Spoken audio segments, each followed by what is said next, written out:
there as well. With that Shadow Stampede, but the hook comes in. A double kill for best player. Can we make it a triple? Yes! Turtle says, wait a second, a lot of damage.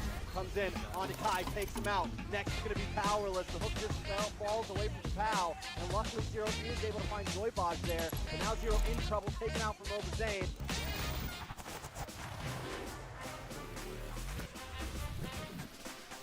Super Shark very low. Zia is going to find Bokarosu. Blazing duet from Sleep. Toon finds Dino. Zio finds CDP. Copla takes down Super Shark for a double kill. And Zia with the triple is going to find Sleep. Third Chicken goes down. Fried Chicken finds Demon. Yato finds Fallen. 3 members dropping. Obazane drops down Tokeneck. Arvel very low. Performing engagement as well. Full wipeout as ISO takes down Arvel. Reactivated. 2 members falling to 1. Make that another falling, and Bloodhounds is just fighting it out. Copla is going to find Fallen. Basic falls, Sleeps falls, Dino, and Bokarosco. Oh, look at the high plays with the pathing. Thorn Rose, not enough. With the full team of BTK stampeding around him, they will press him down. Oh my goodness! Zia stills the Lord from Obazane.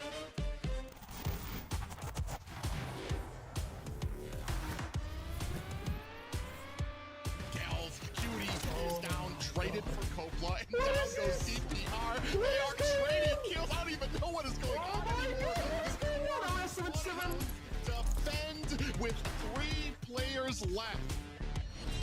Secures the kill onto Toinks, and you can see right now Fallen in a little bit of trouble. Praisers takes down Powerless. Kai in trouble as well. Avalon cleaning up shop. Zero is not long for this world. Goes Avery. They aren't able to find a kill onto Magic. Oh, there it is. As I say that, here comes the burst. Uneven with the electrifying beats. Out comes the deadly catch. And down goes Zia. ISO finds a kill onto Cone. Maddie for you in trouble. Is he going to be able to get away? Coming in with that Mortal Coil. Myth looking for the red tree. Obazane finds the Lord and the kill onto Myth from ISO.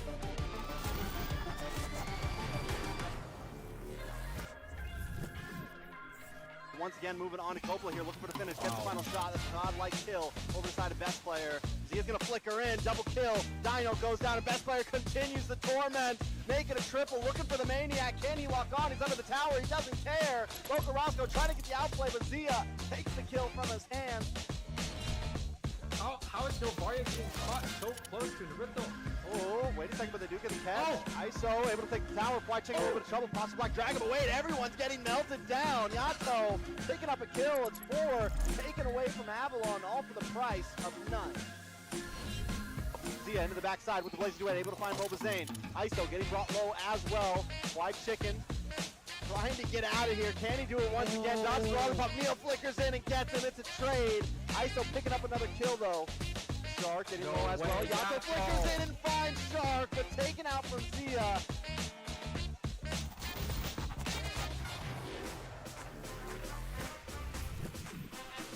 Blazing duet, dropping down. Merciless joining the party there, low. DPR hits the decimation, finds Avery, gets a double. As he gets uneven, gets DPR to a triple. As he finds Magic, a Maniac takes down Black. The Colt Alter to save him in the midst of the battle. Matthew finds Mikasa, unpunished, a counterplay. Regrets is gonna take down Mid. Kai is gonna take down Khan. Tyrant very low. Kai finds Matt for you. Another body drops. Regrets picks up a double. Finds Tyrant. Knights of Fate. They have the numbers. Trying to get into the backline. Does not find Demon though. He's able to get out of that range. Marcuti, a slight mistake at basic will punish. Takes him out. That is a 3 for none trade. Make that a 4 for none trade. As Gauss falls, basic wraps around, picks up the kill for a double. Merciless, nowhere to go. He does have Zero wrapping around. A good rotation for the Knights of Fates to punish. The mobilization, Crystal Blood. Regrets is going to take down Sleeps. They get another. Coplan's going to find Zero. Bokarosco taking down Regrets.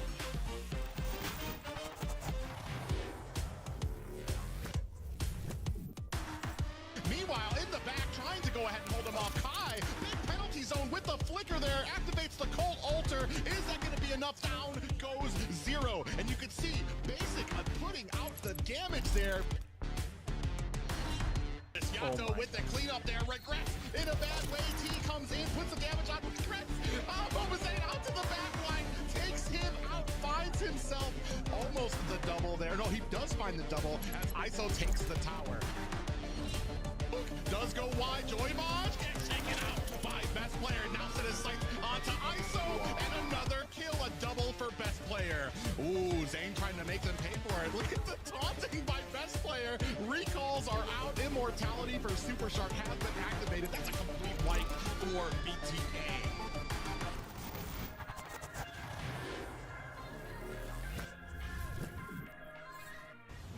Cutie trying to find Basic, take out Basic, that is huge. Basic flickers through, they're not able to finish. None's Fury knocks him up. Mark Cutie finds Basic in the backside though. Demon able to find Mark Cutie. It's 1-for-1, make it 3-for-1. Area 77, finding the moment to strike.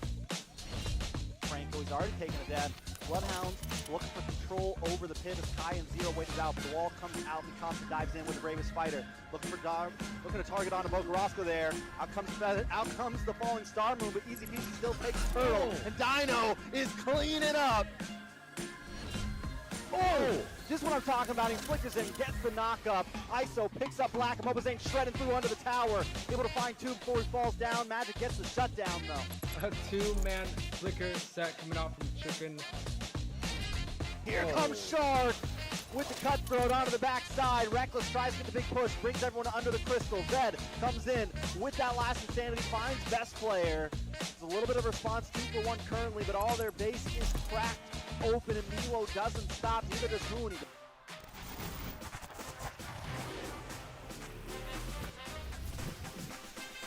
Zia is gonna take down Sarbazi and are gonna claim the turn in the mid lane. Picks up a double, finds Powerless a triple. If Mikasa's not careful, he's going in for the dive. Gets the triple. Mikasa responds from taking him down. Decimation from Kai is gonna find who last sanity from Milo.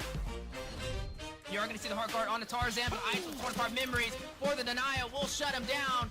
Can't out-heal this damage. T is going to claim a turret. Mobazane is going to find Basic. ISO takes down Demon. That is going to be a 3-for-none trade in favor for BTK.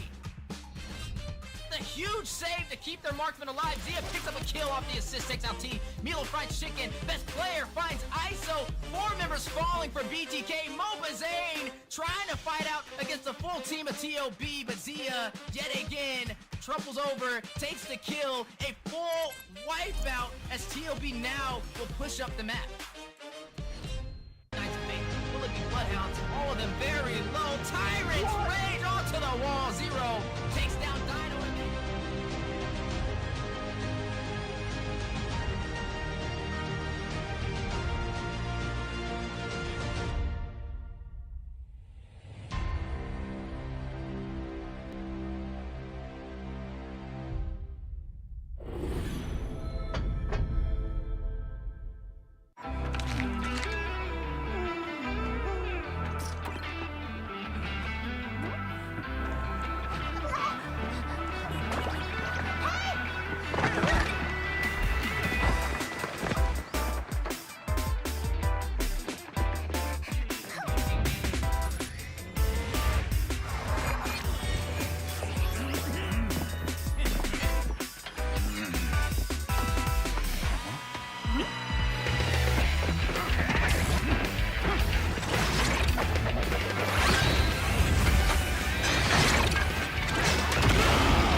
upcoming tournament for NACT Fall. This is Mara Aquino wishing you guys luck, and I hope you guys do so well and you go to Philippines for the upcoming M5 World Championship.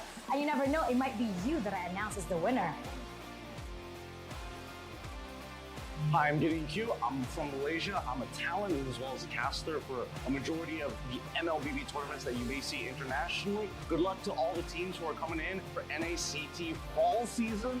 I can't wait to see potentially new talents coming out from North America. Obviously, we love the old, but some new ones would be great to see how the community is going to continue to grow, and especially when we're looking at the top 1%. Good luck to all of you guys, especially those who are prepared to deal with a giant crowd when you start flying over for the international. Good luck, everybody. Wait. Hi everyone, I'm Eterna. How are you guys doing? I just want to say a few good words here. I've been very excited to see you guys grow. It's so great to see how things have developed over the seasons, over the years. I hope it gets bigger. I hope you guys have more to say on the international scene, and I heard you guys are coming to ISF, so that's super great. Can't wait to see you guys there. Can't wait to see you guys rock the, MLBB scene. Hey guys, my name's Phil, and here's the thing: we watch NACT Grand Finals, and if that shows anything about how NACT is as a region, you know what? I can't wait for it. I hope NACT falls. All of you guys will do good, because at M5, we gotta see a surprise, man. I can't wait to see NAs in M5. What's up guys, I'm Mirko, Indonesian caster. Right now, casting for MSC. I'm eating. They told me to do this. It's all good. NACT is gonna be insane, all right? You know who I'm rooting for. I'm wearing their colors, BTK all the way, all right? So yeah, BTK. Support M5 BTK.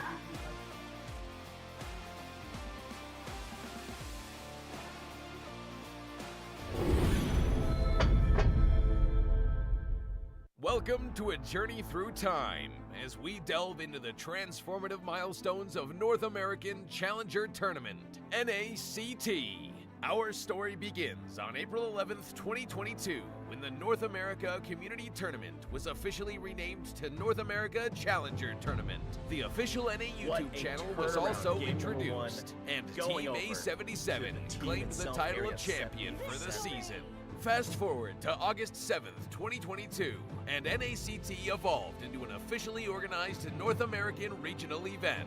The tournament spanned 13 days of thrilling online broadcasts, with Team First Blood triumphantly seizing the championship. As we moved into the fall of 2022, the first ever offline grand final was held, taking the tournament to a whole new level. This landmark event took place in Las Vegas, USA, creating an unforgettable live experience for all the fans and competitors. The NACT trophy was unveiled, and the championship title went to the Valley.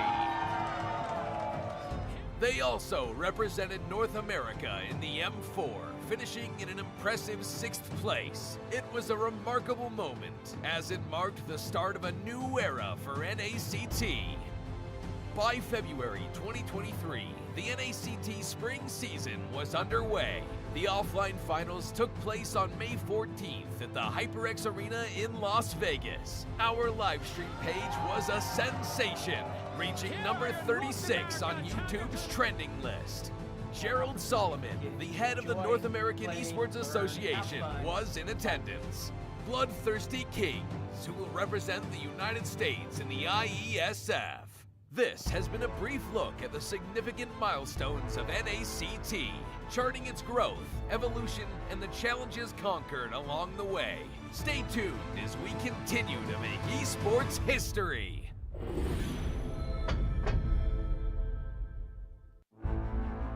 In the world of esports, every battle is a chance to prove oneself. Every moment holds the potential for greatness. It's not just about winning, but the spirit of competition that drives us forward. NACT 2023 Fall Season is where dreams are realized, where champions are crowned, and where legends are made.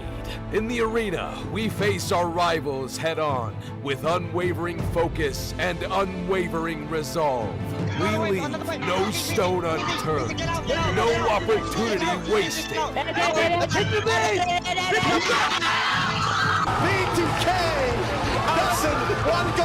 Together, we create moments that will be etched in history. We inspire, we innovate, and we forge new paths towards glory. NACT 2023 Fall Season. My fight, my moment.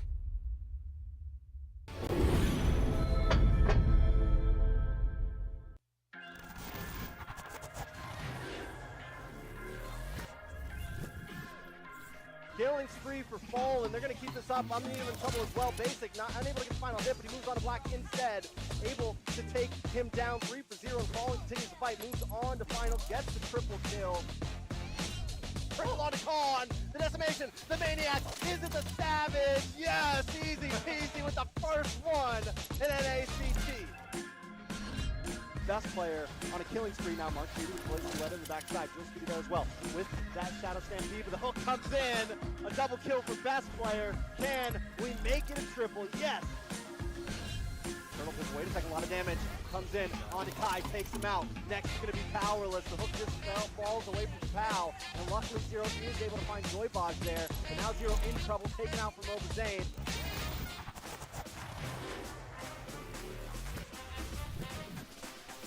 Super Shark very low. Zia is going to find Bokarosa. Blazing duet from Sleep. Hoon finds Dino. Zia finds DP. Copla takes down Super Shark for a double kill. And Zia with the triple is going to find Sleep.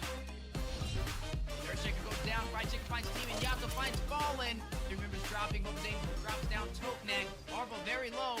Fallen engagement as well. A full wipeout as ISO takes down Arvo. Spree activated. 2 members falling to 1. Make that another falling, and Bloodhounds is just fighting it out. Copla is going to find Fallen. Basic falls, Sleeps falls, Dino, and Bokarosco. Oh, look at the high. He plays with the pathing. Thorn Rose, not enough. With the full team of BTK stampeding around him, they will press him down. And, oh my goodness! Zia stills the Lord from Mova Zane.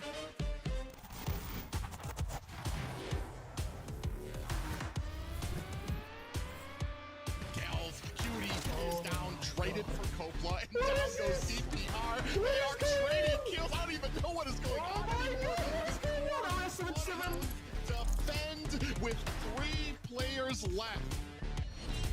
Secures the kill onto Toinks, and you can see right now Fallen in a little bit of trouble. Appraiser's round takes down Powerless. Kai in trouble as well. Avalon cleaning up shop. Zero is not long for this world. Goes Avery. They aren't able to find a kill onto Magic. Oh, there it is. As I say that, here comes the burst. Uneven with the electrifying beats. Out comes the deadly catch. And down goes Zia. ISO finds a kill onto Cone. Maddie for you in trouble. Is he going to be able to get away? Coming in with that Mortal Coil. Myth looking for the red tree. Mobazaid finds the Lord and the kill onto Myth from ISO.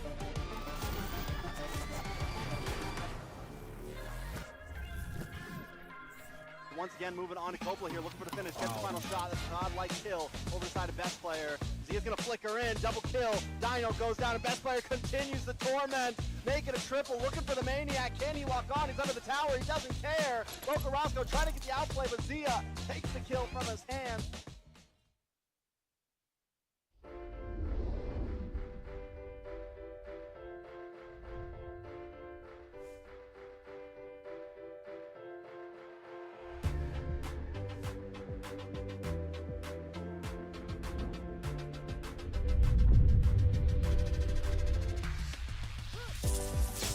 When you find something in life that speaks to you, then you win that thing. 8 teams, the dream for each team, take their place on this trophy. Who's gonna win this baby and go on to M5? If you want to hoist this holy grail, then know this: you will never be forgotten. Now it's your moment. Come and get it. It lasts a lifetime.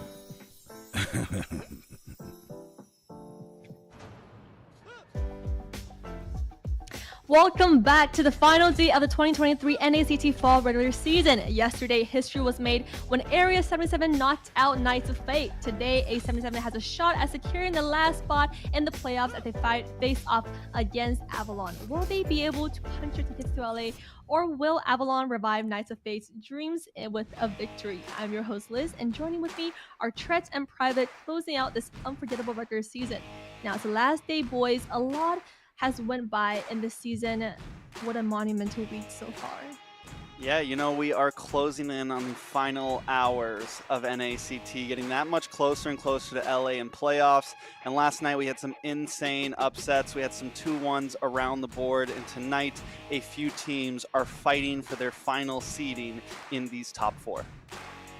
Yeah, if yesterday proved anything, it's that North America still has a few surprises up their sleeves when it comes to the top North American competition. And tonight we're going to see if there's any more left for these next 4 teams. And we'll find out if the surprise continues. But first things first, let's take a look at what has been going on so far. 1 month ago, 96 teams battled it out in the open qualifiers and only 8 teams remain in the regular season. The season is divided into 3 stages with a fresh and exciting point system. Stage 1 featured single elimination where one weekend tipped the scale quick. Stages 2 and 3 follow the exact same format in double elimination, each cross-span of 2 weekends. And as points are accumulated and standings are cemented, the focus today is the last spot for the playoffs. 4 teams with the most points will put on a show in the offline grand finals, and the team with the most points will ultimately determine our champions, representing North America in the journey to M5. Now, Tretz, what are we looking at for today's show?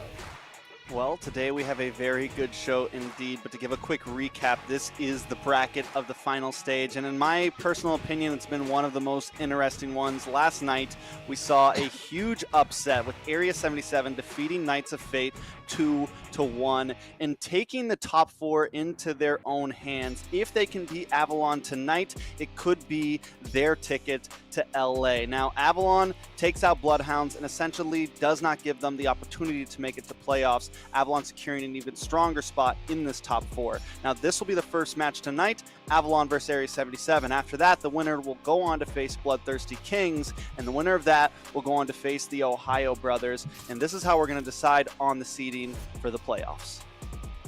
Yeah, not just that, but as we've been seeing from last week, the BTK has been getting better and better and better, and people are starting to say whether they might have a chance to finally put that upset on the TheOhioBrothers, and that could possibly happen here tonight. However, what these teams are all going to be competing for is a chance at that prize pool. As we know already this year, everybody is going to be walking away with something, at least $500 and 15,000 diamonds. As we move up the standings, $1,000 and 20,000 diamonds. 4th place going to be walking away with $1,500 and 25,000 diamonds. But 1st and 3rd place is where it's at, $2,500 and 50,000 diamonds. Then 2nd place, $5,000 and 75,000 diamonds. And 1st place walking away with $10,000, the highest prize pool we've had since ever in North America.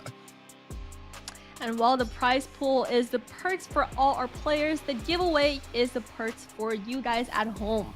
On the screen, we have 40 giveaway codes for a chance to take home one of these amazing skins listed below. So take your phones out and type that code on the screen in the link in the description box to secure one of these awesome skins. Now, 40 giveaway codes is listed on the screen, so don't miss out on your chance to be a lucky winner.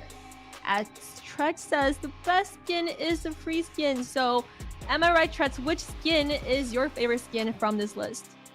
I like all skins. You know, I'm the most unbiased caster there is, and all skins are equal in my book. But no, I think it's awesome. 40 users get to redeem this. I always think it's a great thing to be able to win something, and not just something for the teams, but something for the fans.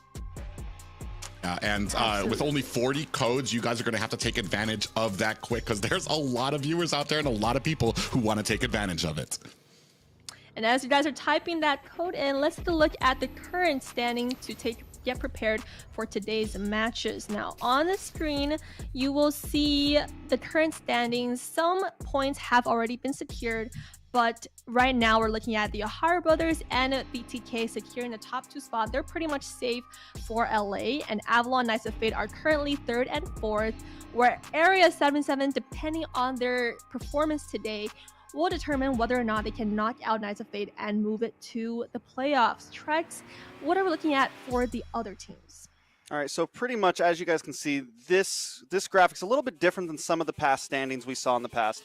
As we can see, Bloodhounds, Aggravate 1, and Nighthorde all marked as red. This means their points are secured, and it means they will not be making it to the playoffs. Now, any team with an asterisk next to their number means their points have not been added yet. They are still in the progress of completing stage 3. So Area 77 sitting right now, if they can win this game, it'll tie them with 200 points against Knights of Fate, and due to tie-breaking rules, meaning that however many games these two teams have played against each other, whoever has the better record gets the dub in the tiebreaker. And Area 77, Knights of Fate, have only played against each other once so far, which was their past game. Area 77 won that, so they're looking for the tiebreaker, possibly better.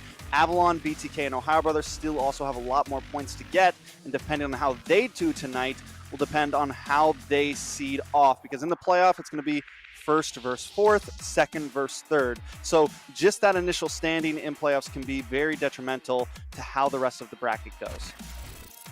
Yeah, and in typical terms, if you're an Avalon or a Knights of Fate fan, you're looking for Avalon to win here. And if you're an Area 77 fan, you're looking for Area 77 to topple tonight.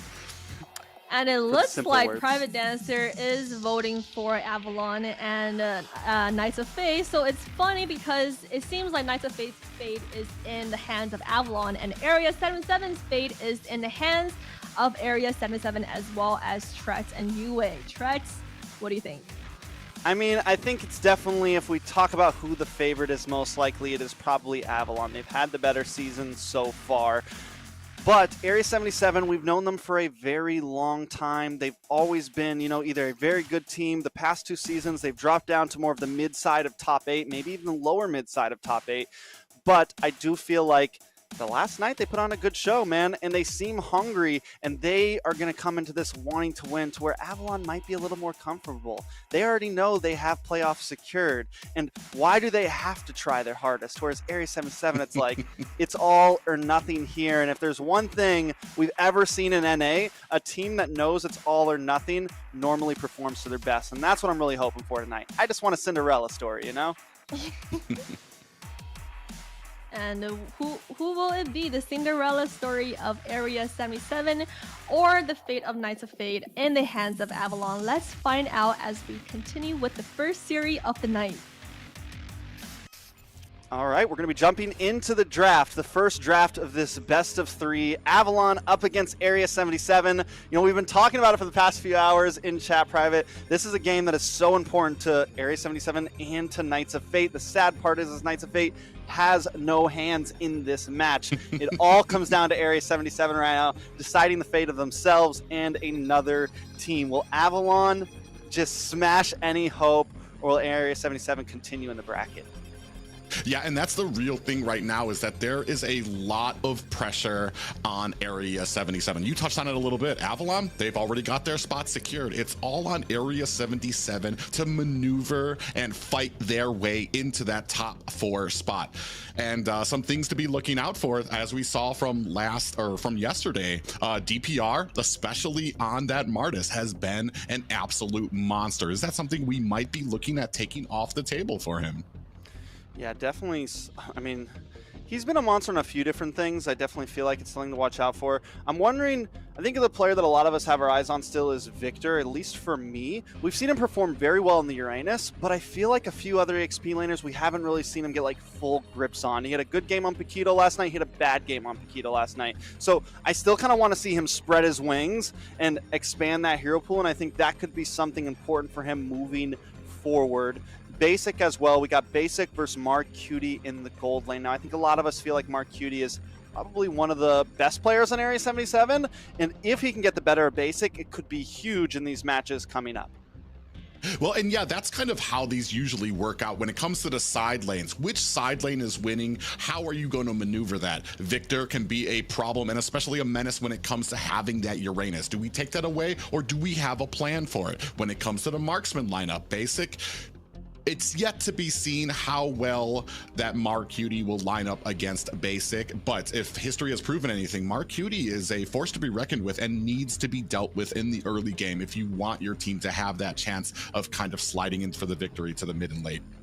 Most definitely. Now, one suppression has been taken off the board. We still do have the Kaja up. I've been noticing as we've come through all three phases, the bans have been slowly changing here and there, and the Franco has become a lot more prevalent. The Kaja, people just don't want to deal with some of those heroes. They want to have free movement, especially with how some assassins have been getting more involved in things. I think it's an important ban. Now, they pick up the Fredrin, always a solid pick up front. The flexibility of it, we see it mostly in the jungle, but there are teams like TOB and some other teams that will flex it to the XP lane. So I think it's a solid front. Valentina's still open.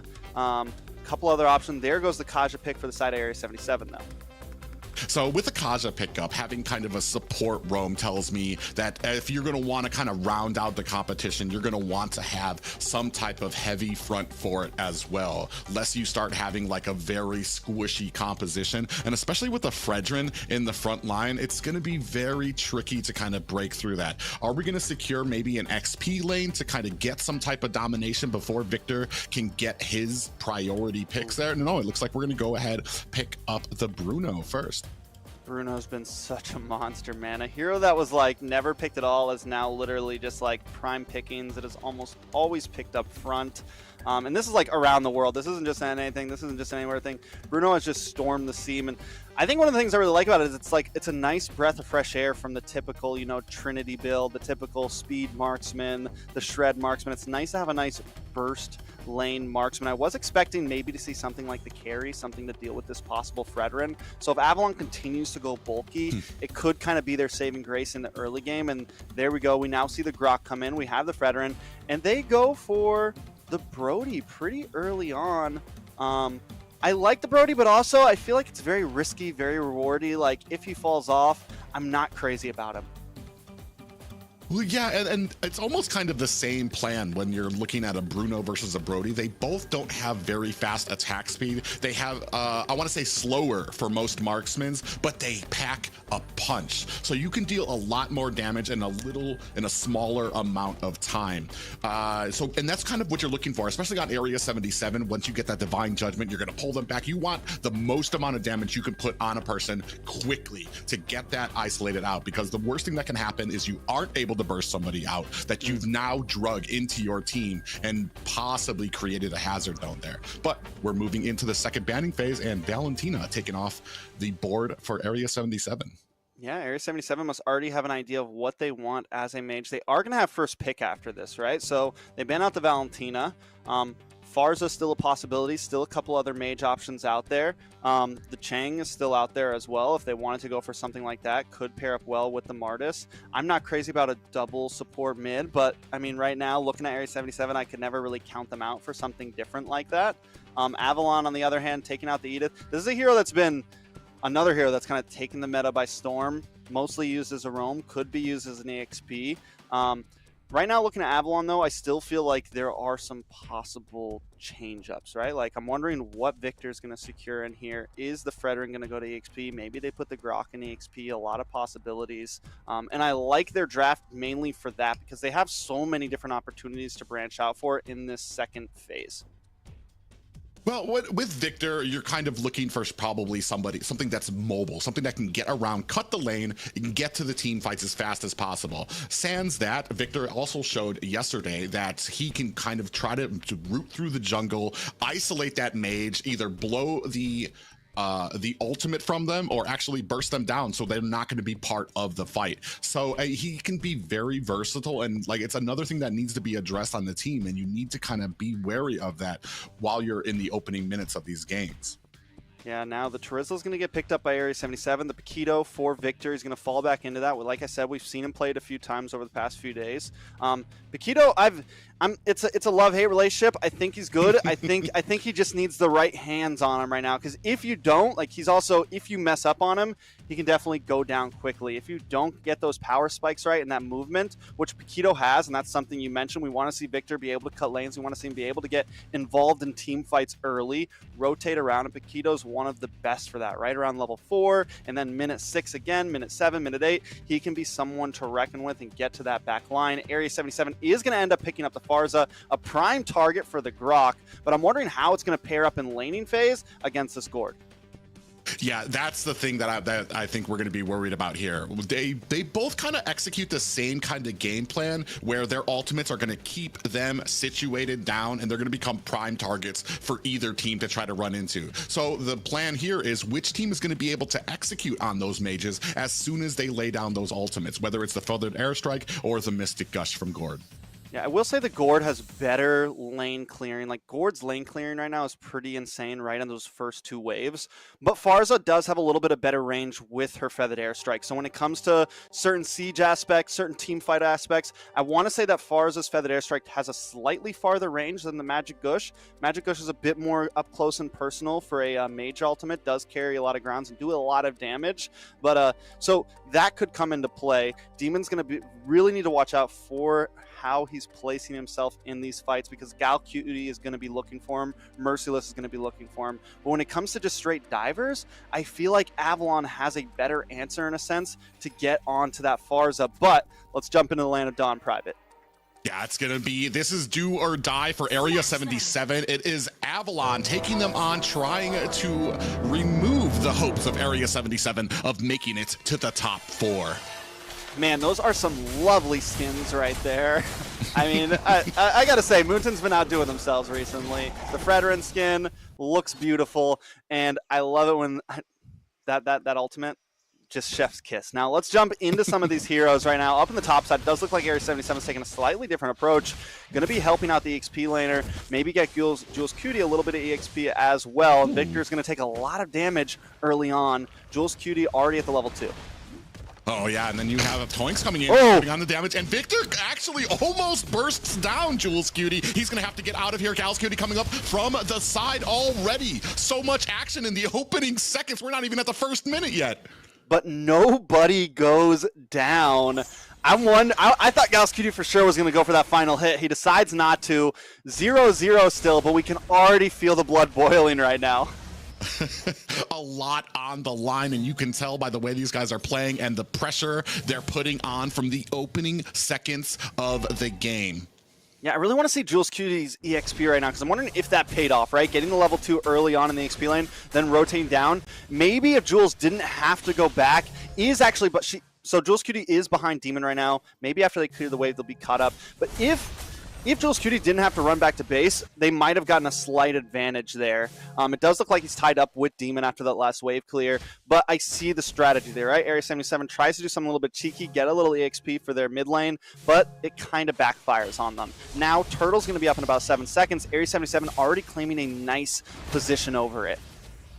Yeah, and you see that Avalon's trying to rush. They know that it's coming, and Merciless actually doing a great job of kind of fending off Victor. So Victor actually might not be a party to this little turtle take here. Already about half health. Tarzan in the midst there. We do have a stun. Lands onto Jules Cutie, but none the warier. They are going to go ahead, capture that turtle without much fight. Yeah, the fact that Merciless has been winning this lane a little bit here gives them a huge prio on that turtle, right? And we saw Merciless come down, cut around the backside, and Tarzan forced to back off. He knew it was a death situation. He knew it was too risky, decides to give up the first turtle. Now, Gold's still pretty much at a standstill, but in these first few minutes, we are seeing Area 77 have a slight advantage in map control, I would say, but still, nothing can really be told completely yet. Yeah, I like, and I've talked about this before, is when teams come in, they try to see if there's a gank, and Avalon comes in, if they realize that there's nothing happening, they immediately rotate away. And that's what I really like seeing about them. We're going to take a look at the items, though. Yeah, I mean, it looks like both marksmen still not going for any boots. One thing here, though, Marcutie does pick up the leg plates, give himself a little bit of a defensive bonus there, to whereas Basic goes for the mallet, gets a little, like, I think 5-10% crit early on, right? He already picked up the Blade of Hepates, going to give him a nice first strike passive there, so when he gets that first skill off, kind of out of the bush, he can pack a little bit more of a punch. Up on the top side, though. Yeah, penalty zone comes in from Merciless, tries to hold down Victor for Jules Cutie to put on the damage, but Victor, very smooth, able to create that distance. Yeah, and you notice how earlier they were all sitting down in the gold lane, and we mentioned that, right? Like Marcutie, if they can give him a bad game, it could be huge. But I think the same thing goes for Basic. I will say that the Brody has a little bit of a better early game in terms of damage, mainly because of his passive. But I will say late game, I think when it comes to full-on scaling, the Bruno will start to kind of tip that scale. He will start to have the advantage. I mean, literally is like one of the only heroes in the game right now that can do like 100% crit, essentially, at some point. The damage just becomes unbelievable. And not only that, but the Bruno can be used so well at taking towers once we get around the 7-8 minute mark. He doesn't even really have to be involved in fighting. Oh man, we can see a little gank happening down at the bottom. 3 members, they're locking onto Marcutie, who's trying to get away. 2 stuns and a Mystic Dash. That's gonna be a wrap for the Area 77 marksman. We've been seeing this a lot, right? A trade gold for Turtle, and in my book, I think it's a great trade at that. The Turtle has become less of a priority for so many teams, and so many teams just want to go for that gold laner, get the gold plating plus a kill. It's a great trade up. But wait! Divine Judgment on the Basic pulls him back into the damage from Jules Cutie, but still not enough. Speaking of which, Victor gets taken out by DPR up at the top. So a trade 1-for-1 on the board for both teams, but moving into just a little bit of a break. Yeah, we're going to have a quick pause, but it's a perfect kind of explanation here. Just to everybody, all the viewers right now, make sure you check out that giveaway code, claim the code in-game for a chance to win a tournament chest. Now, back to what we were talking about. Gold laner just goes down. Marcutie takes a death, but in the top side, Victor takes a death. Basic, they were so close to having him, but he saved that flicker to the perfect timing. But how is this going to affect as we move forward? Merciless has already been having a kind of advantage, and this is going to give him even more. I would say that taking out the gold laner may be more important, but it's still kind of hard to tell in this phase of the game. Well, yeah, and we've been talking about it too with this meta right now. The junglers and the marksmen have been those big priority roles, especially once you move into the mid and late game. So while they kind of take some deaths early, right now, Basic is kind of looking at the long haul. He's looking for that 10-minute mark when he can start dishing out damage in unbelievable amounts. And that's something Area 77 is going to have to be prepared for, because that's around the time that DPR will possibly start falling off on this Smartest and be a little bit less effective. Yeah, I mean, we'll see. And I think the so like, yes, the gold laner is extremely important. And if Merciless was on something like Uranus, where like this is the last thing you want to let scale in the early game, the EXP lane would be a bit more important. But taking this tower at this point could be huge. But it looks like it could be another kill. Yeah, Prazer's Wrath onto Marcutie ends his hopes of staying in the lane there. Toinks on the other side finds a kill for himself, and this might be a tower trade. Tarzan trying to put the damage on. Actually, Area 77 able to defend this tower. Yeah, they're keeping that tower up for dear life right now, doing everything they can to try to even things out. Merciless is going to be able to rotate around now, which is going to help a bit, to whereas Basic needs to run back down to that gold lane. They got to try to clear that tower as quick as possible, because that's going to kind of keep Area 77 from having some advantage when it comes to members rotating on their team. Yeah, it looks like the Area 77 has switched up lanes. Merciless now at the bottom, but in between 3 members here, looking to take him down. Stun. Penalty zone with the flicker is going to try to get him out of harm's way. We do have the beautiful ultimate from Toinks to go ahead and stun, and that's going to be a Merciless down at the bottom lane for Area 77. Yeah, that's tough, man. Area 77's giving up a lot in that gold lane. They know that 3 members of Avalon are just staying down there. They need to make plays elsewhere on the map if they want to keep up. Basic getting off some free shots now, whereas Area 77, it's like they're just letting this happen. I need to see them make plays somewhere else to at least kind of get something back in this exchange. Yeah, and that's kind of the problem once you start getting behind here is you're only reacting to your opponent's positioning, and you need to be making those shot calls. You need to be advancing and making something happen on the other side of the map. Speaking of which, we have Area 77 starting on this turtle, trying to get it in the prime position. Entire team fight trying to come in here. Mortal Coil out for DPR, and a big wild charge lands, takes out Gal's Cutie with a Mystic Gush onto the turtle. Jules Cutie's gonna have to run for some safety while we're still waiting on this turtle, trying to slow play it. Yeah, DPR able to pick it up despite the heavy involvement from Avalon. And it looks like they're still continuing on here. The damage from Victor onto the side. Appraiser's Wrath comes down, and a penalty zone to get Merciless to safety. Area 77 hanging on right now. Only a 1K gold lead, and I will have to say that the 3 turtles that they've gotten have been the only thing keeping them in this early game right now. Now that we're encroaching into the 7.5 minute, we're in mid-game territory, right? And Victor, speaking of mid-game on this Paquito, as I've said hundreds of times, the Paquito has an insane mid-game. Even after taking that death, even after losing lane, we're seeing the punch that Paquito packs right now. No pun intended. The man is a monster, and it could become crucial. Mark Cutie still needs a bit more time to be able to scale up here. Yeah, wild charge comes in on the Mark Cutie, but they're trying to siege into this tower. We have a conceal play out there. Gal's Cutie trying to get some type of vision. They have to know that the Avalon is hiding in these bushes, and a great defense by them, but they need to start making something happen with the rest of the towers, or they're going to start getting encroached on from Avalon.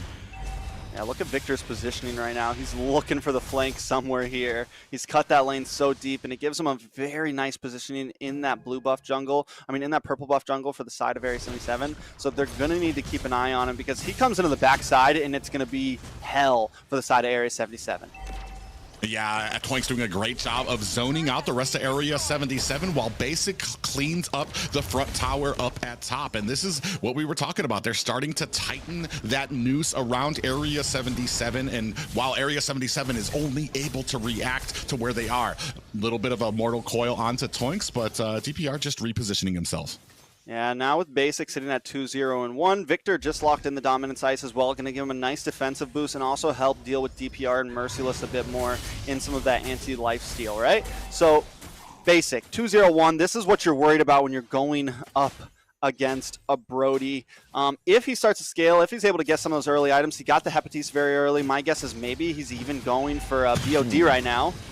Yeah, we had a beautiful wild charge followed by Jules Cutie with the feathered airstrike to try to suppress the rest of the team. And Tarzan actually gets taken out by DPR, who was on a roll with that decimation. Basic next on the list is going to have to use that flicker to get away, but they're not done yet. They're trying to lock on the Toinks, but I mean, that's a beefy boy there. So they effectively zone out the rest of Avalon for this first Lord. Where was that damage coming from? Just Mark Cutie? When did it happen? He was doing nothing earlier, and now the crits are starting to hit a little bit. Don't know if they just got a lucky roll or something there, but they're going to melt down this turtle now. I think Tarzan maybe took a couple tower shots as well. I wish I could see that play again, but in the end, Area 77 turns the tables at 9 minutes in, takes the first Lord of the game, and now the playing field is back to even, I feel.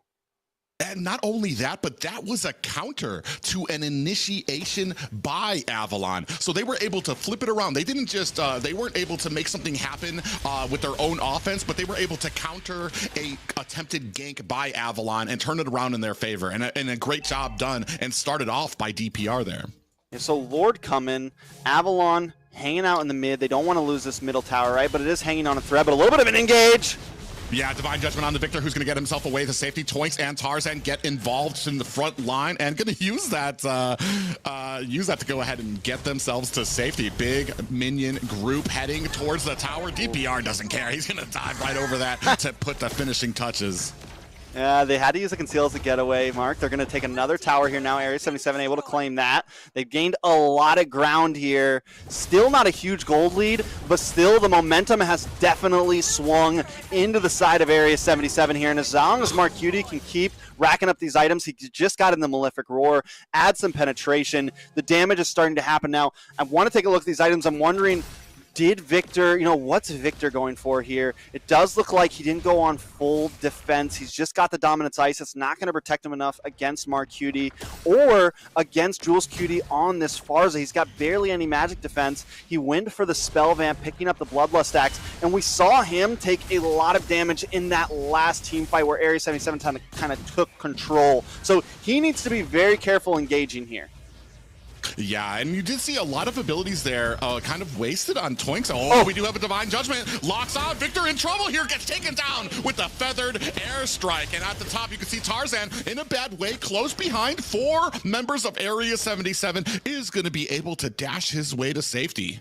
Gals Cutie has been making some crucial Divine Judgments, and he doesn't even care. When you normally see the Kashi, you're like, oh, he's got to lock onto the Marksman, he's got to lock onto the Mage, but that really isn't always the catch. If you can guarantee your kill onto Victor or guarantee your kill onto Tarzan or Toinks at this point, just getting one hero and not losing one of your own is huge, especially in the current meta. Making it a 5v4 can be the game changer.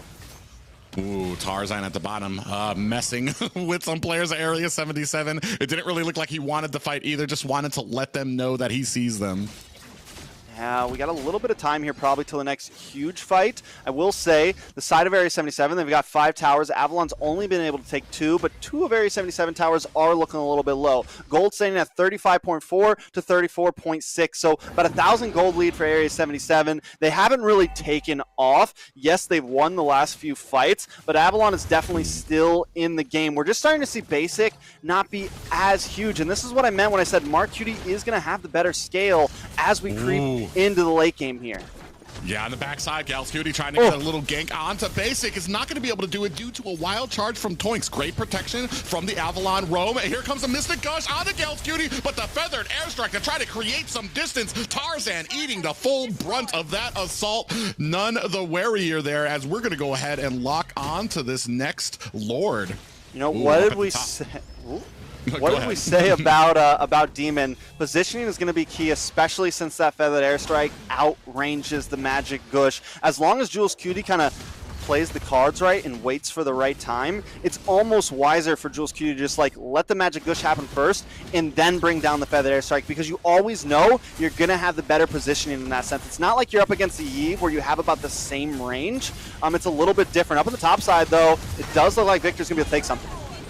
Yeah, and Victor actually takes down the tower while the rest of here, Area 77, trying to make them pay for it. But Basic actually able to find a kill, but Marcutie finds himself a double, and Merciless able to take down Basic. So we're able to push the top tower, but we just lost 3 in the process and a Lord.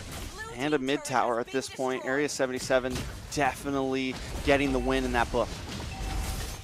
Yeah, and now we're starting to push here. Victor's trying to fend off this, trying to pick off some of these minions to stop the push from Area 77. He is able to slow it down a bit, but now we're going to have minions pushing on all lanes. Yep. I'm wondering, Area 77 now sitting at a 3,500 gold lead, almost breaking into 4K. Lord marching down the top side. Victor does have a little bit of positioning, will get found out, but at this point, can Area 77 really break through here and take a few inhibitors?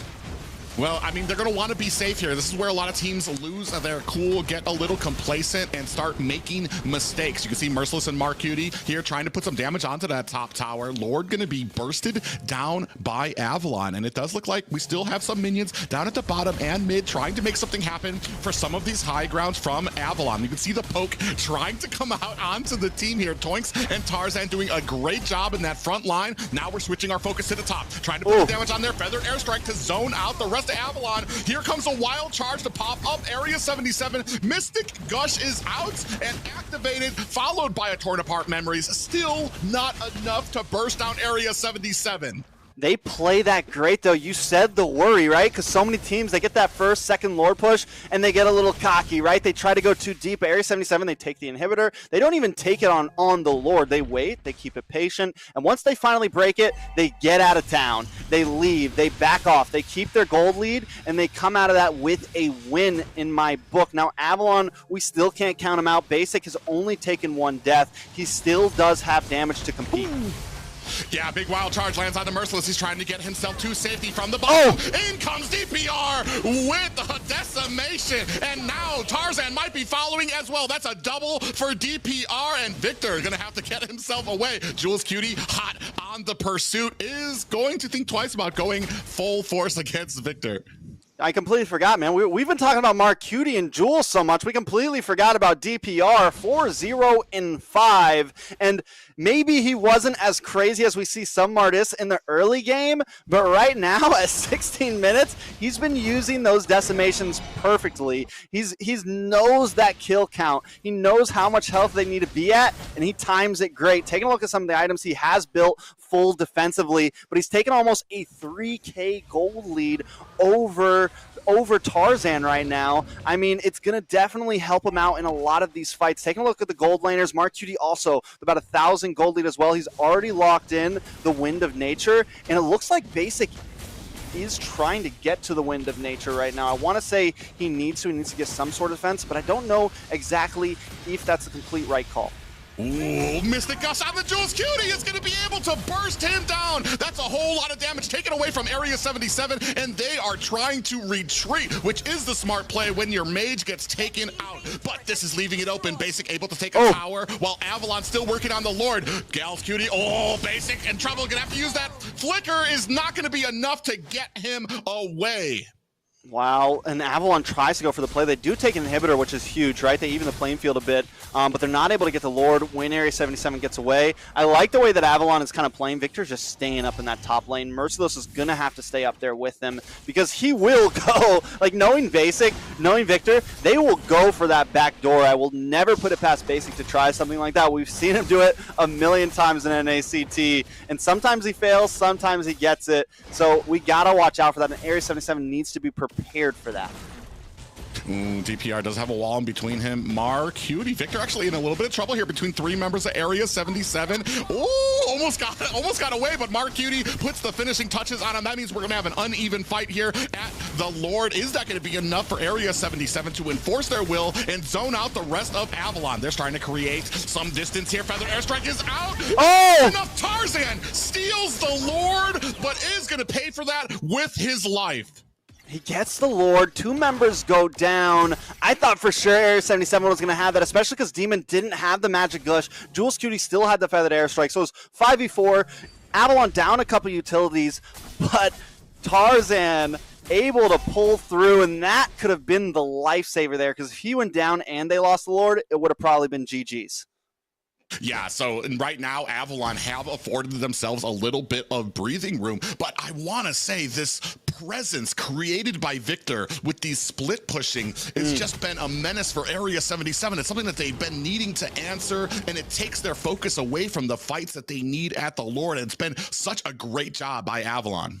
Yeah, and the way Avalon's playing, and especially, as you mentioned, with Victor, it's hard to kind of decide who has the real advantage here when it comes to the late game, because that's what we're getting close to, right? We're at 19 minutes. We're getting close to that 60K gold leak. Area 77 needs to either make a huge play now while they have the advantage, or they need to just wait it out, and it's going to come down to 60K gold each, and everyone's going to be maxed items, and then it comes down to a macro game, which Avalon, it does feel like they have a better macro, but when it comes to team fights, Area 77 kind of winning out in that nature.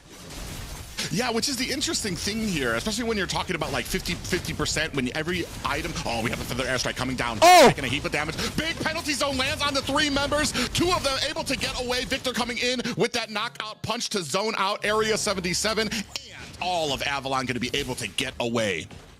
Yeah, they're not able to get a kill, and it's still 80 seconds until Lord comes. So that fight essentially zeroed out. Everyone will have their ultimates back. It doesn't matter who wasted utilities, what happened there. But with that, I mean, being able to get that big of a set and still knowing it out, we can tell these team fights might last a little while. Yeah, I mean, we're talking about a big amount of like a regen for a lot of these heroes, and DPR actually in a bad way. Two members locking onto him up at the top. Merciless and Mark Cutie trying to chase down Victor as well. There's just fights going on all over the map here right now, with both of these teams trying to gain some settlement of a type of control.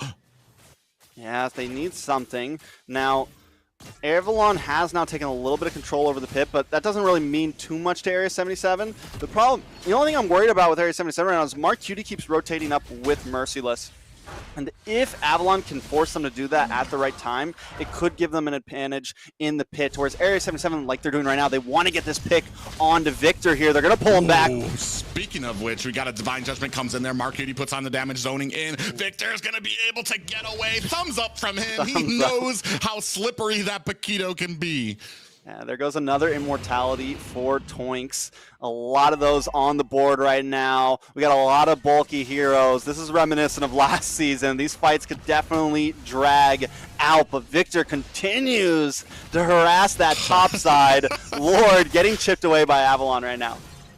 Yeah, you're going to have to be looking at doing these fights with a 4v4, which is not where Area 77 wants to be. Mystic Gush is out on the DPR, going to Mortal Coil his way to safety. Area 77 still not able to get a great sight onto this Lord just yet. DPR against 3 members right now. There goes the Feathered Airstrike. It's not going to be able to be used for the Lord, but look at the bottom. Mark Cutie putting the damage onto them. There goes the Appraiser's Wrath. Tarzan trying to survive, gets taken out by Mark Cutie. That is a retry that you're not going to have for this Lord. Toinks still trying to keep the fight alive for his team as Gals Cutie and Mark Cutie still putting the boots to his neck. And oh, it puts a wall out there, and that's going to be a wrap right now. Victor still doing Victor things on the side lanes.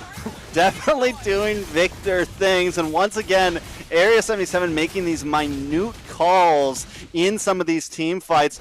And it feels like Avalon has the advantage for a second, but somehow Area 77 keeps on winning out in these fights. Oh, we have the Feathered Airstrike to provide more damage. Demon! How? Takes the third. Oh my god, this is bad for Area 77. Demon takes out DPR, and that might be a wrap for Area 77, but you can see Demon now using that immortality. Merciless is in tower, flickers out, he's not able to get him, and Basic takes another tower off screen, and now we have a Luminous Lord heading to the top for Avalon. All right, it's 4-4. Tarzan just got back on the map. With Mark Cutie and the Feathered Airstrike, Area 77 could honestly defend this if they play it right, especially the way that Avalon's looking right now. They're not going to even push this. They don't have the lanes. They don't have the minions. We're going to be possibly going to another Lord here, Private. Yeah, we're at 23 minutes there. I hope you guys had nothing planned. Game one. Half hour. We're going to go ahead and put this to the test. Tarzan still trying to help out with some tankiness to aid with that Lord. We're still putting damage onto these high ground towers halfway through the mid, and it does look like a great and safe defense for Area 77. I just want to say this, win or lose, no one expected this out of Area 77. They came into this season, let's be real, looking a little janky. And right now, they're fighting for a playoff spot. It's game one. We're 24 minutes in. And Avalon, the number 3 team on the board right now, is having trouble with this.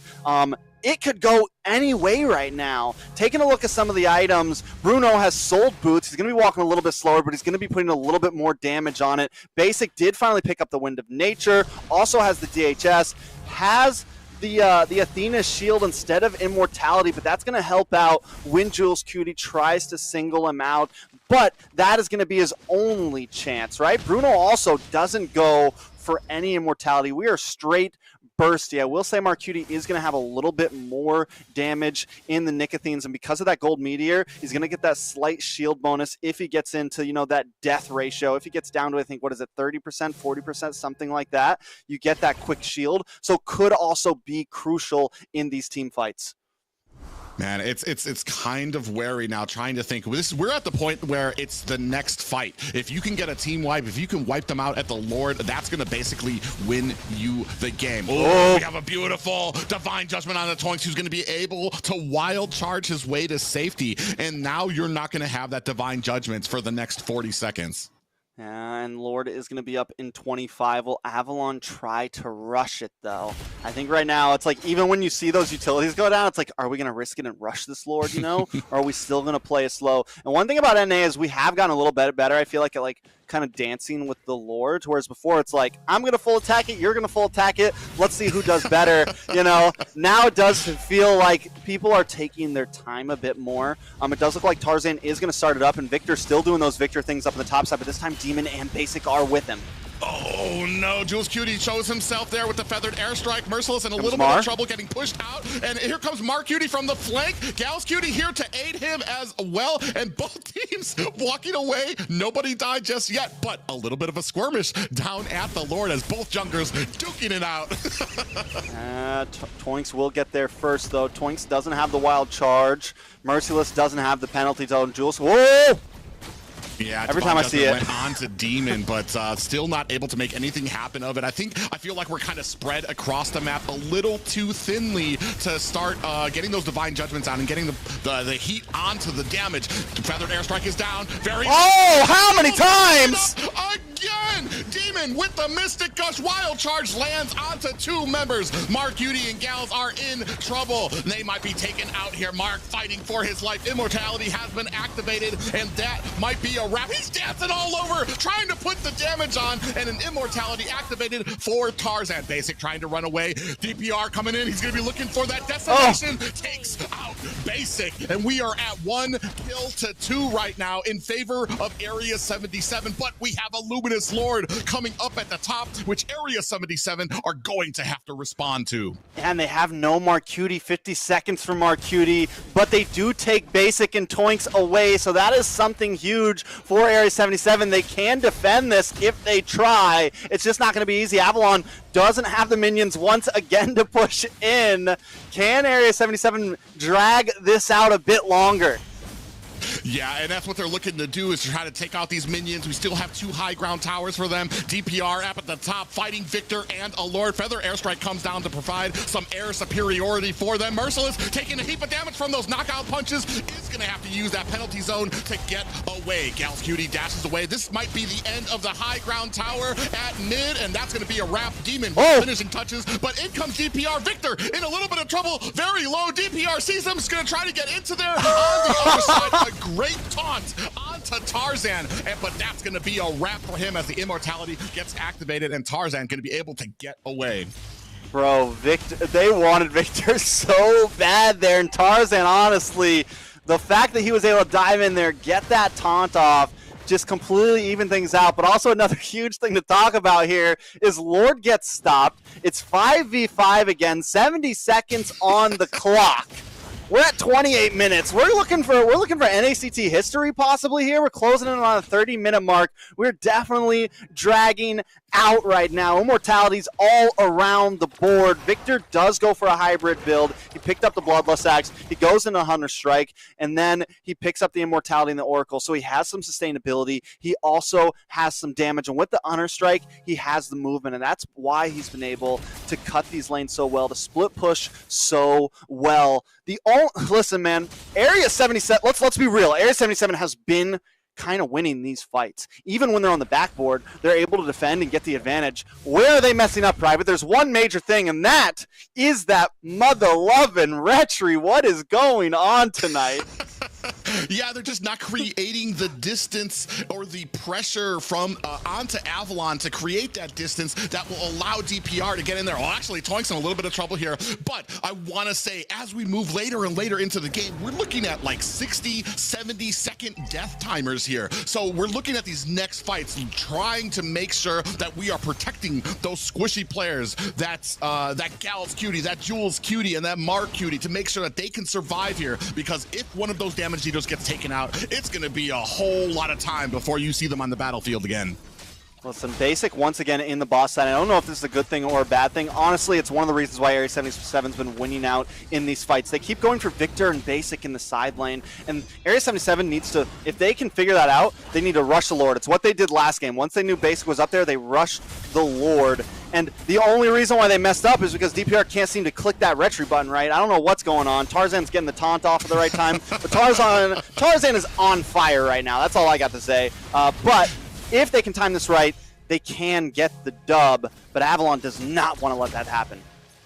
Yeah, and you can see Basic still hanging out at the bottom. He's definitely looking for that split push into it. And Area 77 might be letting this Lord go. They don't realize where some of the people are in the basement. DPR getting very low, and he's the one with the retry, so we have to look out for this next Lord fight. On the back end, Victor gets bursted down with that immortality. They're focusing on him while the Lord is getting taken down. DPR takes a little bit of damage there from Toink. Scal's Cutie there in support of him. 10% left on this Lord. Getting slow played down. Toink's actually getting bursted down. Mark Cutie finds a kill onto Victor off screen. Feathered Airstrike also as well on the screen right now. And a big wild charge onto DPR. This is DPR coming into the lane. Jules Cutie finds Basic. 2 kills for Area 7. DPR finds the Lord. This might be the space they have been looking for and the abilities right now. Mark Cutie putting the boots on the Tarzan, shaking him off. That is 3 down for Avalon. Holy cow. Oh, this is Mobile Legends. This is what we're here for. It's 3 down, 50 seconds till Basic is up, 40 for Victor. Area 77 are going to try to bag this game right here, right now. And let me remind you guys, it's just game 1. Yeah, this is just game 1. We are rushing to the mid tower at the 31-minute mark. Mystic gushes out. Merciless comes in with a flicker and a penalty zone while Jules Cutie trying to support him with that feathered airstrike. 50% left onto the core. This is game 1. Area 77 still alive with their hopes for the playoffs. Woo! Yeah, man, I don't know. I don't know what we just watched. 32 minutes in. I'm wondering, does that go down in history as the longest, Private? I think it actually does. I think the last one was Private's so surprised right now. His face is stuck in that position. I'm just kidding. Yeah, it's just such an intense game. All the Wi-Fi starting to crash around me. But I want to say the longest one was around 29 minutes. That has to be the new record for NACT for this season, at least. Wow, man. Area 77 pulls it off at Avalon, man. Either way, I got to give it to them for their macro, that whole game. You know, we've all been wondering how Victor's going to play it out, and Victor played an amazing game right now. Whether Basic should have always been there, whether that was the right team call or not, I question, because I think that's what gave Area 77 the advantage in a lot of those fights. But Area 77 also, they played such a patient game, and so many, even that last Lord fight, man, they didn't rush in until the last second. They were able to kill Victor in those last moments and able to get the advantage, and everyone gets there in the nick of time. The Divine Judgment comes down and they pull everything off. Now, taking a look at some of these items, I'm wondering what we could have done different. Victor doesn't go for a full defensive build. It looks like he eventually sold out as well and picked up the Rose Gold Meteor to get a little bit more damage. I'm wondering if that was the exact play, if that was the nail in the coffin or not. Well, and the thing is those plays are always a double-edged sword. If it had worked, people would have Basic on their shoulders, hailing him as this great 5-head thinker. But it didn't, and that's kind of the point with these all-risk types of plays, is you go all in, you try to make it happen. Sometimes it's not going to pay off for you, and it didn't for Basic there. And Area 77 able to take advantage of that. Yeah, I think in that moment, both teams were really risking a lot because Mark Cutie isn't by Lord Pit either. They decide to send Mark Cutie and Merciless over to Victor, right? They get the kill on him, but that Lord was sitting down at 20%? You said it during the play-by-play. It's sitting at 20%, and it's like, Area 77, you got to get over there if you want to be able to get this. And they're like, we got to take Victor out first. We got to do it. So risk for both teams, but Area 77 pulls off the strat in the end, and they get the dub in game 1, putting them at match point for this, putting them at 1 game closer on to playoffs. Now, taking a look at some of these stats, Mark Cutie as the rich guy, most gold per minute. Demon doing insane amount of damage, 44% for his team. Yeah, and of course the sandbag going to Tarzan and Forgotten One going to Merciless. But let me just say, I've been saying it a lot in the past, is that there is a reason that Area 77 used to be one of the most feared teams in North America, and this is the reason for it. We're starting to see shades of that coming back. This is the Area 77 that everybody was in love with almost a year ago, I want to say. I mean, and I'm not gonna lie, there was a point where I was like, Area 77, I don't really rock with you guys anymore, man. I kind of fell off on the Area 77 train, but tonight they're starting to earn Trex's love back a little bit, man. They're putting on a show right now. A bottom bracket, a lower bracket, a loser bracket run right now. 4 playoffs at that. Now, Avalon, we've seen them reverse sweep before. They reverse sweep Bloodhounds last night. We know they never show all their tricks in game 1, and they always have more to pull out. So we definitely still can't close the curtain on this yet. Yeah, it's going to be impressive to see what Avalon has in store for them. I mean, are we going to be taking out that Martis? I want to say he was about 6, 1, and 9. Maybe not as heavy-handed with those retributions, but he had the retribution when it mattered. However, he also was playing the Martis well. 1 death on the jungler throughout that entire 32-minute game. That has to say something about his ability on it. Yeah, I mean, there was a lot of points where he's hanging out, like that last point, he's hanging out in the Lord Pit. You know, he's kind of doing the back and forth, jockeying a little bit by himself, essentially, against 2 or 3 Avalon members. And he's able to kind of keep eyes on it, keep range, keep threat on it. So Avalon's like, do we really want to force this yet? Do we really want to force this yet? And even though he kind of messed up on a lot of those retributions, or I would say really Tarzan just did so well, keeping his taunt in clutch and keeping that dash ready to go, playing the distance of those feathered airstrikes and dashing at the last moment and securing it. Either way, DPR definitely played an amazing game that time. On to the second. Here comes the real ban. Gals Cutie Kaja banned that thing off the map. So no more suppression at all for this game. Franco and Kaja both gone.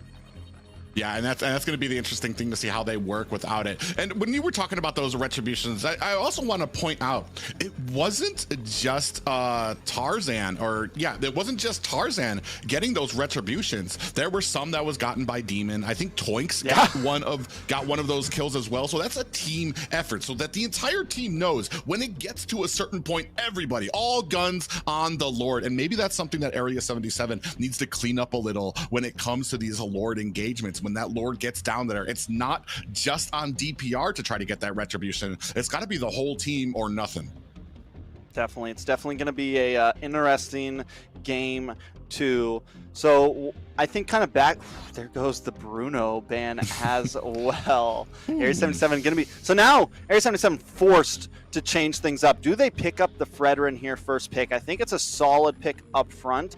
Take it away from Tarzan. You know he does amazing on it. He played a great game on it. And also, it's just a good hero, so you secure something. And with the way that Avalon is targeting Area 77, I feel like Area 77 has to take some shots back. But instead, they pick up the Valier, which I think is more of a preliminary strike to the Fredrin if it gets picked up. Yeah, especially because of how well he kind of works against those heavy front liners there. But in answer to that, Demon picking up the Novaria, and we've seen here, especially yesterday, Novaria with those snipes can be incredible, especially before the fights start. If you're talking about a marksman or a mage at half health before you guys even start engaging, I mean, that's a huge debilitation for your team. And it's something I think Avalon, they lacked a little bit of damage in the late game, and she scales, man. That snipe, it becomes crucial if they want to take it to another 20, 30 minutes, you know? If it happens to get there, it could definitely be detrimental, especially it's going to pair very well against this Valier, man. Valier doesn't have that type of range, and he's probably one of the most least mobile meta mages right now, and she is just going to rip that apart. Yeah, and that's going to be interesting too, especially if you can start lining up those snipes. And we were talking about it before.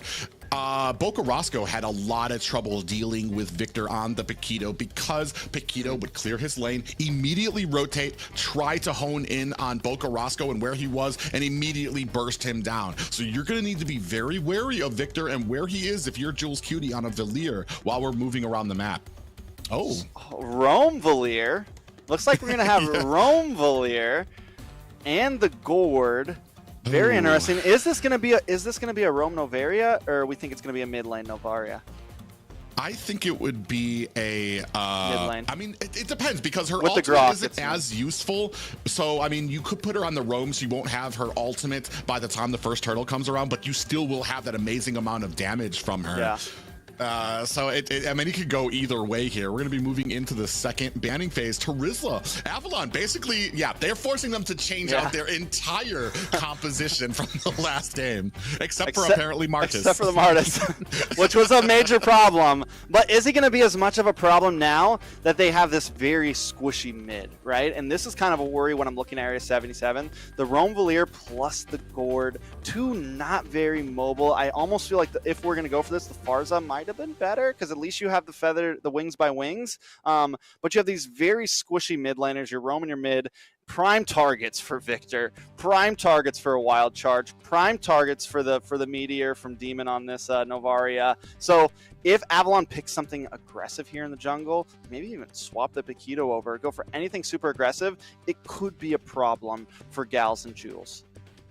Yeah, and that's what we're going to have to see what their plan is here for, especially when it comes to these marksmen. Basically, to go ahead, pick up the Beatrix, a solid pick for him. He's very confident on it, has been dishing out a lot of damage. And Basic, I mean, like I said, I know he's going to get a lot of crap for that split push, but I mean, you're kind of at a stalemate. You're at 32 minutes. You need to be making something happen. It just, like I said, unfortunately, the decision ended up costing them. And, we're going to get, man. So here's the thing for me right now. We've got a lot of very short distance here from Area 77. And, a lot of long distance here from Avalon. Potential poke from them. I don't know, man. I'm all right. I'm just gonna lay it out. I like Avalon's draft more. Let's cut to the chase. I like Avalon's draft more right now. You said it. You mentioned it. A lot of short distance, a lot of squish, and I was expecting something really bulky in their EXP. And don't get me wrong, Yarlaw, it's questionable right now, but they go for the Arlaw, and that's another. He's a dasher, man. He's not really like a great peeler. He's not really like a straight up front liner, I would say. I guess you can build him full tank or something like that, but still, it's a little bit different, than something like Uranus, Esmeralda, Grok, Terizla, Paquito. So Area 77, you're putting a lot. I don't know, man. It's like I don't even see the huge reward from this composition, honestly. Let's see, but let's jump into the land of John. It's match point for Area 77. Yeah, there's one thing about compositions, and that is it all kind of lays out to the execution that these teams go at. Area 77 still keeping their hopes alive against Avalon. They're looking for a seat in the playoffs, but does Avalon have something to say about it? I mean, we will see DPR on the Martis once again. We know the possibilities of that. With that and the Valier, though, you can definitely force and do some invading. Valier, back in the day, known to be a good invader. Taking a look at some of the Avalons, everything pretty normal. I do want to point out Arlot picking up the Tenacity, going to have a bit more bulkiness. Same thing with the Valier and the Tenacity, going to have a bit more bulkiness. So that might help a little bit, especially if Tarzan tries to get a little bit crazy on this Hayabusa early on. But like, I don't know, man. I like the Valier and I like the possibilities with the Martis going up against this Hayabusa. Just because you can bully an assassin, but because they went for two squishies in the mid side, it's going to be a bit harder to do that.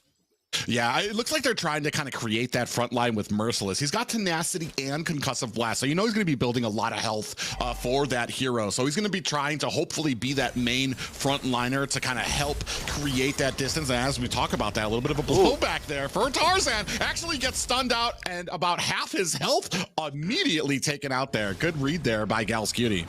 Yeah, Gals Cutie gets a stun, and that's the thing, like the Valier can definitely be scary. I mean, you're just non-stop spamming fireballs, and when it comes to close range, you are going to constantly get stuns, and there is the CC to make up for not picking up a traditional roam, right? They just have to kind of play it defensively here.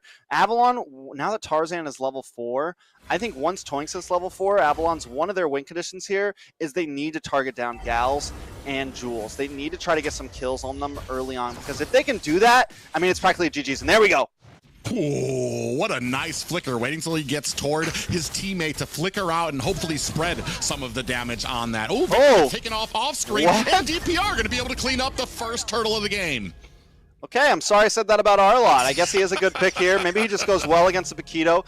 He does kind of stop the dashes, right? Like, what is it, first skill, I think, when he gets the slam down, I forget the name of it. I think he can kind of delay dashes similar to like a Martis when you close the clamps. So I'm wondering how that matchup pairs up. Obviously, he's feeling like it does pretty well right now. Yeah, and they're being very confident here. 1 kill in their boat here. Not a huge gold lead for them thus far, but that kind of sets the tone for the early game. I want to say the later that this goes out, you might have a little bit of a problem because Tarzan's going to be able to close that distance on your back line a little easier. Yeah, now taking a look at some of the items, we do see Victor. Looks like he's going to be, he picks up the 1 magic defense item, but I'm guessing he's going to go right into the Hunter Strike here, possibly picking up the mallet there on the side of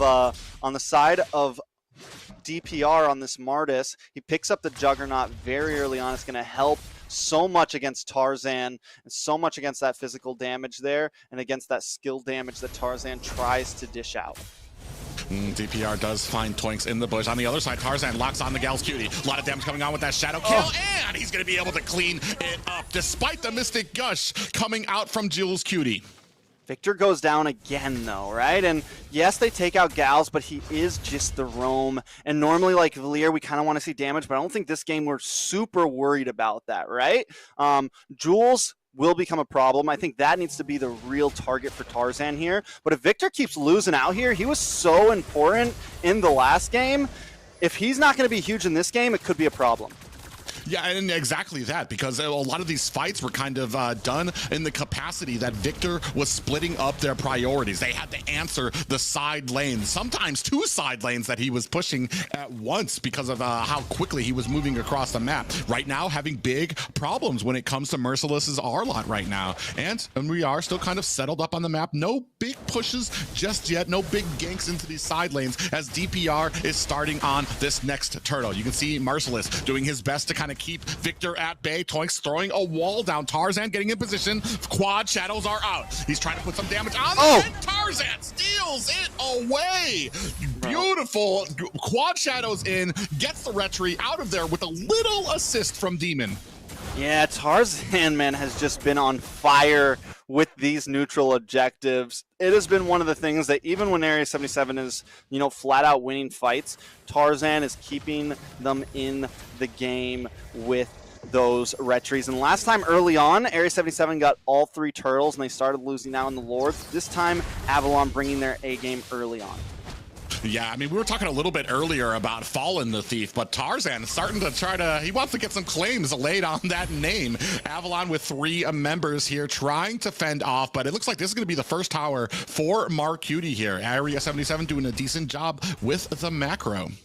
Yeah, Mark Cutie getting the advantage early on here. Going to be able to take that tower soon and then rotate around. So things, like you said, still staying at a very standstill. It's 2-1, gold at almost an exact even. Up in the gold lane, though, a little bit of action.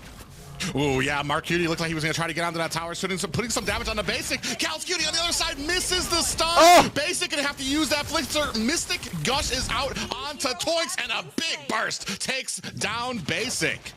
Mark Cutie, the Magician, strikes again, makes people disappear. Able to pick that one up 1-0 plus the tower. Area 77 now taking 1,000 gold lead plus some more map control. This is a great start for them at match point. Yeah, Merciless actually taking a heap of damage there, half health. Maybe Victor has been able to turn it around now as it looks like that a little bit more of an even fight for him now, starting to get the advantage. But still, 3-1 now for Area 77, about a little less than 2K gold lead for them. Yeah, I mean, with that, coming into the mid game now, 6.5 minutes, 7 minutes coming up. Victor, he's going to be a little bit more delayed. Yes, he still has like the level 4 spike. He still has the ultimate combo, the knockout punch and all that. But he's not going to have the items that he normally would that are as important. But Avalon senses this. They're bringing all 5 members into this turtle pit. Merciless a little bit late to the show. Yeah, I was just about to say, Avalon is in full force at the turtle pit. Demon comes out, but halves a Gal's Cutie on the upside. Jules Cutie takes a full shadow kill, has the Mystic Gush out, and he is not going to be able to make it. Mark Cutie gets the turtle, so a successful objective. Oh, look at the jukes from Jules Cutie trying to avoid Demon, but in comes Tarzan with that quad shadow, not going to be able to get the kill. How did Jules survive that? He's definitely got something going on. He's got a rabbit foot in his pocket right now. The man, I mean, Victor was under tower, still unable to get the kill. I thought for sure Jules was just done. And we were like, all right, let's look at the turtle now. But in the end, he's able to get to the other side. He pops the magic gush. Victor pops all his skills and starts taking tower shots to the face, so he's got to get out of there. He sidesteps Demon. I mean, Area 77 are just playing a different game right now. I don't think we've ever seen this side of them. Yeah, and it's incredible the amount of, like, I want to say strength that we've seen kind of like upgraded from them from last week to this week. It's almost a completely different team. Their synergy and the damage that they're able to put out their DPR onto the back line, trying to lock onto Toinks. He's going to be able to get the decimation out and takes down Toinks. And a beautiful snipe actually gets on him. Basic might regret it, though. He's going to be flickered out. And Mark Cutie finds the kill. That's going to be another tower for Area 77. Mark Cutie makes magic, man. We talked about it at the very beginning, man. Mark Cutie is, you know, the backbone of this team, or I would say the hands of this team, throwing the punches back and forth. Victor able to pick up a kill there in the mid side on Jules finally, which is good. He is going to be helpful, but still Area 77 taking a huge step in the right direction. And Aerithal 2-0-2 at 8.5 minutes is crazy. Oh, Mark Cutie actually in a little bit of trouble here. Just finds the safety of his tower. I know Tarzan kicking himself in the head right now. He just needed a sneeze, a backhand to be able to put the finishing touches on, but is not going to be able to find the kill. Yeah, Demon, though, that damage from that meteor is definitely starting to hurt. Even the bulkier members, it's starting to do, you know, a 4th damage, 33% damage, and you said in the very beginning, it could be huge. Basic also does have the snipe. We have a lot of range on the side of Avalon. I think they need to take the advantage on that. They need to preemptively do damage like that before these neutral objectives. That's going to give them an advantage when it comes to these fights. Oh, Jules Cutie actually gets halved down. A beautiful little quad shadow there from the side of Tarzan. And now Area 77 starting up on this Lord. You can see Victor doing his thing again up at the top lane. Going to try to create that presence across the map. Split the priority for Area 77. It is a 2v3 down here for this Lord fight. Actually, Jules Cutie kind of lurking in the bushes below, trying to maintain some of that distance. Mark Cutie at the bottom as well. A little snipe misses. 2 snipes actually missed. Demon missed his orb as well. Gals Cutie trying to fend off the enemy mage. Down to about 10%. Is DPR going to be able to get this? Mark Cutie able to secure the Lord for Area 77, and DPR finds a kill onto Toinks. This is completely different than we saw from the first game. Area 77, like I said, the whole team participating in these objective fights and finding the secure on the Lord. They're here, man. They're here. We're looking at a 4,000 gold lead right now. Area 77, we're only 10 minutes in. Last game was at least, it felt very close, but this time Area 77 is just ahead, man. And they're ahead in all the right places. Mainly speaking of Mark Cutie, their main damage dealer here, 2-0-3.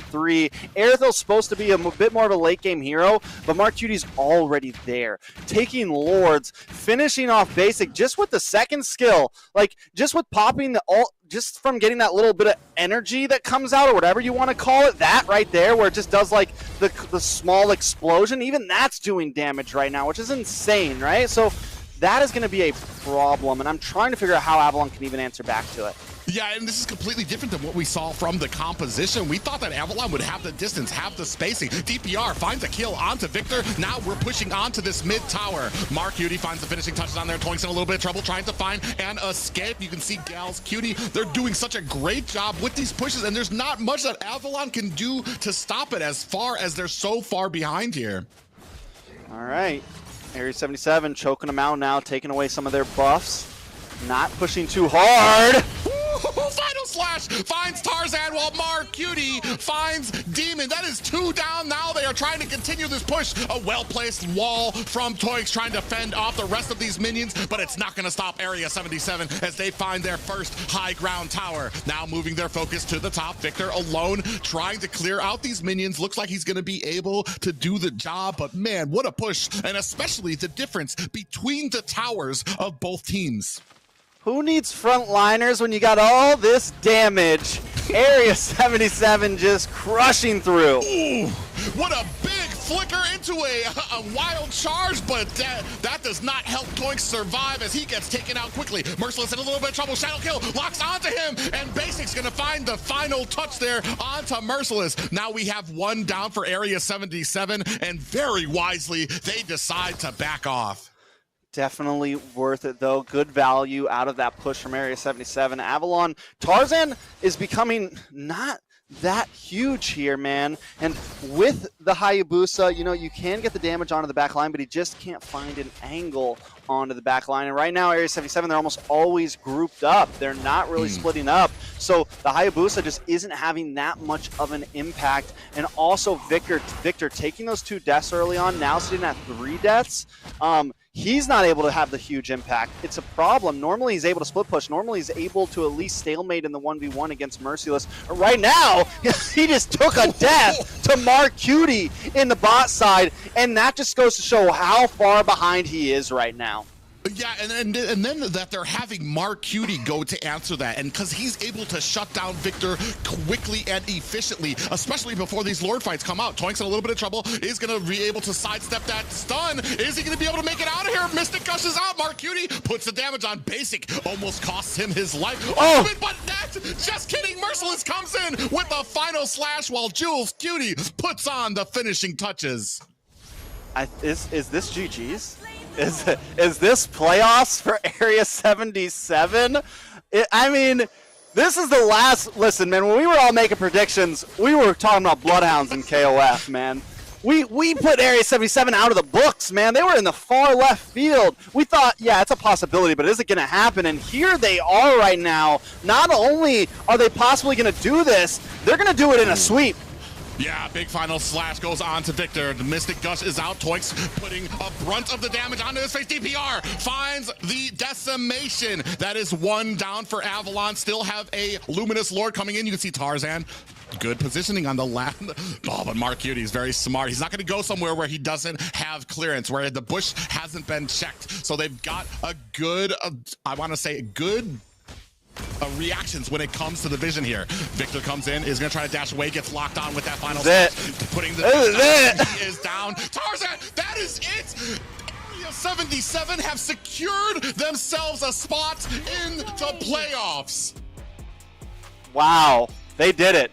They defied the odds tonight. Area 77 says, we don't care what you got to say. KOF, I'm sorry, but you should have been here facing us, and you weren't. And now Area 77 is going to LA. That right there seals the deal.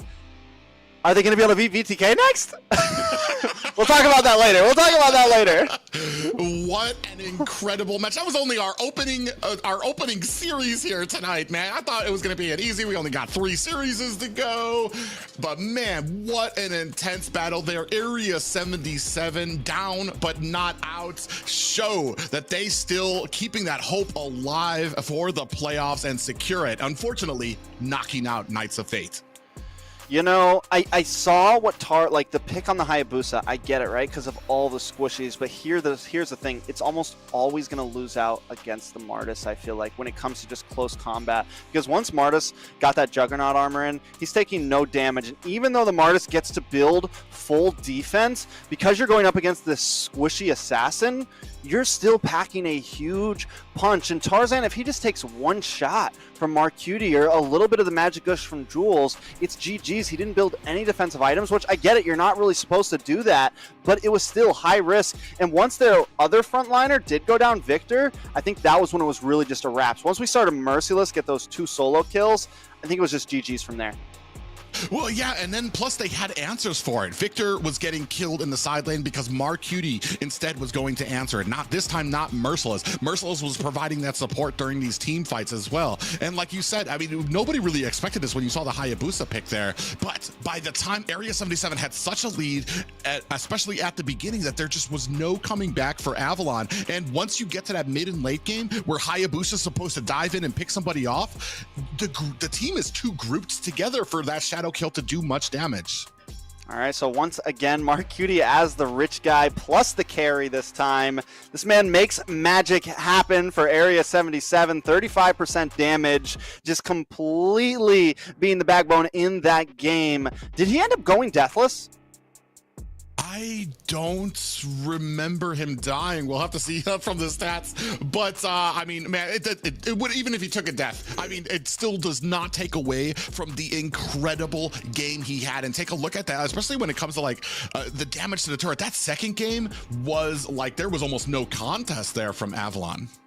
Yeah, Area 77 just completely sweeps through, even with the composition that a lot of us kind of underestimate. Let's take a look at some of these replays, though. This is game number 1, 30 minutes in. This is actually the final Lord, and if you look at the minimap, you see that Area 77 went to go take out Victor. They get him. Lord closing down right now. We're at 15%, and Area 77 makes in the nick of time the big Divine Judgment onto Basic, and that's where the tide shifts. Area 77 takes control of the pit, and even with Demon trying to use the Magic Gush, finally we see DPR put his big boy pants on and click the retry button correctly, and he's able to secure it, and that's when things shift, and they're able to take that game. Area 77 in game 2, which we're looking at now, they are just dominating. Gal's Cutie picks up this Valir Roam and plays it so well. Even there, Toinks can't do anything from the beginning of that game to now.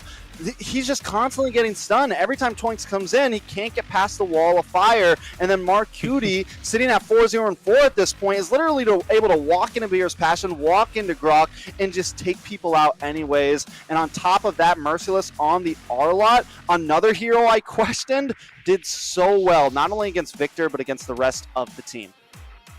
And after that, go ahead. I think we're going to be tossing back to Liz now. Well, thank you guys. Private Space captured my reaction pretty well now. Mark Cutie is going to be the Cutie marksman who secures that MVP. He gapped Basic pretty hard, I gotta say. I did capture the first game. 30-minute game, Basic had a 12% damage. So I don't know what's happening today, but Area 77 really showed that the Cinderella miracle has happened. And I don't even know how to react to that. It's like they're playing on a different game this week. And who would have thought last week that it will be Area 77 as the last contender going to LA? The one person I think you know, the one person who did know, Yui. Yui knew all along. This is all part of this diabolical plan.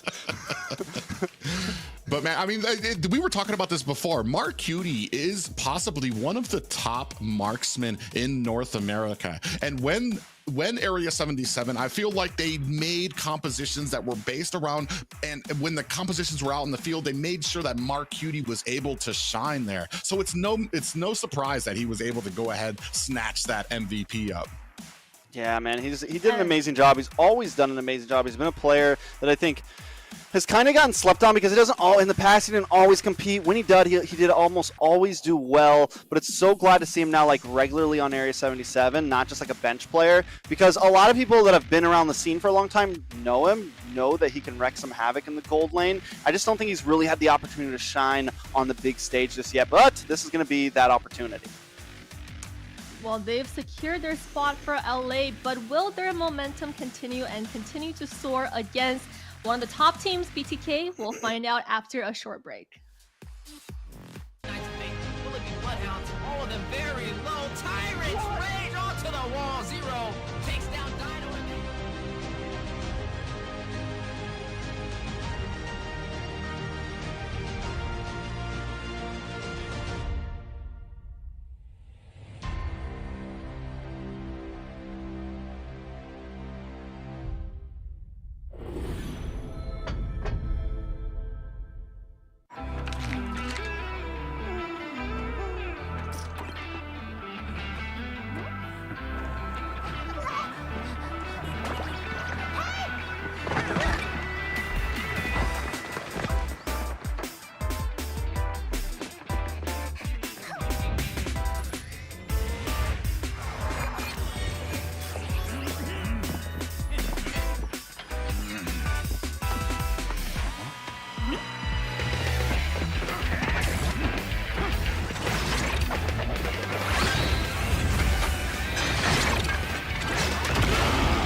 qualifying tournament for NACT Fall. This is Mara Aquino wishing you guys luck, and I hope you guys do so well and you go to Philippines for the upcoming M5 World Championship. And you never know, it might be you that I announce as the winner. Hi, I'm Gideon Q. I'm from Malaysia. I'm a talent as well as a caster for a majority of the MLBB tournaments that you may see internationally. Good luck to all the teams who are coming in for NACT fall season. I can't wait to see potentially new talents coming out from North America. Obviously, we love the old, but some new ones would be great to see how the community is going to continue to grow, and especially when we're looking at the top 1%. Good luck to all of you guys, and especially those who are prepared to deal with a giant crowd when you start flying over for the international. Good luck, everybody. Wait, sorry. Hi everyone, I'm Eterna. How are you guys doing? I just want to say a few good words here. I've been very excited to see you guys grow. It's so great to see how things have developed over the seasons, over the years. I hope it gets bigger. I hope you guys have more to say on the international scene. And I heard you guys are coming to ISF, so that's super great. Can't wait to see you guys there. Can't wait to see you guys rock the, MLBB scene. Hey guys, my name's Tefel, and here's the thing, we watch NACT Grand Finals, and if that shows anything about how NACT is as a region, you know what? I can't wait for it. I hope NACT falls. All of you guys will do good, because at M5, we gotta see a surprise, man. I can't wait to see NAs in M5. What's up, guys? I'm Mirko, Indonesian caster. Right now, casting for MSC. I'm eating. They told me to do this. It's all good. NACT is gonna be insane, all right? You know who I'm rooting for. I'm wearing their colors. BTK all the way, all right? So yeah, BTK. Support M5 BTK.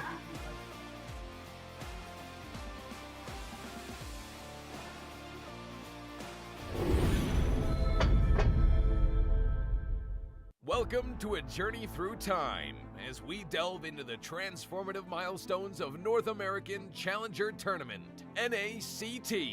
Our story begins on April 11th, 2022, when the North America Community Tournament was officially renamed to North America Challenger Tournament. The official NA YouTube channel was also introduced, and Team A77 claimed the title of champion for the season. Fast forward to August 7th, 2022, and NACT evolved into an officially organized North American regional event. The tournament spanned 13 days of thrilling online broadcasts, with Team First Blood triumphantly seizing the championship. As we moved into the fall of 2022, the first ever offline grand final was held, taking the tournament to a whole new level. This landmark event took place in Las Vegas, USA, creating an unforgettable live experience for all the fans and competitors. The NACT trophy was unveiled, and the championship title went to the Valley. They also represented North America in the M4, finishing in an impressive 6th place. It was a remarkable moment, as it marked the start of a new era for NACT. By February 2023, the NACT spring season was underway. The offline finals took place on May 14th at the HyperX Arena in Las Vegas. Our livestream page was a sensation, reaching number 36 on YouTube's trending list. Gerald Solomon, the head of the North American Esports Association, was in attendance. BloodThirstyKings, who will represent the United States in the IESF. This has been a brief look at the significant milestones of NACT, charting its growth, evolution, and the challenges conquered along the way. Stay tuned as we continue to make esports history.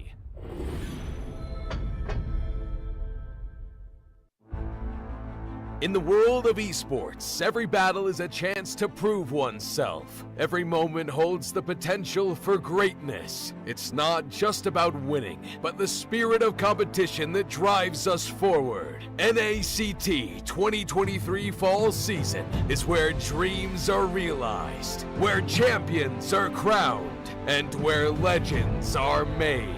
In the arena, we face our rivals head-on with unwavering focus and unwavering resolve. We leave no stone unturned, no opportunity wasted.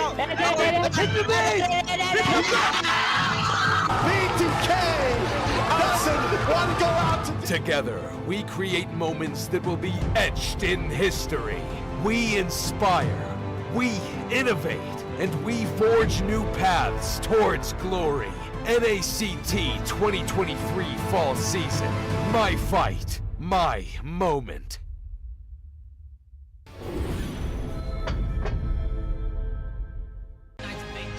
Bloodhounds, all of them very low. Tyrants rage onto the wall. Zero takes down Dino.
And we're back to the second series of the night. What an incredible upset we just saw there, and that has changed up our current standings. So let's take a look at what we're looking at right now. And Private, would you be able to take us through it?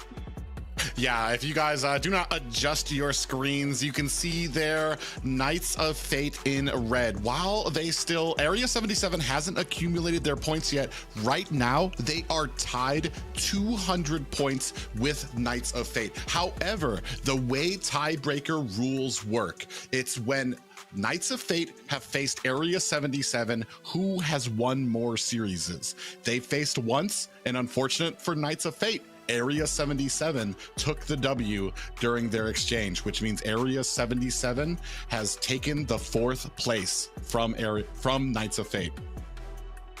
The aliens have landed in LA, ladies and gentlemen. Area 77 trying to rise back and reclaim old glory. A once top 2, top 3 team that's kind of fallen off over the past year is here to play once again. That's right, guys, because Area 77, although it sounds like a Cinderella story, this season they were the undefeated champions a couple seasons back, so it just looks like they've gained back that momentum, and they continue to practice, and UA is rooting for them in this game. What do you guys think? I'm gonna be honest. I'm kind of joining the Area 77 hype train here, man. I'm feeling this right now. I'm feeling the energy. I'm feeling a little Interstellar right now, and I got a feeling Area 77 could possibly take this too. I'm just saying. I know the vote's on BTK, but the possibilities are there. Yeah, I mean, I know we were talking about it before. It's like, man, I feel a little bad about my pick now. Just because of how well Area 77 did defying the odds, where does it end? Does it end with BTK? Because BTK has been a monster. They've been that hill that cannot be climbed for a lot of teams. And we're going to find out if Area 77, with the momentum at their back, can overcome it. Yeah, I mean, and once again, we're looking at a very similar story to last time, right? Area 77, you know, I think they got a lot to prove here, man. They have a lot to prove, but BTK always has a lot to prove as well. Every game is important to them. They got pride in the line, so we can't really count them out on that note either.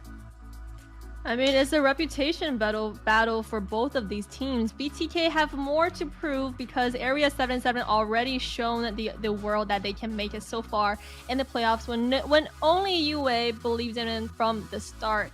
But BTK has a lot to prove for sure. They've been trying to prove themselves all this week, so we can't count them out either. So I think the teams are ready. So let's find out how these two teams are gonna do in this series. All right, let's jump into draft number 1. Ladies and gentlemen, this is a best of 5. You know, I got a quick little story real fast. The very first tournament I ever casted, NACT, way back in the day, Assassin Day, this is before it was Challengers Tournament, this was a community tournament. You know what the grand finals was, Private? Area 77 versus BTK.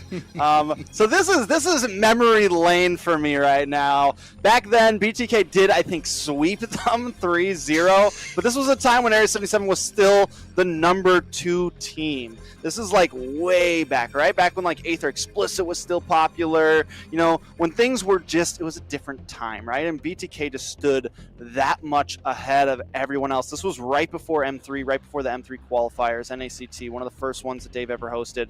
And yeah, Area 77 versus BTK. So this is definitely like, you know, this is a derby. This is one of those classic Cal games of NA right here. Yes, BTK probably does have the advantage, but still, it's always fun to watch these series.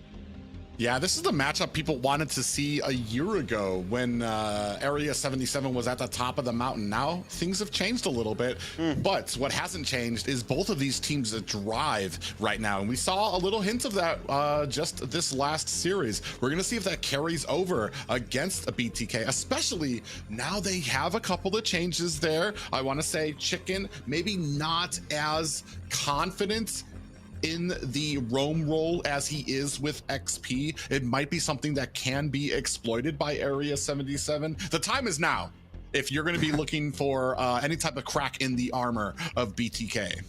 Most definitely. Some more good TID points to knock out. It's Yato T, X Area 77 up against some X brothers. So this is even spicier than what it used to be, right? We got some brothers in arms fighting up against each other. So yeah, a lot of possibilities. And Fried Chicken, you mentioned him on Rome, and I heard you talking about it the other night when you were on Analyst Panel. You know, he's been really favoring some of those cross roamer EXP lane roamers, right? He's been like bringing out heroes that are very common to be used in the EXP lane sometimes, and it's why I think he has done well. Heroes like Kaja, you know, heroes like some of these other picks. So there's always those possibilities.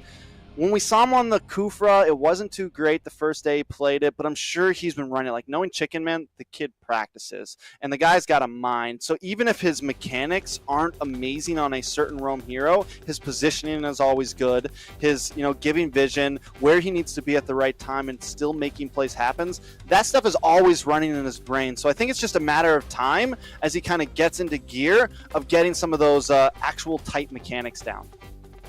One thing that is a big question for me is the biggest, I don't want to say weakness, but the biggest frustration for BTK when they face a team like the TheOhioBrothers is that early game aggression.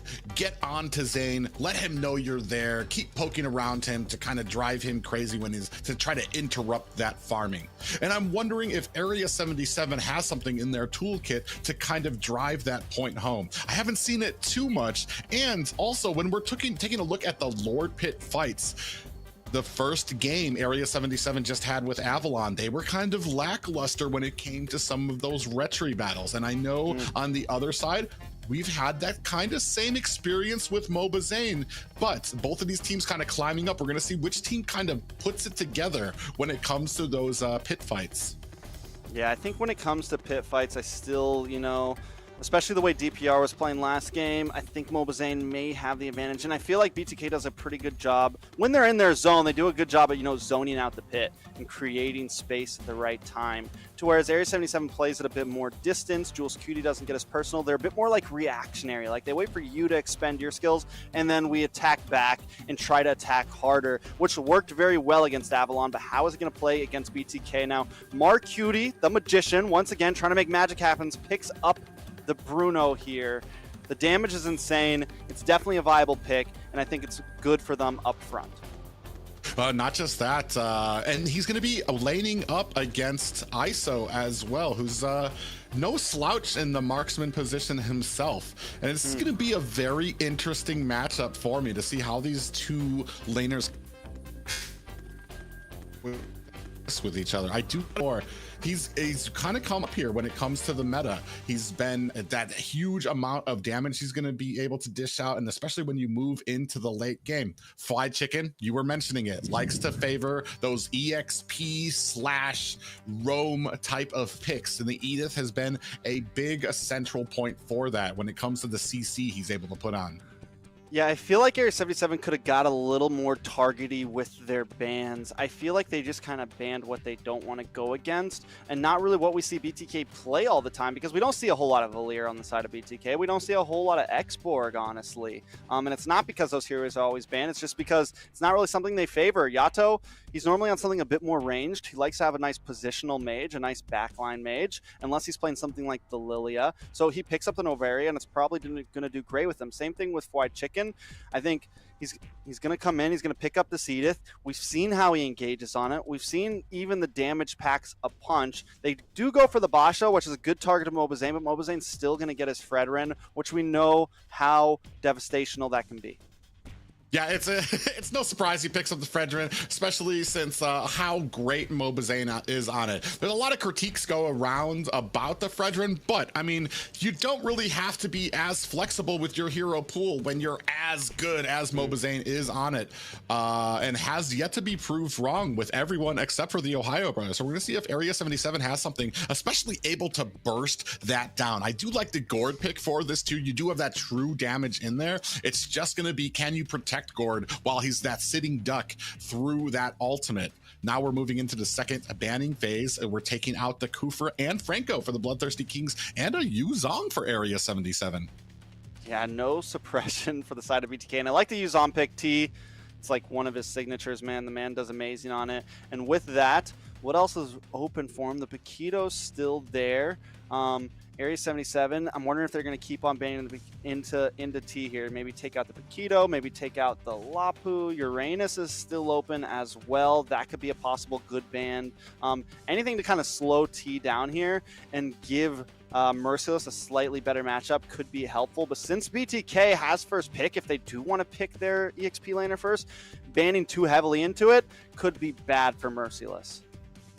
Yeah, and that's kind of the problem when it comes to these banning phase. Oh, we're gonna take out Harith for Area 77. It's funny that you talk about the Yuzong, because that is a good pick that T does like to sit on. And we were just talking about some of these early bans from Area 77, more generic, I want to say general, that they just didn't want to see, rather than a very specific ban based on BTK and their history. But we're all out of bans here, still waiting for a looks like a roam and a marksman for BTK. Yeah, definitely. Well, an EXP laner, I think their roam is going to be that Edith, right? I know, it's so weird seeing Fly Chicken play roam. Yeah, It's like, yeah, they pick up the Beatrix, which ISO does well on. Area 77 now having to pick two back. They need an EXP laner and a roam. Kufra's gone. So many things are gone here. Maybe they pick up something like the Atlas, something a little crazy here. For Area 77, Atlas, he's fallen off the meta because he's predictable. Maybe now. Lolita? Everybody understands. Oh, I mean, I don't hate the pick here right now. We're going to see how well that plays into it. But like, I want to say that Atlas, he's fallen off because he's predictable now. Kind of the same reason that Jawhead used to be a great roam, but people learned what to expect. They know when they see him coming, and they know what they have to do to shut him down. Same thing with Atlas, and his early game can be a little rough. And we go with kind of the old faithful here. We're going to go with Grok with the great setting potential with that wild charge.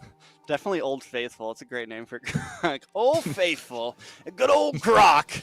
You never go... I mean, it's true. You can't really go wrong with it. Like, I would never see someone pick a Grok and be like, that's a bad pick. Like, I just feel like he always kind of fits. Doesn't really matter what the enemy... Like, there's times that he's really good, but then there's times that he's just good. You know, he's just a solid pick. And I think in this situation, he's just a pretty solid pick. He's going to be able to put some walls up, but he's also going to... If he can time those wild charges right during neutral objectives, it can definitely be the thing that gives DPR the advantage. And you mentioned Area 77 not being as good as like working as a team to get the objective. It was something that Avalon was doing very well last time, and DPR was kind of slacking. I think that's something that they're going to need in these pit fights if they want to go up against BTK. I dare say this is the David and Goliath matchup here. Ooh. Area 77 taking on BTK with momentum at their heels. Can Area 77 overcome the hill that is the Bloodthirsty Kings?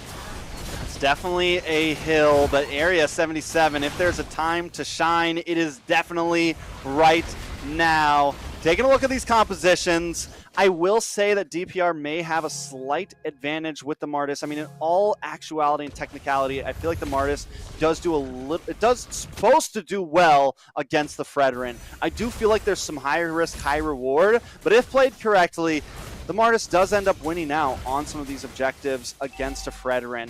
In the sense of certain team fights, in the sense of mid and late game, if the Martis doesn't scale, the Fredrin is definitely the better pick. So Area 77 definitely has some things to do here. Another nice matchup I'm wondering about is how Mersos is going to do with this Arlot against T this time. He did end up getting the wins against Victor on the Paquito, but how is he going to pair against the Charizla?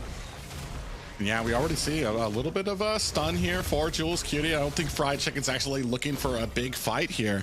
But, I mean, we're already seeing BTK. They're already showing a presence in the jungle, trying to create that frustration to interrupt the farming ability.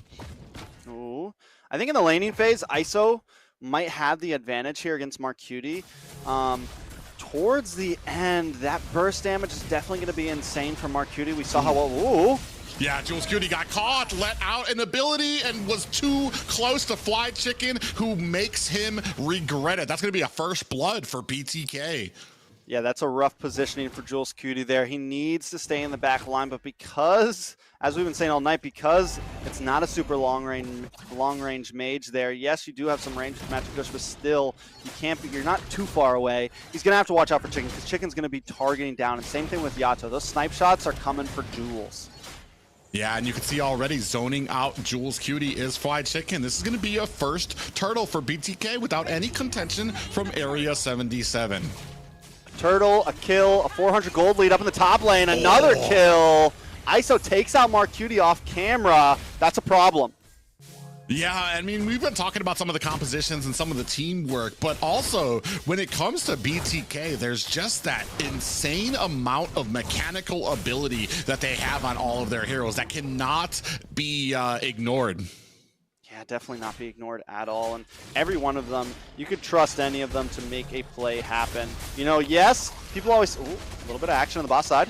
Yeah, DPR gonna have to use that Mortal Call to try to get away. We have the Primal Rat from Fried Chicken, gonna be able to find the kill onto DPR and find himself a hasty escape. And Fried Chicken still gets away, man. That is a problem. And what I was about to say is BTK, yes, people always, like this whole season, last whole season, it's like, oh, they're climbing, they're trying to do better. But that's because we're only comparing them to TOB, right? And right now, TOB sits at the top of the food chain, essentially, in this season, right? But against a team like Area 77, against in the lower bracket, BTK is still a very top caliber, man. And you mentioned it, every one of them can be trusted. Every one of them knows how to make a play happen. Yes, TOB, they have some trouble, but against others, like here, Yeah, DPR gets locked up by Fly Chicken. Down comes the Appraiser's Wrath. Primal Wrath is out. Another kill for Fly Chicken onto DPR. Galscuity is trapped, trying to get away from this wall in a bad way. Gonna have to use that wild charge to get himself to safety. And now the overwhelming presence of BTK in the enemy jungle is crazy. Yeah, I mean, and it's White Chicken on this Edith, man. He's just able to get so up close and personal. He looks like the way Shark plays sometimes, man. He is just in their face. And with Yato standing behind him, the way they're moving around, this is all, like, the way White Chicken and Yato are moving together, it's different than how Baj and Yato used to move together, because sometimes they would split up a bit more. But Chicken and Yato are running a nice chemistry right now, to where Yato's firing these shots, Chicken's looking for inch gauges, and they're working as a unit, which is something we weren't really seeing at first when these changes happened. But now it seems like, you know, there's some oil in the joints. The gears are starting to turn for BTK. Yeah, and you can see great job by BTK to zone out the rest of Area 77. Nice little snipe there from Yato, bringing Merciless low. DPR gonna try to put some damage onto T. Turtle looks like it's gonna be going to Zane. He's alone up there. I mean, you don't have to really have retry battles if you're alone at the Turtle. DPR in trouble, and an Appraiser's Wrath doesn't finish. Oh. No, Yato able to clean up.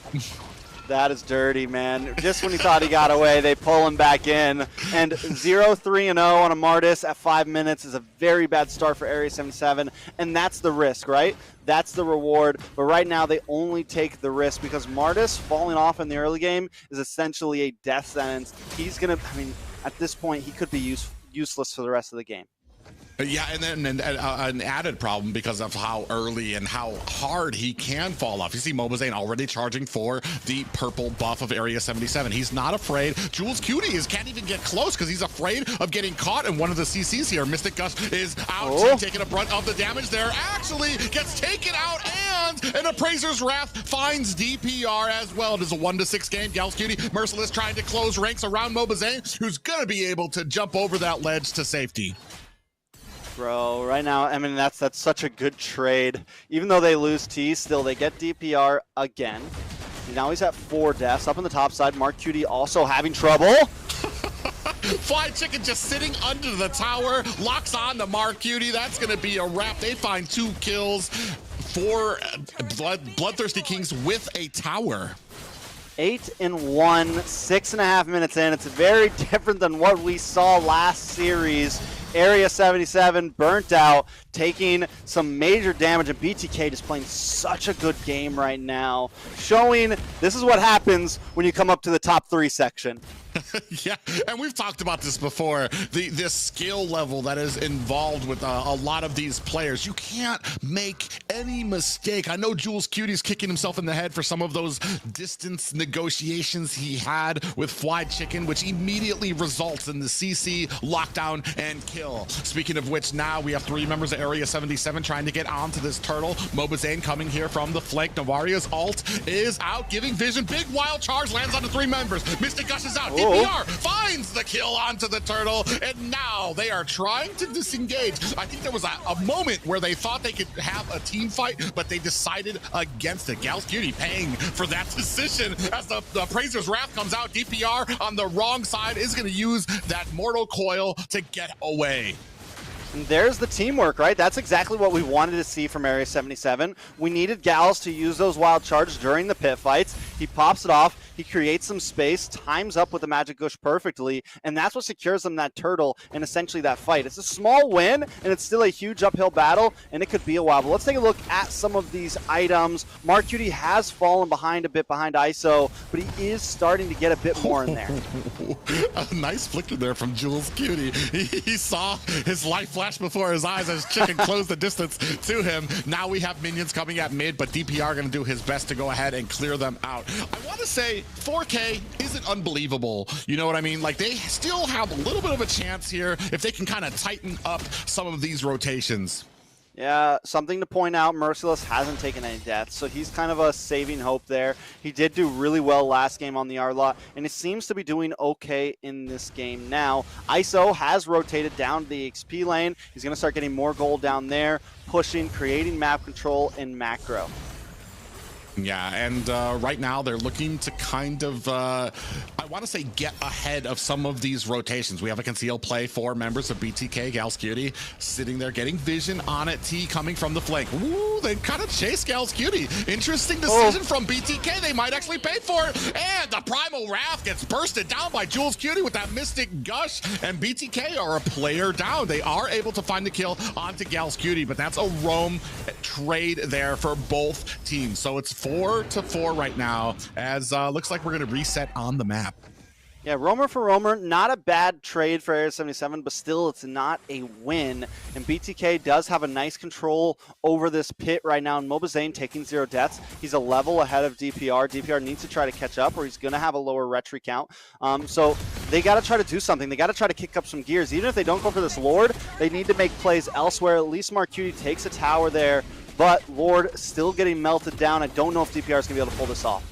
Yeah, they're coming in here about a third health, 10% left onto this Lord. PR snatches it away from Mobazane, and Area 77 are getting out of dodge. They got what they wanted. They're trying to leave the city in a hurry. Oh my god, I love it. They hit the conceal. They're like, we got it, run! Everybody get out! They pulled it off, and now Merciless. Oh, Merciless, maybe a little too hungry for his eyes. Jumps into 4 members of BTK and gets bursted down. We do have a non-luminous Lord making his way at the bottom lane there, while the rest of Area 77 going to go ahead and reset. Hey, there's that problem that we see sometimes, you know, with the mid tier. There's the difference between the rest in the top. It's when you get a win, when you get a Lord, you get a small W in your book, you get that check mark. You make some weird mistake after, and Merciless dives into 4 members. Like, I don't care. It wasn't that important. You didn't have to get Yato there, but he tries it and he fails. And that dub that you just got now turns into more of an even boundary. Yeah, and Mobazane actually gets caught with the final slash, bursted down by Marcuti, and with a little help from Jules Cutie. Fried Chicken comes in, CC laid out. ISO with the ultimate off the side, trying to secure the kill. Merciless finds Fried Chicken. That is 2 kills unanswered for Bloodthirsty Kings, and now they're going to go ahead, try to make a push here at mid. ISO trying to defend Galscutie, and look at how much damage he's doing to Galscutie. That's a roam, and he's bursting him down like a minion. Yeah, and Marcuti also starting to output some burst damage, even with a couple deaths. They got to watch out for ISO, though. He's 4-0-2, and his damage is just going to start going off the charts in another minute or two. And if Area 77 doesn't have an answer to that, it's going to become a huge issue. Here's one thing to point out, though, with Area 77 is just kind of like game 1 against Avalon, they find this rubber band, they find this bounce back, they know when their power spikes hit, and yes, it's a little late this game, it's around 11.5 minutes, but they know when they can push the fight, and that's just some of that game sense, some of that experience of being around for a long time. It's like, okay, now's our time to really push it in. Even though we're a little behind in gold, we still can put up a fight at this point. We've gotten some important items. We know where our heroes work and where they don't. Yeah, we did see Galscutie got caught in that bush a little there. Ooh, Marcuti actually able to get that orange, but Fried Chicken tried though. And this is just kind of showing how well their presence is in the enemy side of the map. Fried Chicken doing a great job getting vision for his team, letting them know where they are. Still, though, 30 seconds left for this next Lord. Most definitely. DPR, maybe in a bad spot, should be able to get away from this. But BTK still definitely controlling the map overall. They've lost a lot in that top lane, and towers are actually in favor of Area 77 right now, but I think this mid tower is really going to be the game changer for one of the teams, and that snipe damage hurts from ISO. Oh man, God. Poor Jules, he just can't get home. Just trying to go home. Mercy, please. Just with the sniping ability, that's just the value you get from a Novaria. I definitely don't want to be trying to go home from the middle of the lane as she's lobbing spheres down there. DPR just realizing Fried Chicken's in there, going to get popped up for his efforts, using the Mortal Coil to get himself back to safety. Still 4 members here for Area 77 trying to contest this next Lord. Does look like this is going to be a Luminous Lord. They're trying to slow play it. Mobazane dancing around it. Novaria with the ultimate, giving vision on all the members of Area 77. A flank from Merciless. And the final slash comes out. ISO finds Galscutie. Jules finds ISO, and now we're still trying to battle. Flying Chicken goes. Oh! He is next. DPR is on a roll right now. They're trying to take down Momo. It's happening. Can they bring down the mountain? And down he goes. This is going to be possibly a free lord for Area 77. What a switch up for that fight. Oh, it's happening. It's happening, guys. Look at Mar! I thought he had it. He wanted it so bad from Yato, but flickers out, and thankfully Marcutie did not, go all in for that. That's going to be the Lord for DPR and Area 77. Holy cow. We went from a 4K deficit to a 3K lead for Area 77. Not only that, but towers are crumbling. The mountain is being climbed right now, and the aliens are here invading the Kings. BTK now on the back foot. We can't count them out, though. All it takes is one big play from T, one big play from White Chicken, or a really good snipe from ISO or Yato. As we mentioned in the very beginning, any one of their players with the heroes they have and with the composition they packed, anyone can make the game-changing moment for BTK. Yeah, and I just want to point out, like, Merciless's positioning on that last Lord fight, finding himself north of the Lord, flanked into BTK with them just not realizing what was going on, and then came in with the big final slash on the whole team. Just an amazing performance by him, and especially to help the team and turn this around. Yeah, and bro, not just like a great flank, but that final slash, it brought all of BTK into like one little death ball, and Area 77 knew it. And then DPR just combos up, able to bring them all together even more. And that was kind of it. And Marcutie, though we took those deaths early on, this is the Bruno for you, man. This is like one of those heroes that even if he takes a death or two, the damage still scales exponentially. Now, for anyone just watching, I know there's a pause, but with that always comes a great giveaway code. So make sure you take that down, type it in for a chance to win a tournament chest. So right now, back to the game though. Private, does Area 77 have this in the bag right now? Nobody ever has a game in the bag against BTK. That's BTK? Yeah, there's no way. But they do have a sizable lead if they can continue to focus without making some of those mistakes that we saw in the early game, especially when it comes to Jules Cutie. Like we said, he's on the gourd. He doesn't really have a lot of movement, and he has been getting caught. Oh, as we're talking about that, in comes Merciless onto Mobazane, trying to assist with this Lord, getting to the lane. All lanes crashing in for Area 77 now, but BTK makes short work of that Luminous Lord. Oh, look at this tower. It's actually, Mystic Gush is out for Jules Cutie, zoning out the rest of the team. Marcutie trying to take down the tower and successfully brings down one high ground from BTK. See, and I don't know, man, if you watch Marcutie in that tower push right there, he was dancing on the line of death, and oh! Yeah, a little bit of a trouble here. JL's Cutie and Jules in trouble here. Mobazane with the taunt onto Merciless. Oh! Flash comes out. DPR finds the decimation onto Mobazane, and now putting his...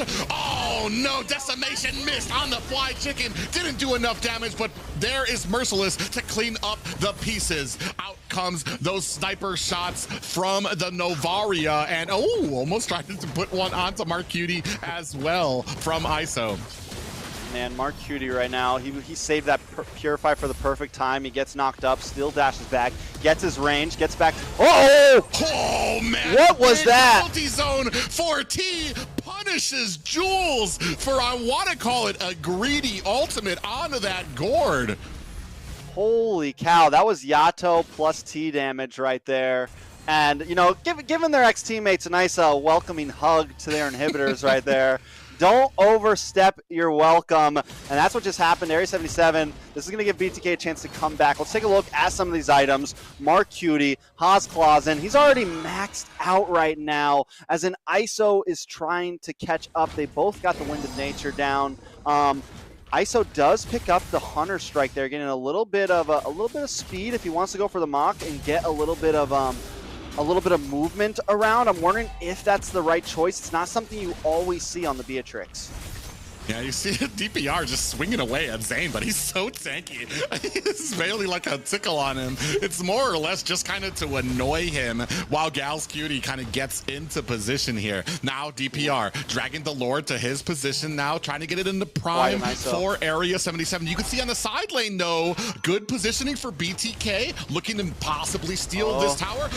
Catches Mark Cutie, who is going to be able to dive out of the way. Gal's Cutie from the flank finds a wild charge on the fly chicken.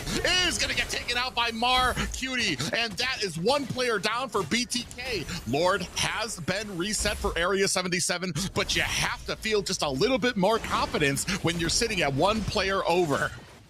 I have to give some credit to Mobazane there. He let the Lord reset. Once Chicken died, he walks over, he's like, oh man, all right, we let it reset. That might not be the saving grace, but it does buy some time. They know that they now have a disadvantage over this pit, and Mobazane doesn't get too cocky with it, right? No. Oh my god, that's a lot of damage. They didn't check that bush, and T lying in wait, trying to put the damage onto DPR. Out comes the ultimate, giving vision for the rest of BTK. DPR doing a great job bursting down this lane. He's going to go ahead and get a big wild charge. Lands, and Mark Cutie finishes off Mobazane. Down goes Jules Cutie as well, and Merciless is giving chase for the rest of BTK. Diving in, T might be in trouble here. This still has that immortality, but thankfully, Area 77 think the wiser of charging in. Wow. Area 77 is here, man. You know, Mark Cutie, that Bruno is definitely getting put on the ban list. And Mark Cutie's, I'm not like taking anything away from Mark Cutie. He's a great player with a lot of marksmen, but the Bruno, it just does so much damage, man. And with the Purify, BloodThirstyKings just can't get to him, man. Yeah, now we're starting to continue on. Penalty zone lands. It might be problems for Area 77. Immortality has been activated. T in problems. Final slash locks onto him, and he still has that immortality. The base is down, and I think Area 77 have done the unthinkable, have gotten a game off of BTK. Not just a game, but game number one. You know, I think a lot of us came into this thinking, all right, Area 77, maybe they get a game here, right? Like maybe they get two. But I don't think any of us expected we were going to come into game one and they take that. Yes, they do have some momentum going with them. DPR's had a lot of practice in the Lord Pit for the past hour and a half, you know, facing against Avalon. So they were definitely prepared. But still, BTK had the lead. And you know, you normally only see like top dogs come back from a 4K gold lead and are able to like hang it out. And Area 77 just showing up right now. Man, there's intense games, and there's what that was. As we take a look at some of the stats here, I mean, big things that stand out to me. I still took a lot of deaths, Mark Cutie did, but man, at the end kind of pulled through against BTK. So in that final moment there, Mark Cutie sells Wind of Nature. Well fighting at that before he dies. He gets knocked up. I don't know when he pulled that sell off, but he got the double knock up right when I was talking about them not being able to catch him. They catch him, right? And he's able to grab that immortality in the nick of time. I don't know exactly when he picked it up, but he had Wind of Nature last time we saw his items, when we saw him completely max out. He picks up the immortality, and that was a game changer right there. Because even after he dies, he dashes to the side there. That forces Yato away, and it gives Area 77 even more time to really get that final finish in. Yeah, I believe this is that last fight. You see Mobazane taking a heap of damage there, and then they charge in with a beautiful wild charge. Merciless comes in front line, trying to set the tone for his team. You can see T dive over as well. It's just such a great and a lot of offense. It took them a little bit to kind of get going against BTK, maybe a little bit of a nerves, but man, did they show confidence in that last half of that game. Yeah, DPR as a sandbag, just taking tons of damage. But even then, you mentioned it, he was going toe-to-toe with Mobazane there in the end game, just kind of being the harasser. And that's where the Martis can come in clutch, right? Let's take a look at some of the damage. Mark Cutie holding 35%, but Jules also doing an amazing job for his team. Yeah, I mean, I'm almost speechless here. Nobody thought Area 77 was going to make it through the last match. Now they're here standing toe-to-toe with a BTK here, and I think we already know there's going to be some changes to this draft that we're going to see next here. Yeah, but here's the thing, right? Like, we saw BTK targeting them in the last draft already, right? Like, we already saw them kind of like honing in on some picks that they didn't want to see. And Area 77 still comes through. Area 77 was the team that didn't target BTK. So definitely interesting. BTK this time on the blue side. Area 77 up a game. Just to remind everybody, this is a best of 5, so we still have a long road to go. And like you said, Private, you never count BTK out. Yeah, and that's the amazing thing about them. We were talking about how skilled they are, especially when it comes to mechanical ability. People like Fly Chicken, Mobazane, Yato. I mean, the entire team has just some great micro. We even saw a lot of mistakes early game from Area 77, especially Jules Cutie getting caught on that gourd. But to be able to kind of have that confidence, to have that patience, to be like, all right, guys, we just need to kind of take it slow. Remember what our power points here are. And then as we started moving into the later and later game, they were starting to push back BTK, get them away from the Lord, allowing DPR time. Like, there was points where DPR was not even contested. He was alone at the Lord while the rest of the team was pushing away BTK. And this is what I've been wanting to see from Area 77, is that synergy and that grouping, that understanding of what you need to do as a team to be able to get a lot of these objectives. You know, and there was definitely some misreads there. I think it was like that last Lord. When Fly Chicken and ISO went into that side bush, they wanted to try to get a flank, right? And Fly Chicken kept trying to engage onto Mark Cutie.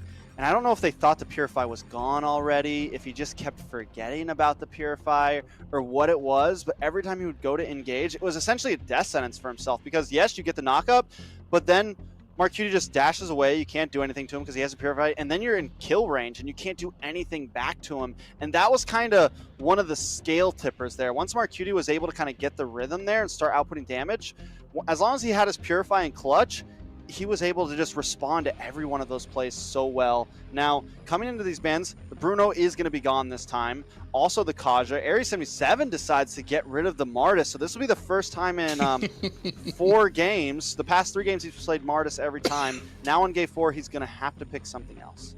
Yeah, I'm actually kind of wondering what you're going to use against BTK here. You were talking a little bit about that side play from Chicken, and I have to believe, kind of like on the same vein that Basic was at. I mean, you put a lot into that, hoping that the team might not notice, hoping that you can get that flank, but there's always that possibility. The team notices you, or like we were saying, they get the vision and they check all of these bushes while they're in the Lord fight, trying to make sure that they're not going to get surprised. I want to put that more as a plus for Area 77, having that knowledge, moving around the map and making sure that they're clearing things out while these Lord fights are going on. It just an incredible game from them that we saw last time. And I mean, it's going to be very interesting because now we're looking at both players going to be without their, I want to say, their main jungler characters, as Fredman was taken off the board as well by Area 77.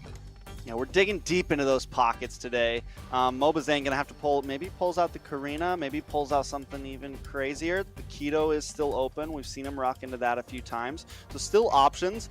We see this Kadita get picked up for BTK, and honestly, I feel like it could go any way. White Chicken played a really good Kadita the other day, didn't he? Maybe it was last week, I couldn't remember, but I feel like he ran a good Kadita roam the other day. But we also know Yato can play that as well if they want. So some flexibility starting from BTK, which is something I like to see from them because we don't see it all the time. Area 77 switching it up. We're going to pick up that Valier once again for the roaming position. And I mean, either one of them could run roam. You could run Novaria roam. You could run Valier roam. My guess is it's going to be the Valier. We saw how well Gals did it against Avalon. Is it going to work against BTK though? And there goes that Paquito. And it's kind of interesting that you mentioned it too, is because it does kind of work in a nice little flexible position there. And that's what I like to see during these drafts, is like heroes that we don't actually know which role they're fitting into. Paquito, great in the XP lane. We've seen how T can handle it before, but also it's been kind of mentioned out before. It's not something Mobazane dips into, but he is still great when he does have that Paquito in the jungler. It's one of those things that for lack of using a lot of the assassins, Paquito is one of those that can do basically the same thing, traverse around the map quickly and put on an insane amount of damage in very little time. I mean, one of BTK's biggest, I would say their biggest weakest points in the past season, even last season, was their drafts in a sense of they were never very flexible. It's very one-directional. And this is probably the most flexible I've ever seen them, which is really nice to see for once because it's true. It keeps the enemy guessing. And even me, as a caster, like, I don't really know if that Paquito is going to stay in EXP or if Mobizane's going to pick it up. I don't know if that Kadita is going to be in Fried Chicken or Yatos. It's not as like when the Fredrin gets picked up, even though that's flexible, you always know Mobizane is going to have it. Like, you just know. It's not a flex pick when BTK picks it up. You know, there's no like question. But this time, there are questions. After the Paquito was picked up, I said, oh, well, of course, Merciless picks up the Arlot. He did so well against Victor with it. So Area 77 does have an answer to that. So maybe BTK, unless T really feels good about it, maybe BTK wants to really put Mobizane on the pack. Yeah, interesting. I feel like Area 77 has decided that the Paquito is not going to be the jungler because they're banning out more from Mobizane, taking out that Karina. On the other side, BTK taking out the Lance, trying to focus down more onto DPR.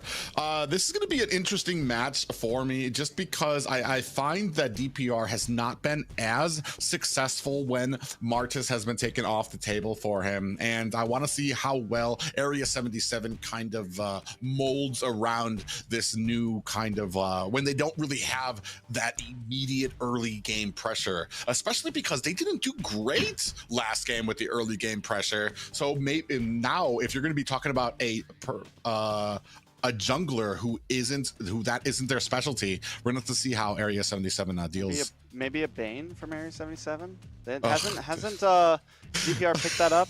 Didn't he pick it up yesterday? Yeah, it hurts my heart because I love Bane, but seeing his win rate here in NACT is it's hurtful. Can we talk about that Yin ban though from Area 77 here? We're digging. We're picking up We're like, listen, Mobizane, I don't know what you're up to, guy, but we're banning it all out. All right. Yin. All right. Okay. They do pick up the Harris for gold lane here. Mark Cutie going to get to flash a bit more. I'm wondering how he's going to play out on that. And now we get to see finally what BTK picks up. Yeah, I mean, Harith, and that's almost, well, I guess it's not going to be flexible. That's definitely going to probably be going into the marksman position. Well, actually, yeah, I mean, it has to be going in there, but that puts you at a very heavy magic damage centric composition here that, I mean. Yeah. You start building up defense for that early from BTK. Maybe they go for like a heavy damage dealer on DPR. Maybe they go for like an assassin here or something just to kind of like really lay down the law. I feel like that might be the only option to try to even out their damage output and not just have everything magic damage. But it's like we haven't really seen DPR. Like he used to be Pog, like when he used to be Poggy, he was very well known as like a great Lance player and things like that. But we haven't really seen him flex around well, at least like play well on an assassin jungle. So let's see what happens. It does look like Mobizane is going to be playing the Paquito because I don't think he's going to play glue in the in the jungle position. So it does look like the pack is going to be flexed over. Yato will be picking up the Valentina, and Fried Chicken will be playing. Oh, now this. What? Let's see. Let's see.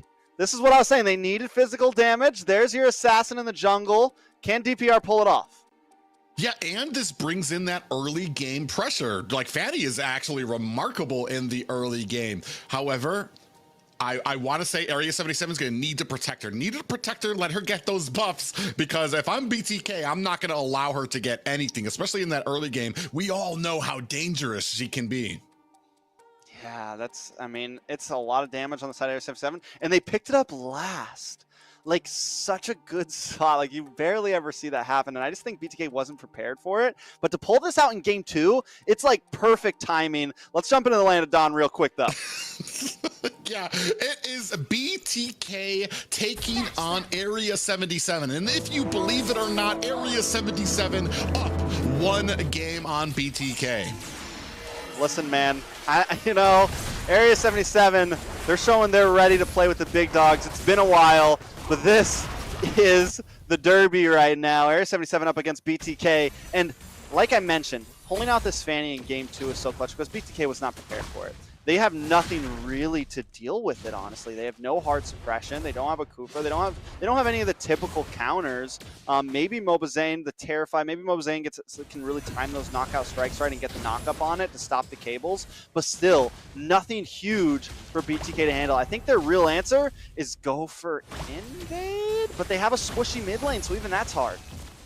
Yeah, that's, I mean, the only thing that you really have is possibly Fried Chicken being able to land that Petrify and the whole team collapsing on him right away. But, I mean, it depends how DPR, I haven't actually seen him play Fanny just yet. So we're going to see how well he kind of, because the early game matters a lot. You need to take advantage of that from her to really kind of push your team forward.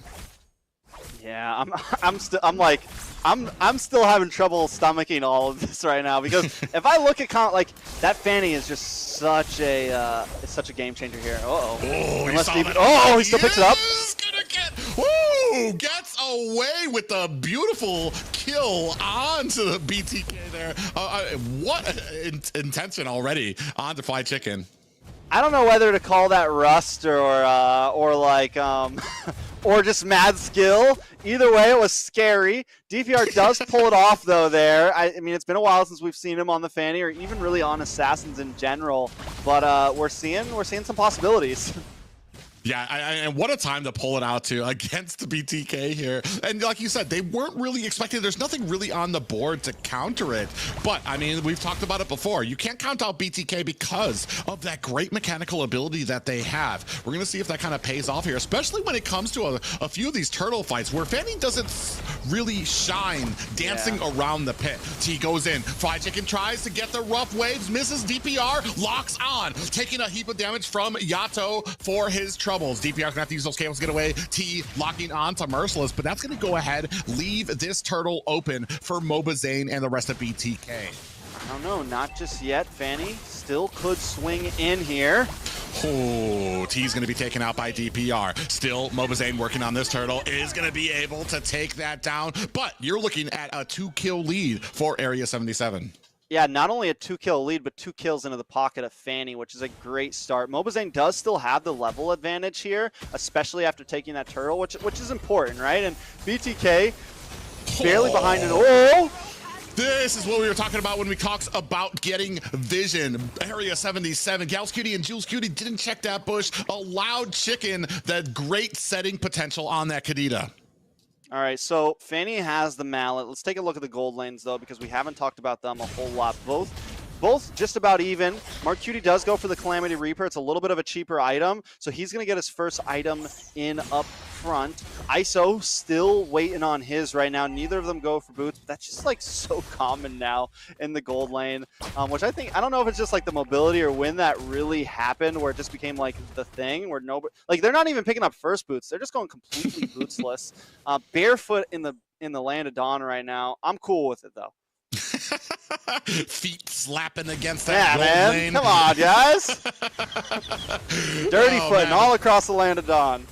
Yeah, but I mean, it makes sense, especially for the early game. If you're not getting ganked a lot, you don't really need a lot of that movement speed. Gals Cutie gonna get caught again. Checking the bush there, gets caught by Fried Chicken, but Yato puts the finishing touches on him. Ooh, look at that nice little chunk there. That's the problem with the Valier Roam, right? Especially up against Gadita. Fried Chicken. Oh! Oh, DPR coming back on the Mobazane, who's gonna dash his way to safety. But man, I want to say DPR doing a great job, but for every single kill he gets, I want to say the rest of Area 77 kind of faltering when it comes to the vision and getting ganked out by BTK. Mark Cutie, though, still doing okay, and he's always kind of the saving grace, right? As long as he can go deathless, there is a win condition in Area 77's book. But ISO also, the fact that both gold laners are just having such a neutral game right now, no one's really ganking, there's just action everywhere else on the map, it really just kind of shows that right now there's no way to tell who's ahead. Yeah, DPR going to go ahead, clean up this turtle. Not much contention from BTK just yet. I think they're trying to wait for those kind of power spike. They don't want to deal with a Fanny early game, and they've been doing, I want to say, a decent job kind of avoiding it, sans those 2 deaths they took early game. All right, so 5 minutes in, we're getting into the mid game here. Who's going to hit the better spike? I feel like the fact that Mobazane hasn't taken a death, Paquito's always dangerous, and the way that Area 77 has been moving around, Gals Cutie and Jules haven't had the greatest positioning. If Mobazane can take advantage of that, if Fried Chicken can keep taking advantage of it, it could be the win condition for BTK. And yeah, and that's exactly it, is when they can. Oh, we do have ISO with that blazing duet, locking on the Mark Cutie. Doesn't have the damage just yet. DPR comes in, might not be the fight he wants. Able to take down ISO and zooms back out into the night. Yeah, we're starting to see, I mean, even with DPR being, was kind of a little behind, Mobazane still is in terms of experience. The kill threat of Fanny, it's literally why she's always been banned. Like, in so many, depending on who you're going against, Fanny is just like perma-banned. And I think BTK just didn't expect this at all. And the surprise factor is always important. And DPR this time laying trap his zone. Yeah, Yato in a little bit of trouble. He's going to use that dash to get away from DPR. He's locked on in between two members. Is he going to be able to find the kill? Great job by Mobazane creating the space for his laner. Mark Cutie in trouble here. Zaman Force is a little late as ISO locks on with that blazing duet. A little bit of a stun comes out from Gals Cutie, but Mobazane on the flank looking for a kill. Is going to go ahead, clean up this jungle, and it's going to be more than enough clearance for BTK to take down this first tower. Speaking of which, Mobazane dives in on the Jules Cutie and is going to have to find herself an escape. And they finally find Mark Cutie, which is huge for BTK here. And Fried Chicken's been hunting for it. That's like a second or third try going up there. But third try is the charm, and they're going to be able to get that kill, which is going to be very important for ISO as the game moves forward. I mean, he's going to be able to rotate now. Oh, Yato in trouble. Oh, Yato in a little bit of trouble there. Is trying to get himself away. Merciless locked on. Is going to finish him off with that final slash. Meanwhile, T in a little bit of trouble here, trying to be a nuisance at the purple buff of Area 77. Going to use that split to run himself to safety. ISO from the flank with that blazing duet, locking on to all of Area 77. Merciless going to have to use the flicker to get away. Zaman Force has been activated, and Fried Chicken finds a kill onto Jules Cutie. In comes Mobazane, taken out by Mar Cutie. Bro, they're everywhere, man. This is a bloodbath right here. Fried Chicken though playing. Oh, Mark Cutie in trouble, trying to go back home in the middle of base. Fried Chicken finds the pick onto him. Fried Chicken's playing such a good game on this Kadita right now. 4-1-1. Always at the right spot at the right time. ISO in trouble. Oh, yeah, we'll DPR be able to get away is going to be able to get away as well. And still, minions for BTK. Oh, actually, that he just got bursted away. So we have one tower thus far for BTK at the 8-minute mark. 2 towers now. Yeah, 2 towers, which is good, right? And they're side towers, which means ISO and T can be a bit more involved in these fights, which I feel like right now BTK kind of needs that. They don't want to have anyone hanging loose too much because DPR is going to search for that. He wants to find that one person. He wants to come in a little bit delayed and try to reap the kills after people have been knocked down a bit. But if BTK can kind of play the game right, then I think they'll do okay. Fried Chicken is the only one I feel like that really should be like venturing off, and even I don't know where he is half the time. He's normally not even involved in the fight. He's waiting for Jules to branch off. He's waiting for someone to go back. He sits in a bush and he finds a kill, and he's found 4 of them already. He's got 4 out of 5 of the kills for his team, and as a roamer, that's huge, right? Especially because as a Kadita roamer, you do kind of want the extra gold. Yeah, Mark Cutie decides against trying to fight Fried Chicken, gets the objective he wanted, and zooms out. DPR, Gals Cutie finding a good position on the side of Fried Chicken and ISO, but they think twice about it and can look for some positioning on this Lord. Big BTK group in that bush. Find DPR, burst him down. Yato with the kill. Now we're focusing on the Mark Cutie. Mobazane finds and secures the kill there. This is good looking for this first Lord. Yeah, that's going to be an easy Lord for BTK. DPR also going to need to be careful. Now, here's one thing. Like, yes, they don't have any huge counters, but they also don't have, like, a bunch of easy kills. You have the Terrify from Yato that can stop the Fanny in its track. You have Fried Chicken, who can rough waves away and escape. You have Mobazane, who can dash through walls.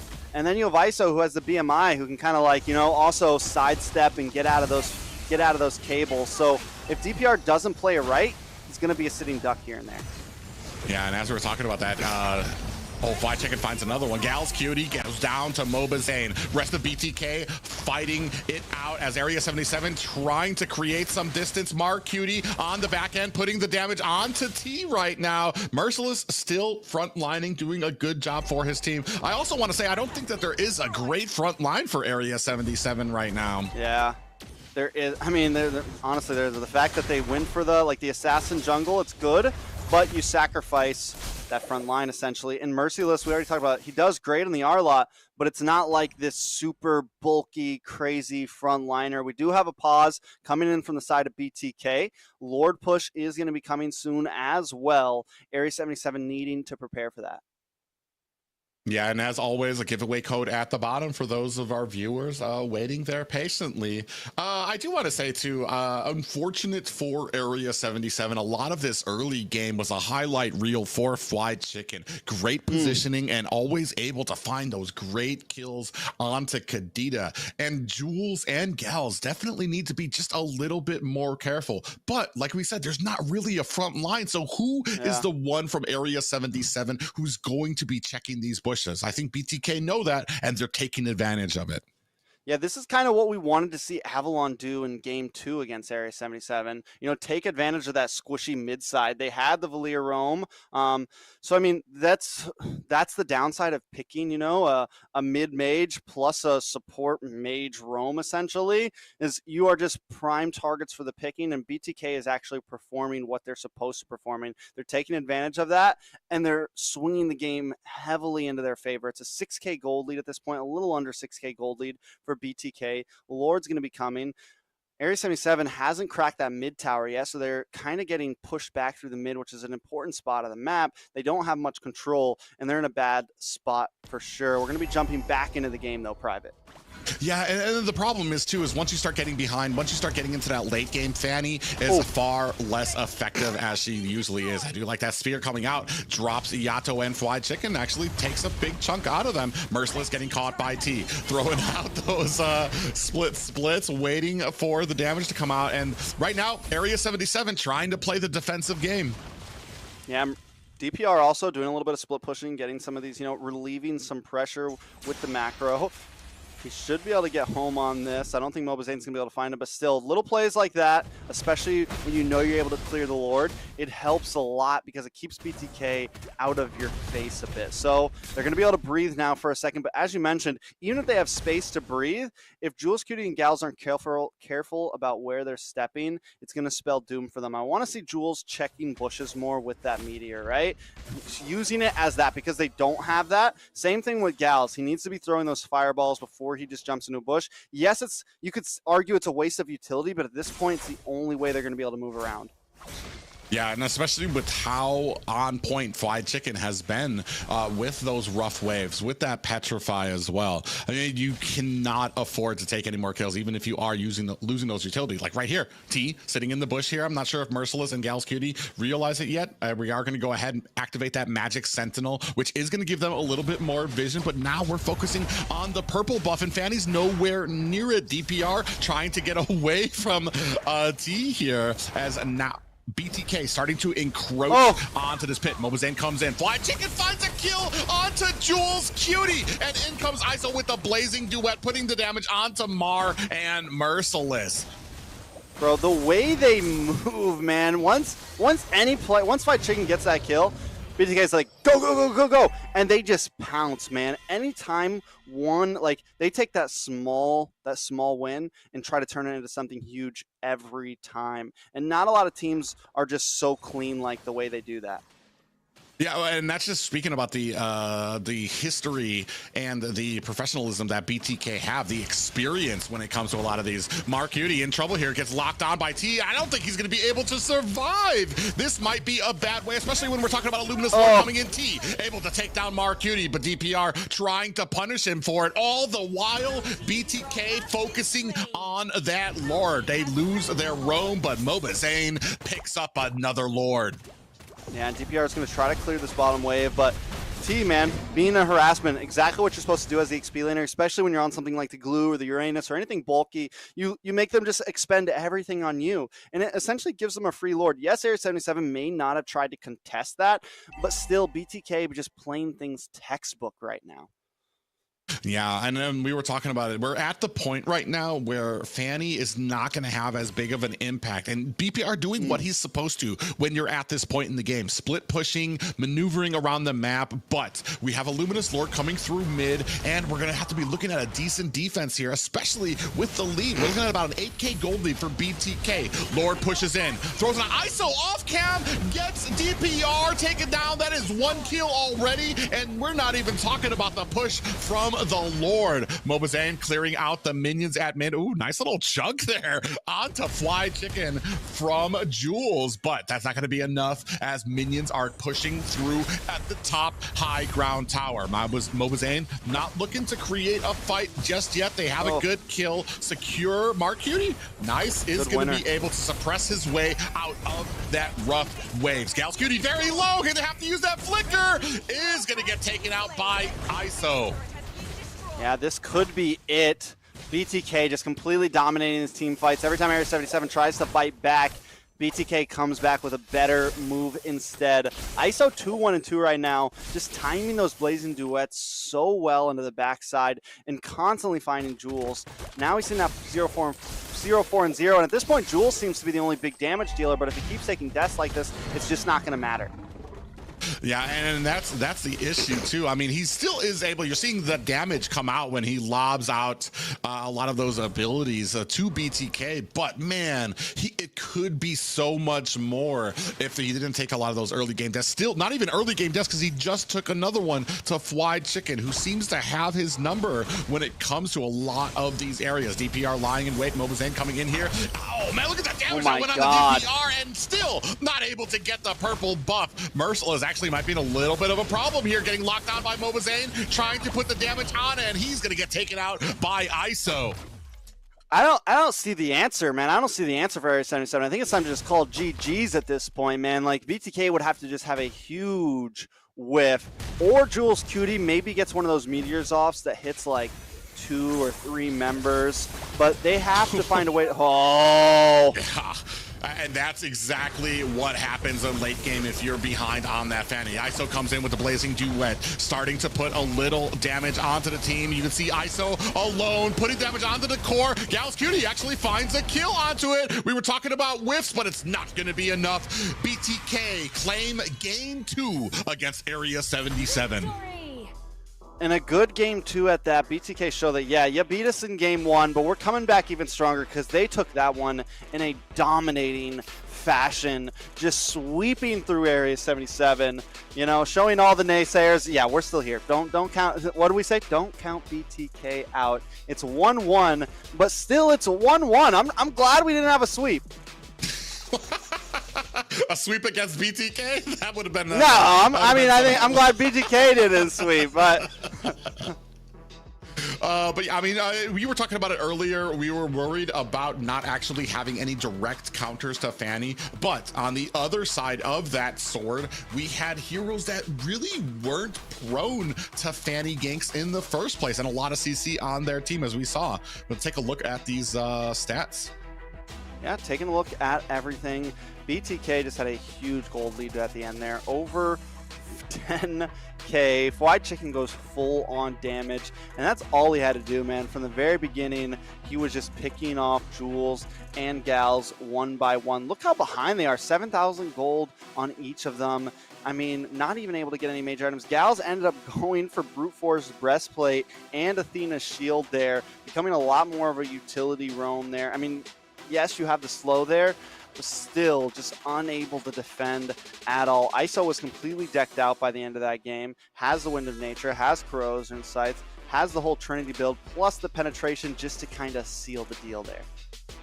Yeah, and it just was from start to finish. Once you start taking those early deaths on those heroes that are supposed to be your huge damage dealers, once you start making them afraid to traverse the map, you're going to have issues with the rest of the game. And unfortunately, Area 77 never able to find that proper footing. You see right there, Fly Chicken dives under tower and find Jules Cutie again. And this is the problem when you let out a Kadita. Her ability to kind of dive under there, it's very hard to pick those safe spots during the game.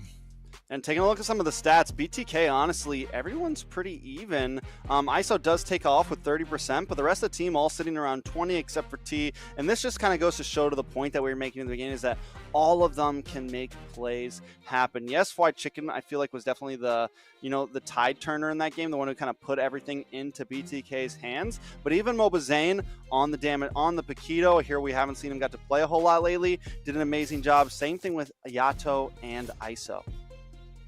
Yeah, an intense game there. We're gonna have to see if maybe a few changes need to be made with the draft. Kadita, I mean, it was a hard pill to swallow. Chicken, I mean, there's a few things that Chicken might be weak on, but you talked about it earlier. We've seen Chicken on Kadita, and it's one of his strong suits when it comes to that position. While Rome might not be his best role, there are certain heroes. He's still far above some players in that role. I'm starting to think the Chicken's just strong on everything, man. He is like, I don't know what that man's made of, but he is definitely a monster. Now let's jump into match number 3, 1-1, Area 77 up against BTK. Area 77 will be on the blue side this time. Now, in 2 games, we haven't seen a whole lot of target banning from Area 77. We've seen a bunch of it from BTK. Do we finally see that change here? Well, I mean, we had the Boxia taken out. We had Fredrin taken out. We also had Karina taken out.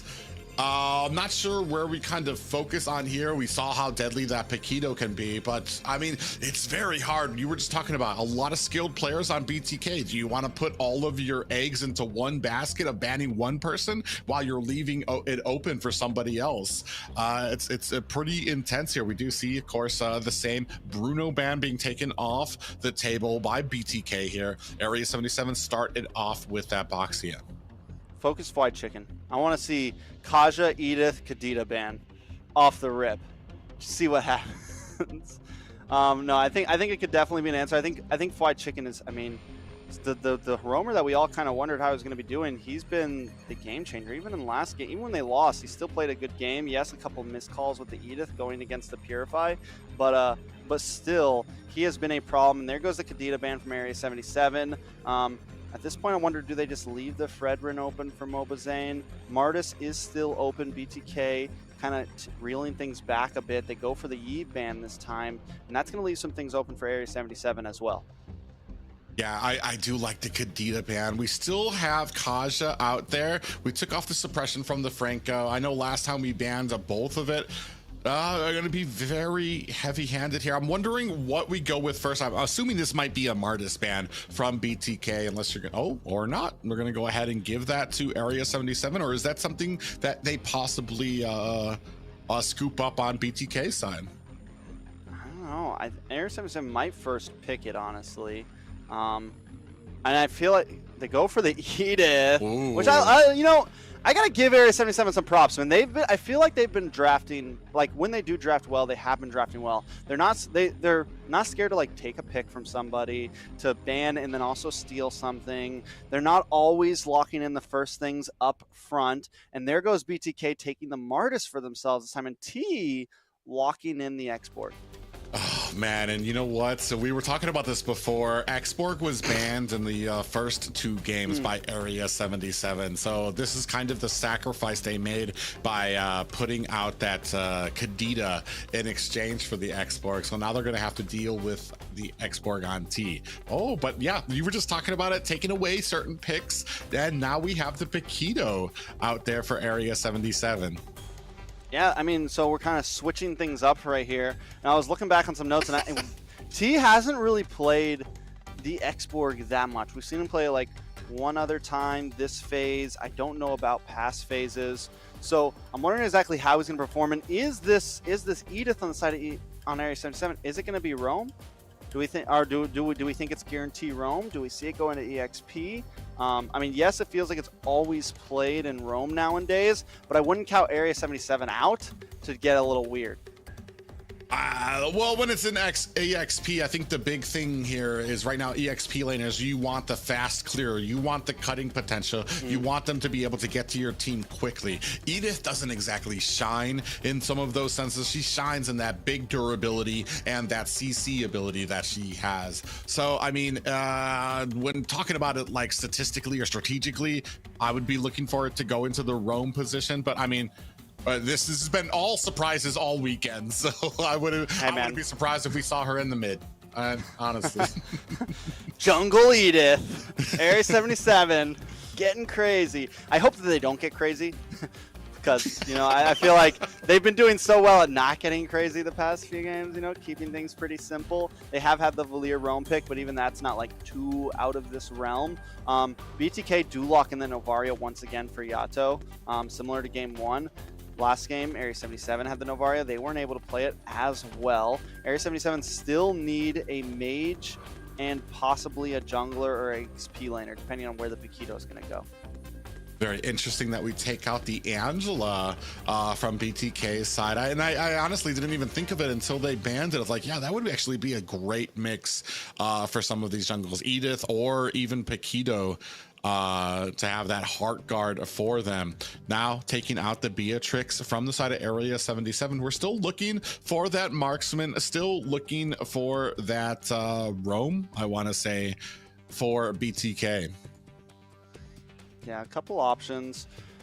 I'm wondering, you know, Mobazane on the Martis, I like it. We know how well, and it's been nice. It's been kind of refreshing saw him on the Paquito last game where he did some damage, possibly going to be able to do some damage on this Martis, so excited for that. Area 77, they still need an XP laner. What goes well against it? I feel like you want something, you want some movement. I wouldn't be against just putting this Paquito into the EXP lane. I feel like it would do well against the Xborg. You have the movement capabilities to dance around that first skill, and you also have the burst potential to burst down the Fragment armor with a combo, right? So I think you also have a bit more mobility when it comes to rotations and things like that. So really, I think that could be the call, but we'll see what Area 77 ends up picking out. Still have to put in their last ban. Maybe another marksman into ISO. They're gonna take out that Grok. Paquito, I mean, the way I'm not even really looking at him for his matchup potential against an Xborg, looking more for his cutting potential and how fast he can kind of get to the lane, or even like I mean, Victor pretty much put on a class for people on how to use a lot of those XP laners and everything, all the boxes you're supposed to check to kind of have a successful time in that lane. So, and a lot of that really wasn't even matching up. You saw Victor last game against Area 77, a little struggle when it actually came up into the laning phase, when it actually came up into fighting against another XP laner, but that's not where a lot of XP laners shine here. Last bans are out. Faram is taken out by BloodThirstyKings. We're still waiting to see these last picks as Gord and Brody picked up.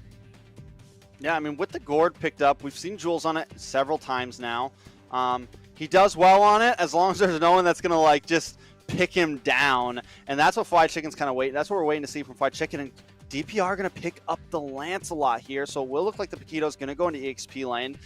DPR picking up an Assassin once again. Is this going to be a big change for Area 77, or is it going to play a lot like the Fanny played last time? Yeah, it's very interesting too, because who is your target at the beginning? ISO definitely has that stun that can lock up Lance. While he won't be able to take out Lance, he'll be able to create that distance from either the Thorned Rose or the Phantom Execution. Novaria probably the big target there, but with that second ability, she's able to kind of float over ledges to try to create that distance herself. It's not as clean cut for DPR. He's going to be some big efforts if he wants to be successful on the Lance. Yeah, and I'm guessing DPR was never one to really play like tanks a lot, you know, and now you don't really see that at all anymore. We haven't even really seen like any shining Lancelots, honestly. It's been mostly like Haya, Ling, Fanny, you know, towards the other side of things. But let's jump into the Land of Dawn real quick. Yeah, game 3, both Area 77 and BTK have 1 game apiece. So both wondering if this is going to go the full 5-game distance as we go ahead to start things off. Hey man, what'd we say? I'm not surprised by anything tonight, man. Anything can happen at this point. We saw a record-breaking 32-minute game. Now we're going into game number 3, Area 77 versus BTK. Let's take a quick look at some of the emblems. Ling, I'm looking out for Lance right now. Does go Assassin. Is going to pick up the killing spree, I'm pretty sure. So is going to probably really focus heavy on the damage here. Wondering how that's going to play out. You mentioned targets. I'm guessing Yato and ISO, right? Yeah, I mean, it's going to have to be. But, I mean, also on that, especially when we're talking about the early game, we have to have a plan to deal with Mobazane on this Martis. With how fast Mobazane farms on a regular, putting him in the hands of a Martis is kind of means like your first 5 minutes, those first 2 turtles, it's going to be an uphill battle to try to contest those. Yeah, and we saw how aggressive they were last game, right? When he was on the Paquito and how they like to invade. This time on a Martis, if they scale like they did last time, it is like definitely GG's. I think one thing here is I'm wondering how Fried Chicken's going to perform on this Kufra. It's definitely not his best roam so far from what we've seen him. If he's been practicing, hopefully it's a little bit better. But last time we saw him, he had a couple short jumps with the Tyrant's Revenge and everything. So I'm just wondering exactly how he's going to play it out and if he's going to be able to play it well. Mobazane with I want to say a petty shot out to Gal's Cutie right before this next turtle comes out. 2 seconds left on there as Gal's and Area 77 going to go ahead and clear it out to try to get some good positioning for this turtle. Up in the top side, T taking a little bit of damage. Area 77 trying to make moves, and DPR being ever so vigilant. Now the turtle is up, and it looks like Merciless does have a nice position. Oh my God! The Mobazane just got erased. I didn't even know he was out there. Popped up and then disappeared into nothingness. That's going to be a great shot and a great first turtle for Area 77. The level 4 spike is real, man. That was a lot of damage. And you pair that up with that knock-up, it's definitely insane. It's something that BTK is going to have to watch out for from here on. Down in the gold lane, Mark and ISO, once again, just kind of keeping it simple. But it does look like this time Area 77 might want to focus down here, because that was something BTK did last game. They gave Mark a very rough time. So hopefully Area 77 this time, are ready for that. And maybe they want to focus on the ISO this time. One thing I didn't even mention, though, is DPR loves a Martis and plays it all the time. Now you're talking about somebody, Mobazane, not exactly a slouch, but now you're going against somebody who definitely knows Martis's weaknesses, knows what you have to do against him, and that might come into play for Area 77 when it comes to some of these picks here. Yeah, we also got to point out, Mark Cutie gets a little bit of extra XP, a little bit extra gold there. He didn't lose his lane at all, but he was still able to rotate to mid. It's nothing huge, but if he can continue to do that, it could start to make the difference. He's now sitting about 200 gold. He's going to possibly catch another small wave here. And look at the way Area 77 are moving around, man. It's just all 3 of them hovering around Mark Cutie. We can tell what the plan is here, right? We're just going to move up to mid. We're going to move up to bottom. Gals, Cutie, and Jules, don't do anything crazy this time. We know exactly what our win condition is from the beginning. Oh, I do like that Jules Cutie being more careful. I can already see his extended rotations from bottom to mid, making sure that he isn't crossing that little hazard zone across the river. Yeah, and it's smart because hopefully he learned his lesson last time. Yes, Fried Chicken isn't on something as deadly as the Kadita, but still he's got to be careful, and he's definitely playing it smart. Now, on to Yato with this Novaria. We know how much of a punch it can be, and Yato plays a positional mage so well, I feel like. So as long as he can play it safe, it could still be a good grace for BTK. Merciless going to move on to Mobazane, and the turtle is finally back up.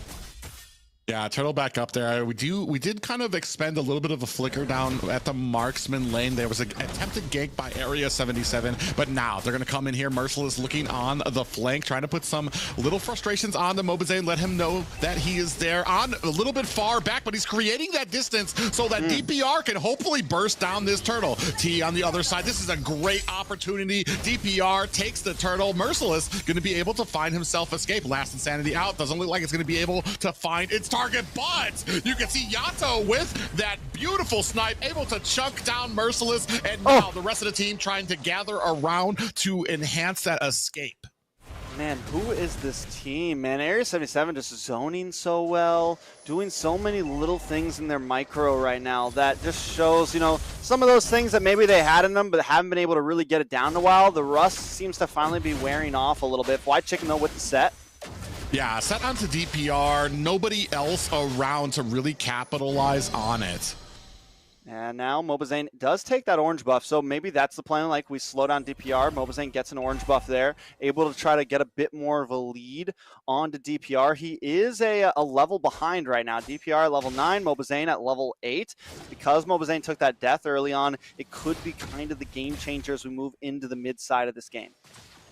Yeah, I do like kind of the cohesiveness I'm seeing from BTK. You know, you'll see that Fly Chicken comes in with a Tyrant's Revenge while Navaria aims at Lance trying to chunk him down. There's just a lot of moving pieces that happen. It looks like the entire team's kind of on the same ball with who they're focusing down. As I say that, Fly Chicken gets popped up. Mark Cutie coming in with that blazing duet with the Mystic Gush from Jules Cutie, putting the finishing touches on him. And Gale's Cutie lingered a little too long under the tower, and ISO able to pick up the kill. Mobazane in between two members of Area 77 might be taking this one to town.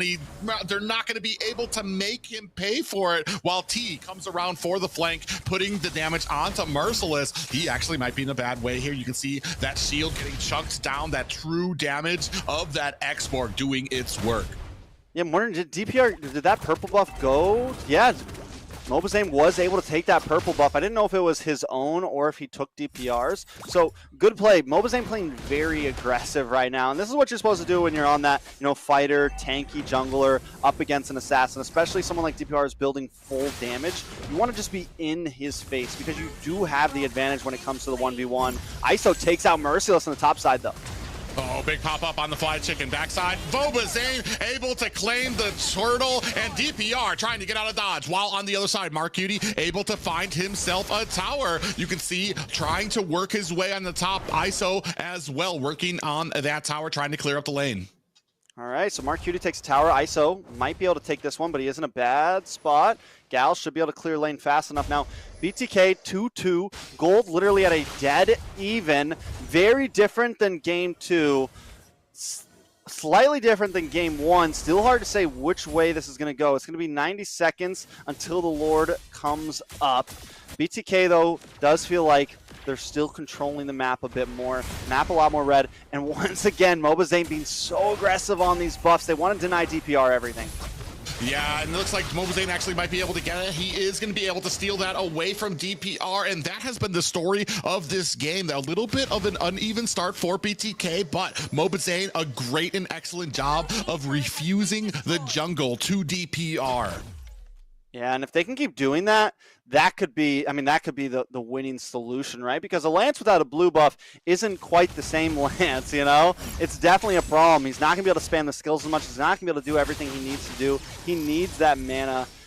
So that's going to be a huge win in BTK's book every time they steal something from him. Also, with Mobazane taking that early on death, him getting a little extra gold like that, here, there, has now put him at a level advantage instead of being a level behind.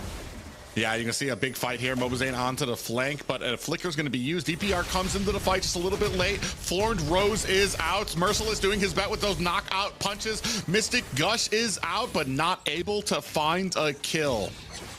You know, Jules Cutie has had a bit better positioning, though, this game. So I think it's one of the things that's kind of keeping Area 77 in there. Area 77 isn't biting off too much. They try to get a win here and there, but if they can't get it, they do back off. BTK, being as aggressive as they are, it could be easy for Area 77 to slip up, but they haven't made any huge mistakes yet. But if they do, and BTK just gets, I feel like if BTK just gets like a 2, 3, 4K gold lead, it's GG's. There's no coming back. Ooh, Gal's Cutie actually in a little bit of trouble. And meanwhile, Mark Cutie comes into the back line with a blazing duet, takes out Yato. T might be in a little bit of trouble here, getting bursted down. Mark Cutie isn't done yet, is going to have to use that BMI to get out of the way. But now we have two members of BTK. Chicken comes in with a perfect set onto Jules Cutie, finds the kill from the decimation. Mark Cutie running for his life. Decimation cleans his clock. That's reminiscent of, like, do you remember Roger when he's on the chase, man? That's what that felt like. You're just running for your life. You got this decimation buffed Mobazane on Martis coming after you. He tried to BMI through the wall, but there's just no escape right now. Mobazane now putting another kill into his pocket, 2-1. We're starting to see the snowball happen on that Martis. Even though he took the death early on, it's still there. Lord up. BTK may be able to have this free of charge. Yeah, starting to surmount a 2K gold lead. Fly Chicken a little better on this Kufra. We just saw that beautiful set there, tuning up the bands right now. Does miss, and now whole BTK team turning on to Gals Cutie, trying to put the damage on. Is going to activate that Primal Wrath so that the last Insanity doesn't do enough damage. Mark Cutie onto the back line with that Blazing Duet, trying to put the finishing touches onto Iso. Finds himself a kill. Now falls down onto Yato. 2 kills for the marksman of Area 77, but he's in a bad way, trying to find himself an escape, standing in between. The magician! The magician! Burst down. T is not, but he gets away. The slickness of Mark Cutie. Now you guys understand. Do you understand why I call him the magician? That I didn't even know he still had the BMI over there, man. I didn't even know. I thought he was donezo. He waits till the very last second, pops back. Not only that, but he gets a double kill and all of that. And is this going to be a Lord for the side of Area 77, all because of that play from Mark Cutie? Yeah, they're still kind of fighting it out. I want to say things have kind of evened out a little for Area 77 and BTK, so they don't exactly have an advantage, but they have evened out the stakes a little. Meanwhile, we're talking about that. BTK is starting to focus on this Lord. Fly Chicken hiding in the bush, looking for a good positioning on the flank. Merciless coming in towards the mid. Still trying to slow play this Lord. DPR walks into a bush, gets caught, is going to have to use that Phantom Execution to find himself an escape. Meanwhile, we're still focusing on this Lord. Still slow playing it, 75% health left on it right now. And with that, BTK have kind of claimed over the pit, and I feel like Area 77 might just give it up. DPR might look for a cheeky steal, but seeing the positioning of Merciless and Mark Cutie, I don't think they're going to force it.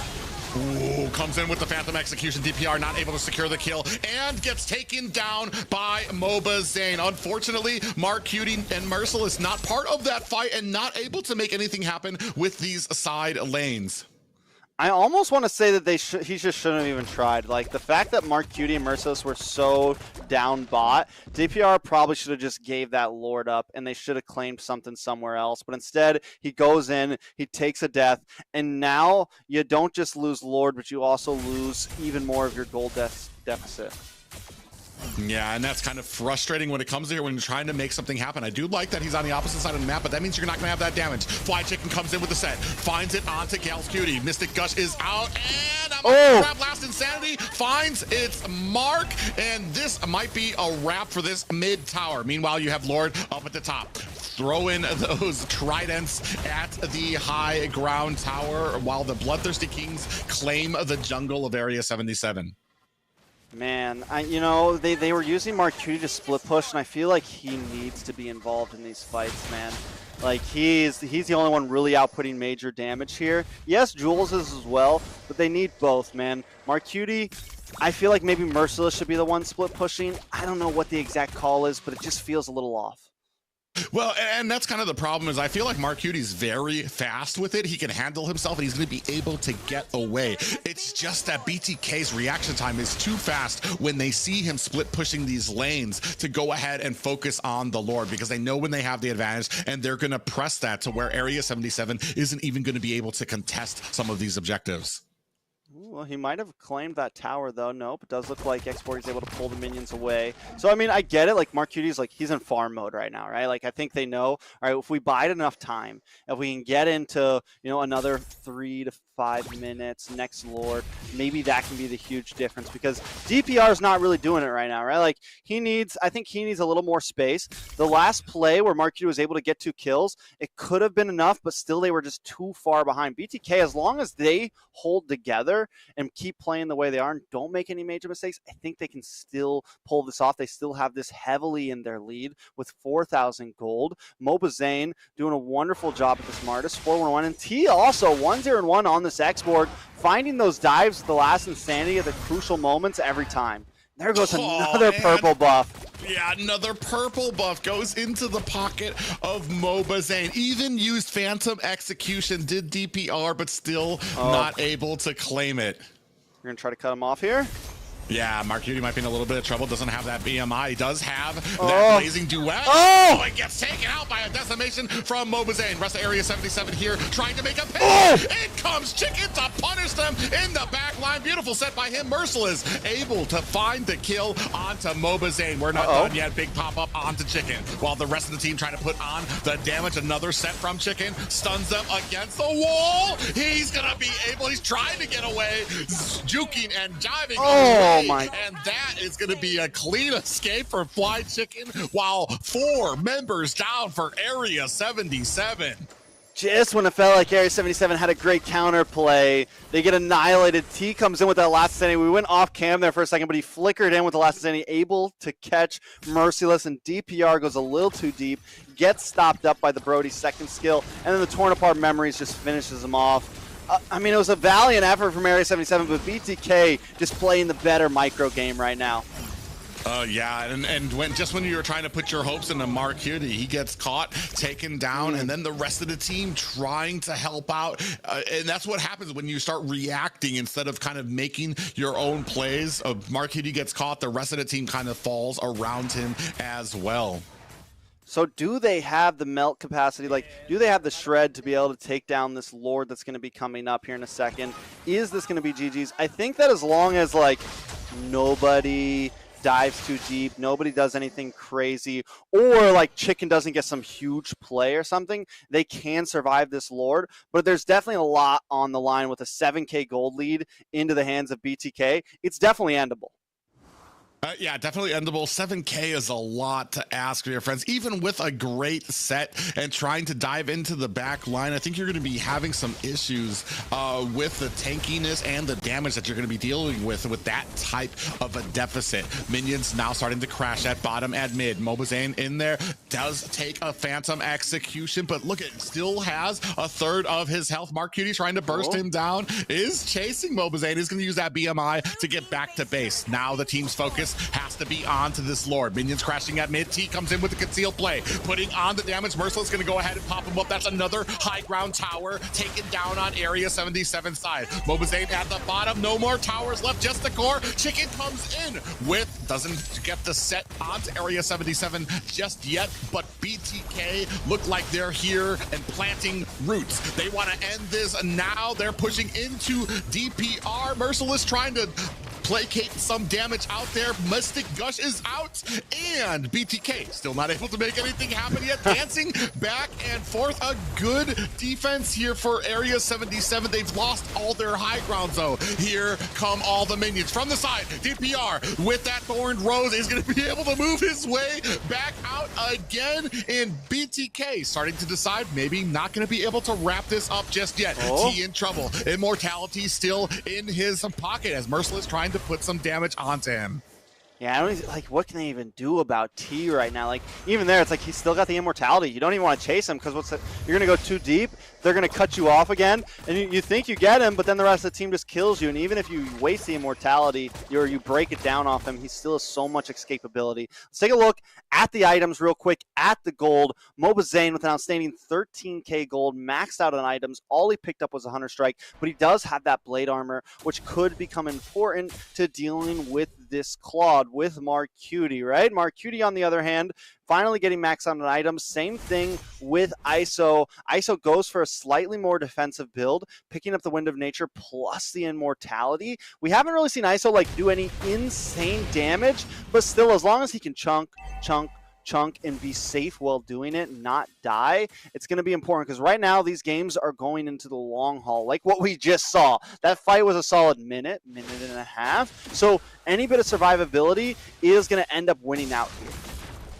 Yeah, we can see. I mean, I'm wondering what you do here. Do you try to fight this at Lord? You're at a pretty big deficit, and big stuns coming on to Gal's Cutie. In a coma against the wall, and Mobazane going to go ahead, put the finishing touches on him. BTK does reset the Lord. Mark Cutie actually in a decent position here on the back line. Shows himself up there. Now they see him. Yato over there. Big blazing duet on the back side of that. Mobazane notices him, trying to put the damage. Is he going to be bursted down? You can see all Mark Cutie fighting for his life there. Is going to be able to find at least a reset for the immortality of Mobazane. Is going to use that BMI to get away, but Mobazane still finds the kill. This might be a wrap. Only one person left for Area 77. It's Merciless. He's going to try to find himself a quick ride back home. He needs to find a way to be able to defend against BTK. Fried Chicken comes in. Big set on the Merciless, and the last insanity might be all she wrote. Merciless trying to clear out the minions. Immortality has been activated. Now, in comes Gal's Cutie. Primal Wrath has been activated. Is he going to be able to clear out these minions? BTK swinging for the hills, trying to put the damage on, and this is going to be a close for Area 77. Game 2 goes to BTK.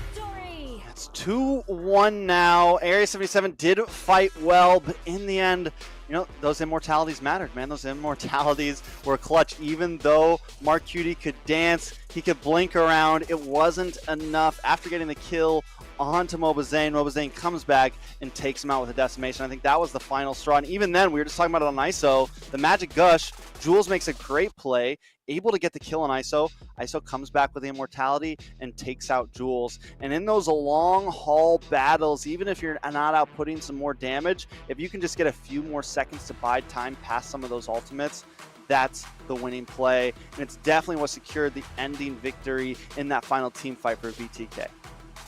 Yeah, and unfortunate for Area 77, right from the get-go, having issues. I want to say a kind of a great plan, and that kind of shows the experience of BTK. Not the greatest early game, but as soon as Mobazane transitioned to, all right, let me just go ahead, try to slow down this guy's farming, take his buffs, that was the beginning of the end for Area 77. Yeah, so we talked a lot about items here. Fried Chicken with a 1-1-10 KDA, though, something I kind of want to point out, right? Like, yes, he didn't have any of, like, he had some decent sets, but it wasn't like some crazy Kufra that we see play sometime. But looking at his KDA, it goes back to what I was saying in the beginning is his positioning is always crucial. The way he moves around the map is still good. So even though he's essentially new to the roam position, he's still doing his job correctly. He's getting plenty of assists. He's being important to his team. He's getting visions, and he's making the plays when he needs to make them. Most importantly, he's not just like throwing himself out there and dying consistently. So his positioning has been key for BTK recently. Yeah, and this is the unfortunate time, Mark Cutie getting caught. He uses that BMI to try to get away, but the rest of BTK starting to follow in around. They try to punish Mobazane, and the Mystic Gush, not enough. Fried Chicken comes in. There were questions about how his Kufra would perform, as it seemed like it was probably one of his weaker roams, but man, he really kind of proved it. And this is the Fried Chicken able to get away, I want to say, with like a sliver of health here, which in that allowed BTK this a great team fight and the ability to go ahead and kind of knock down Area 77. Yeah, so now looking at this 2-1, let's take a look at some of these scores. ISO as the rich guy, Mark Cutie still securing the most damage dealt, and that just goes to show even when they lose, he's outputting. Fried Chicken though with 10 total assists. I mean, I gotta give it up to Fried Chicken. This is the third role we've seen him on now. I mean, we talk about Mr. Worldwides. This is the real Mr. Worldwide right here. I'm just like, I'm imagining like the possibilities of like, let's say BTK goes to M5 or something and Fried Chicken plays Rome there. That would be his third different spot at M Series on a team. I mean, it's just insane, the prowess of this player right here.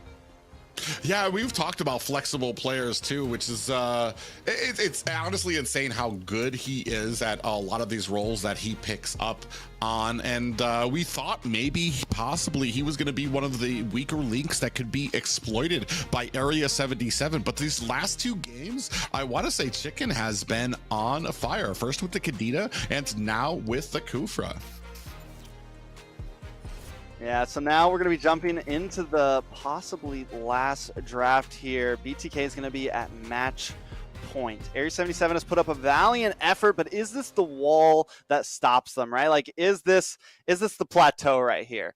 Nobody thought they would even make it here, but can they surpass their limits tonight? And, you know, even if they just take another game, man, even if they bring us all the way to 5 at BTK would be one hell of a statement. But something's got to change, and right now BTK is just all over them. Well, that's the mark of a very good team in the top of North America, is being able to kind of pick yourself back up when you're down. And that's going to be the ultimate question for Area 77. You're 2 games down. You took one in the you took one in the first game. Now we're going on to what, game 4 now. Are you going to be able to kind of muster up, find a formula here that works for you? I mean, we'll see. Area 77's got to do something. I just hope they don't like get into that like mode that some teams, it's like, all right, it's match point. Let's just get crazy. let's just try something crazy, because that is a possibility as well, right? I hate to say it, DPR, he had some great days in his past as, an assassin player, but I think it might be best for him to stick with something else. Like, he did great on the Martis, man. Just secure that up front, something of that nature. This time, BTK will be on the blue side. First ban, first pick. They take out the Faramis up front. Yeah, really interesting, because we didn't really see a Faramis picked up from Area 77 in one of their, I want to say, more successful games, but BTK sees something there, going to go ahead and ban that out. And Area 77 reacting to that last game, putting Exborg as a priority for their first ban. I'm imagining Kadita is possibly going to follow this up as well. Most definitely. Now, I mean, yeah, Kadita's definitely, I'm still wondering, like, yes, I guess no. Yeah, T was a monster on the Exborg. I think it's a solid ban. Because I was like, is it worth it? And I'm like, yeah, he didn't die like a single time last game. He did, like, Exborg doesn't always like feel super impactful, especially in the XP like that, but it was definitely huge. He was able to zone even in that final when they were breaking down inhibitors. He used the conceal play that he got from their roamer and was able to just like go in and zone everybody back. So I think it's solid. Kaja still going to be banned from BTK. They're not going to let that through again with Gals, which Gals plays it wonderfully. So I think it's a smart play. I think could the Franco get left through here? If it does, it could be a solid answer for Area 77 to try to pick up. Man, I'm trying to think of what Area 77 needs to do here from the last 2 games, because I want to say it wasn't exactly weaknesses on their parts. It was just the overwhelming ability of BTK, how easily they're able to transition from plans in the early game to kind of switch things up, whether it's all right, we're behind, let's start invading the jungle, start taking that away from DPR. And they've kind of cleaned up. We saw last time Jules Cutie doing a good job of kind of making sure he's not making these really, I want to say, greedy rotations where he's getting caught. Unfortunately, I mean, BTK just maybe kind of needed to shake off a little weekend rust to kind of get back to that point of just pretty harsh domination. Area 77 going ahead and banning out the Martis. Okay, I like it. Oh, this time ISO gets his hands on the Bruno though. And, we said it before, like, it's not even just about the player at that point. The Bruno is just such a monster right now. Franco is open, though. They go for the Basha and the Novaria. Basha also has been something that's been banned out constantly. Area 77 wasting no time to pick it up. Mobazang going to lock in the Fredrin. Fried Chicken. Does he lock in? Are they going to go for Rome up front here? You still have a Kadita out on the field. We didn't ban that out. Yeah, so we'll see. All right. Yeah, I mean, they're kind of being a little careful about it. I'm wondering why you would wait on the Kadita either. I mean, what are the negatives of it? Novaria out there for Merciless, and I do like the Boxia as there it is. I do like the Boxia pickup for Area 77 as because you already know that Zane was going to pick up the Fredrin, so this might be a decent counter, a decent amount of magic defense for DPR as well, but.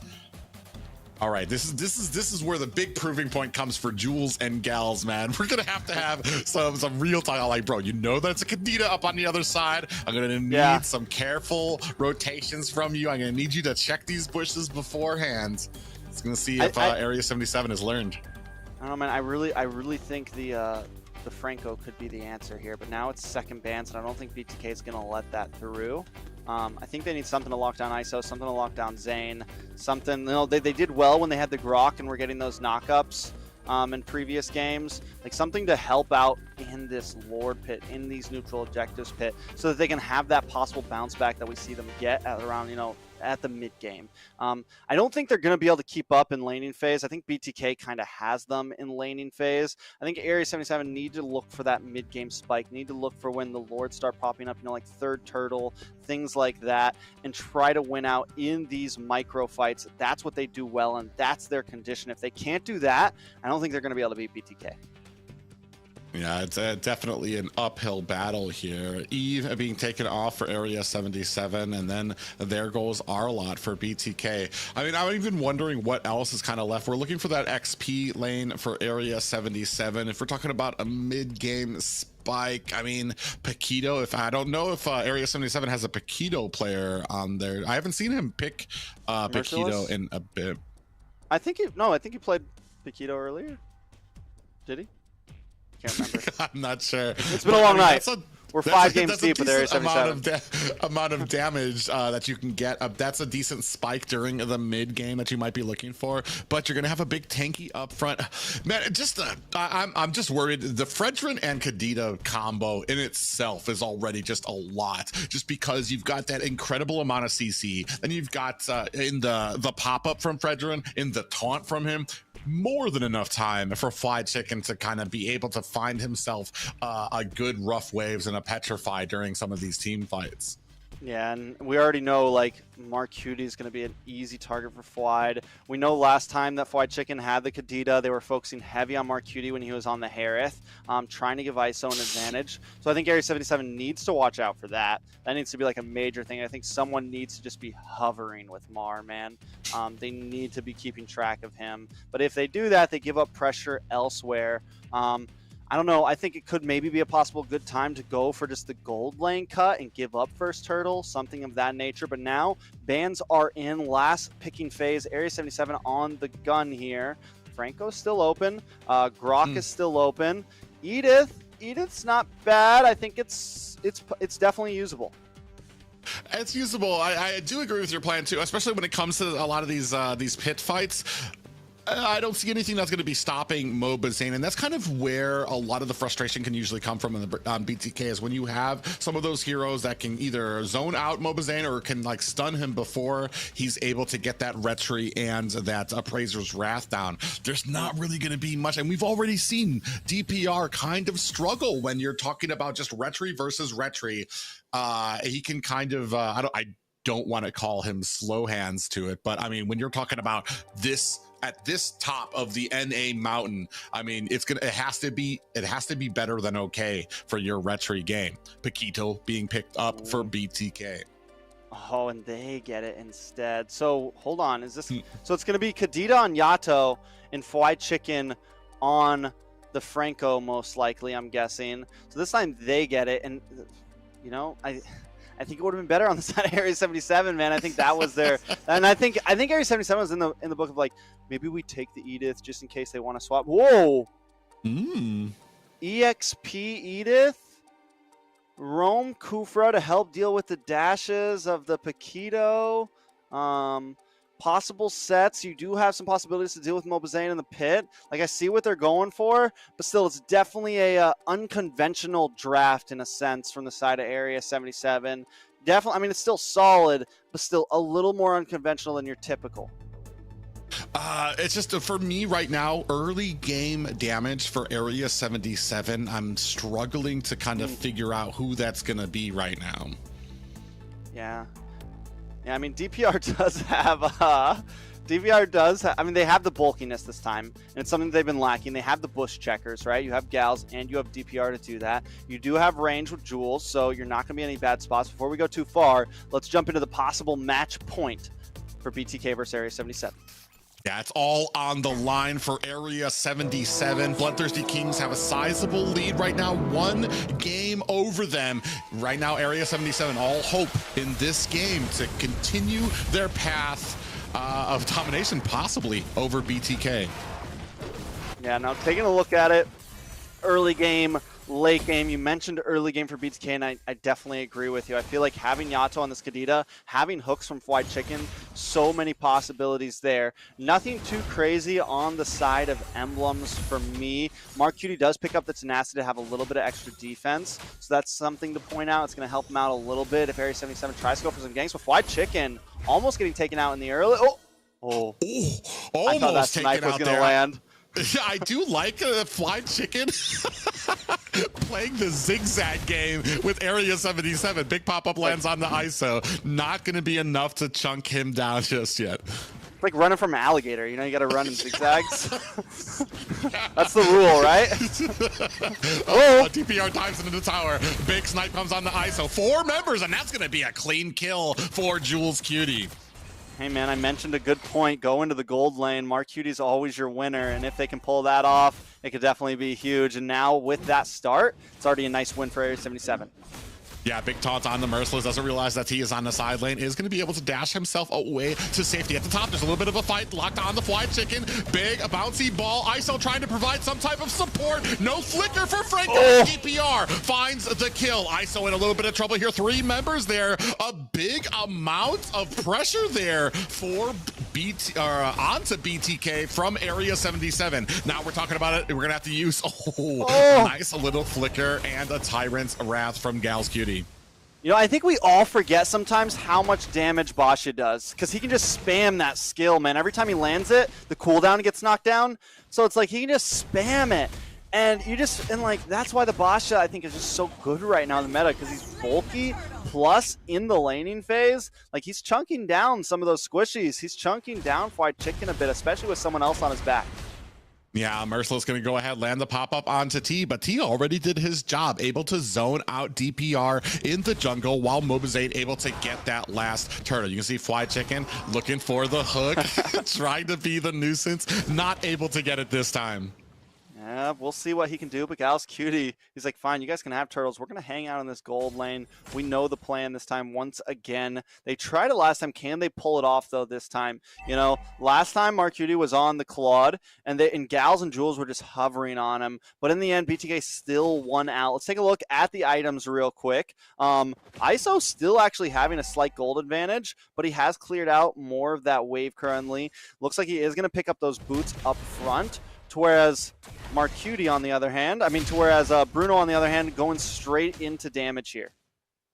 Yeah, and Merciless is trying to put a little damage on the T, but it does allow Mobazin go ahead, pick up that gold lane, and you can see them already in Area 77's jungle. 2 kills for Area 77, but a little bit of a stall here at the 3-minute mark, probably looking to see if we can make something happen for this next turtle. Big taunt onto DPR is in between Yato and Mobazin, but gets to the safety of his tower. Is going to have to activate that Tortoise Puissance.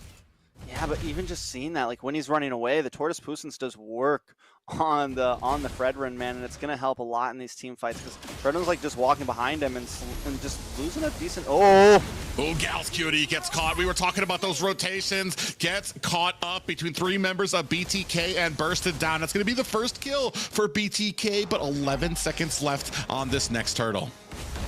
T versus Merciless, the ongoing fight in the bot lane as well. But wait, Fried Chicken, a little bit of trouble maybe.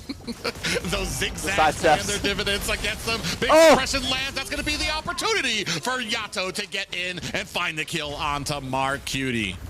So now both gold laners have taken a death. That evens out the playing field. ISO also got a nice chunk of change off that gold plating. Can DPR fight for this turtle? Ooh. Nice. Jules Cutie able to find the turtle. Big set there for Gals Cutie to be able to interrupt Mobazane as he was about to use a retry on the turtle.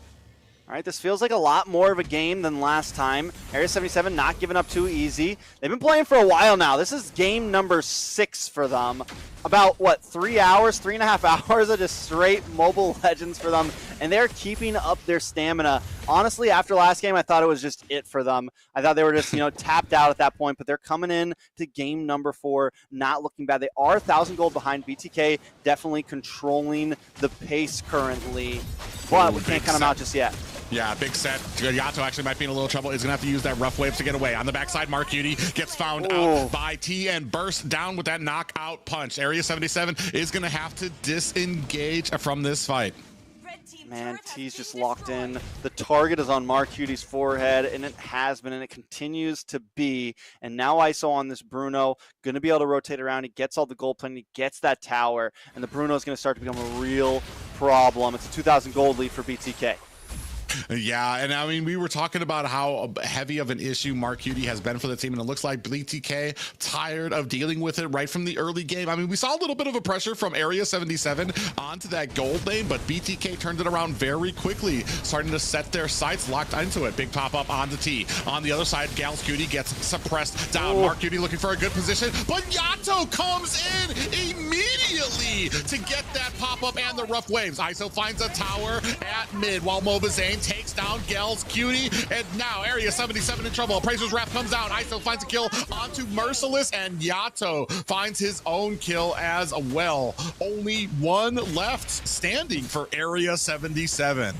Let's just make one major point there is during that fight, ISO wasn't even involved and BTK was still winning. Yato makes such a huge play finding Mark Cutie in the middle of that skirmish, but ISO was just taking the tower in mid, and BTK still had that fight by the reins. And then once ISO took that tower, got involved, they just started cleaning house. But either way, even without him, BTK had the dub in that fight. Yeah, and then that was just so crazy how quickly Yato was able to find Mark Cutie. He was like literally just waiting for him to show himself. And as soon as he did, came in with the pop-up and the rough waves. Mobazane getting caught up. Merciless with a little bit of a pop-up. DPR has the Tortoise Poosins out. Are they going to be able to find this Tortoise? No, they are not. Mobazane able to find it. T finds a kill onto Merciless. DPR in a rough way getting CC'd down as he's trying to run away, leaving a trail behind him. He is going to be able to find an escape. We're getting into a very dangerous zone for Area 77. BTK now scaling up to about 5K gold lead. And when you have a Paquito, when you have a Bruno, I mean, when you have some of these picks along with the Kadita as well, the damage is just there. And this is prime time for BTK. Yeah, big pop-up on the DPR, but that's a tanky boy. Already kind of situating himself. Juice Cutie. I don't know if he was caught. He is going to use that flicker to get away. Big pop-up lands, followed by a hook onto Merciless. Appraiser's Wrath knocks him down. Here comes the Primal Wrath, trying to burst out Mobazane, but a couple of feathers and tickles coming out of there while ISO goes ahead and takes another tower. Yeah, Gals Cutie comes in, has a set now. Jules Cutie finds a Yato. That might be a little bit of a turning point if they can manage it. No, it does look like Area 77 is looking to disengage from this. DPR almost gets caught by T. Is going to have to use that flicker to get away. On the other side, Jules Cutie gets caught by ISO, who has joined the fight now and putting on the damage. Big pop-up lands on the ISO. Mark Cutie finds the kill there, and ISO finds a kill onto Gals Cutie, and it's now a 10-5 game. Hey, man. Oh! Yeah. Time to get a breath here, and T says no, sir, as he finds another kill onto Mark Cutie. Listen, man, you just keep going, Private. I'm having a nice rest right now. I'm relaxing. Feet are kicked up. It's 11-5. Now, BTK now, they're being so proactive, man. Yes, they're losing a member here and there, but like T way early on, I know it was a while ago because that team fight lasted like 3 minutes, but T earlier on, he gets a kill. Even while the team fight's going on, he goes in the bot lane, takes that mid-tier 2. ISO's taking towers. Mobazane's rotating back up to the top. I mean, T's rotating back up to the top. They're all over the place right now. And even while fights are happening, they're making plays on the towers. They're mixing in and out of these team fights. And Area 77 is just having trouble keeping up. Oh man, an off-screen T finds a kill onto Mark Cutie, who just left the base. It might be all she wrote for T there, but it is going to leave it open for BTK to get this Lord. Yeah, so much value in that. They get the gold laner, plus they get a Lord. Mark Cutie's at 1-5-1 right now. And Beatrix isn't like that marksman anymore, so having that many deaths, it's a problem. It's going to be a lot of trouble. And I mean, we're only 10 minutes in. Area 77, this could be the nail in the coffin for them. It's a 5K gold lead still for BTK. Lord marching down the top lane. I mean, BTK just feels like they have control. T's playing a great game, finding the back line every time. Same thing with Yato, always locking onto Mark Cutie. I mean, essentially they don't even have an ADC right now. Well, yeah, and they don't have that explosive ability that they need. A pretty tanky front line for BTK. And if you've taken down Mark Cutie, Jules Cutie can still lob out some magic, but it's not sustained damage that they need to be able to burst down BTK. And this is the problem I had with the draft during the early parts of this game, is there's nothing in the early game to really match what I'm seeing from BTK here at the front. Another tower goes down. We're left to only high grounds for Area 77. You can see the clash happening here. A little bit of damage comes onto Yato, but man, BTK doing a good job moving and sweeping. Merciless dives in, trying to make something happen here as they lock on. Mobazane, that's not the target that you want. This is just such a great front line by BTK, and still, I mean, a great defense for Area 77, but it's kind of a little bit of a hint of things to come as they're not able to burst anybody down. Yeah, I mean, Area 77, possible win conditions, they really just have to, they'd have to drag this game out. Probably another, 8, maybe even try to take it to the 20-minute mark, because they're just so far. Talking about dragging it out 8 minutes, it's not going to happen if you keep getting caught with hooks like that. Fly Chicken on fire right now, and DPR pays for it. Yeah, the pick pressure from BTK. You have the hooks, you have the rough waves from Yato, you have T, one punching into the backside. There's just so much pressure everywhere from BTK. It's so hard to deal with Area 77. It just doesn't seem like there's an answer, especially when you're at this much of a deficit. Because, yes, you have a bulky line from BTK, but really, Bakito's not the bulkiest. It's just they're so far ahead right now, it's they can't kill him.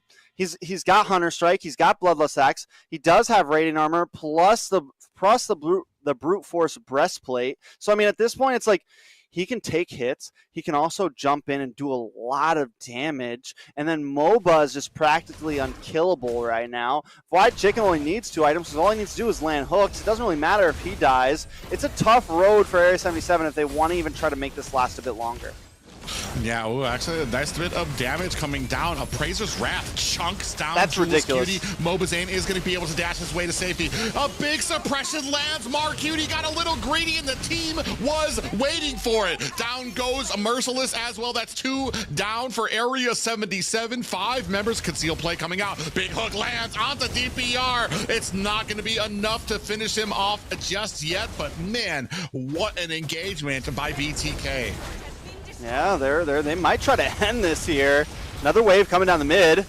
Yeah, Gals Cutie does get a hook for his efforts. Mid tower, high ground is no longer an option. There's only one high ground tower left. BTK looking big set, lands. Yato is loose from there. Big immortality has been activated. Down goes Gals Cutie. The rest of Area 77 is now up, trying to make them pay for it. ISO gets flipped up, is going to be able to get a little, another hook lands, and down goes Merciless. Yeah, this is becoming a bit of a problem. The gold deficit has now creeped to 4,000. I don't know, man. This Lord's going to get chipped down very quickly, and BTK are going to try to end this game. Yeah, you have a Luminous Lord coming in here. That's actually a 9K, actually 10, getting to about a 10K for BTK. Almost there, but I mean, and this is the part of the game when you're at a 10K deficit, you've got one high ground left. I mean, man, you need to start praying to whatever God you believe in, because there's not much you can really do unless there is a huge mistake by BTK that you can take an advantage of. And like we've talked about, this is the top of NA. There's very few mistakes you're going to see from them when it comes to kind of pushing in here. They've got their sights on the core or trying to take out that last inhibitor. You got to pray for a Wi-Fi outage at this point. Something. For a redraft at this point. Sorry, I had to say that, but so now BTK, Lord coming down. Do they even? Oh, Mr. Worldwide. Yeah, DPR gets caught up. Merciless is there to kind of help secure his escape, but now you have a Lord at mid. Minions coming in from both sides. Out comes the ultimate from Amar Cutie. They are able to shut down the Lord. Big pickup onto BloodThirstyKings, but it's not enough. Gals Cutie gets caught with the hooks. Press down T finds a kill as well as Yato. That's 3 down for Area 77. Now focusing on the core, and BTK prevail in Game 4. And that is it. The madness has been ended. Area 77 put in their place. BTK show they're still a top competitor. It was a good run. It was a nice gauntlet. It was a fun gauntlet to watch Area 77 try it. But every team has their limits. Today, BTK was that limit. They're going to move on to the finals of Phase 3 to go against TOB. Have to say, while this does put Area 77 out for the night, man, what a magnificent few matches with their involvement. Hats off to them for making this an exciting night and not the boring normal series that everybody thought it was going to be. Yeah, taking a look at the items, ended up with BTK at a huge gold lead over Area 77, clearing out the game in 14 minutes and 55 seconds. Now, ISO 9, 2, and 3, with the real player once again, Mr. World Fwide. Fwide Chicken himself, 0, 1, and 12, man. Last time he had 11, this time he has 12, the assists, and like I said, he landed some hooks. He never had, he wasn't like the Franco where we're like, oh, like the whole game, you know? But still, the positioning, not taking any deaths except for one. This guy, I mean, he's not the greatest roamer in the world, but he's playing it so well for never playing roam before. Yeah, and that's the amazing thing about him. You're going to see a few of these kind of hooks landing out here. Fly Chicken is, while it's to the point I cannot kind of call it out as a weakness anymore as Fly Chicken there.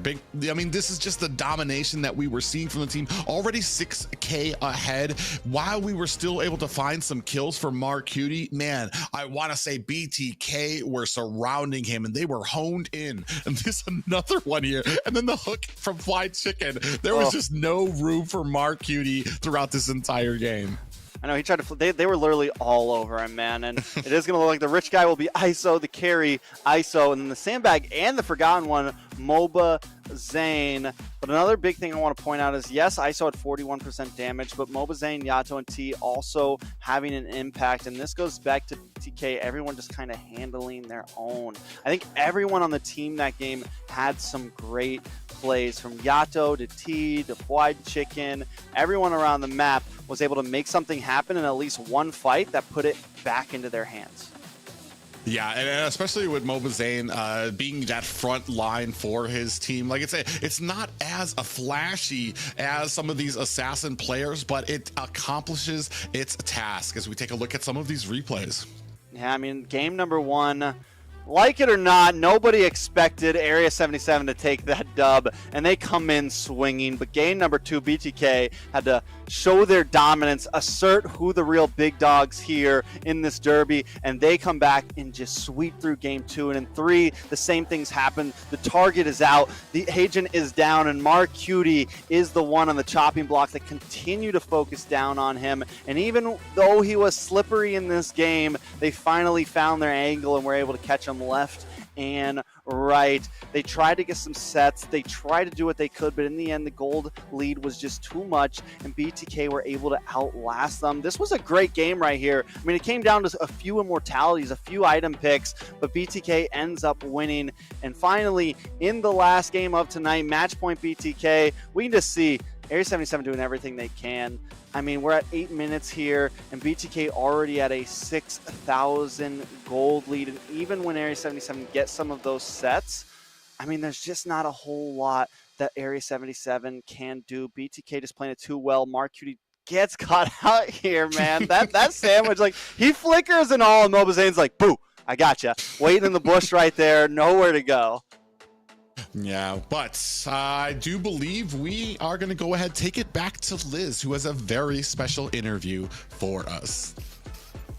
Thank you, Private. A lot to break down here in the previous match, but first, let's have a quick chat with Split Push Steve. Now, Steve, I assume you're really good at split pushing, so give us a little bit of an introduction of who you are and what you're doing in the community.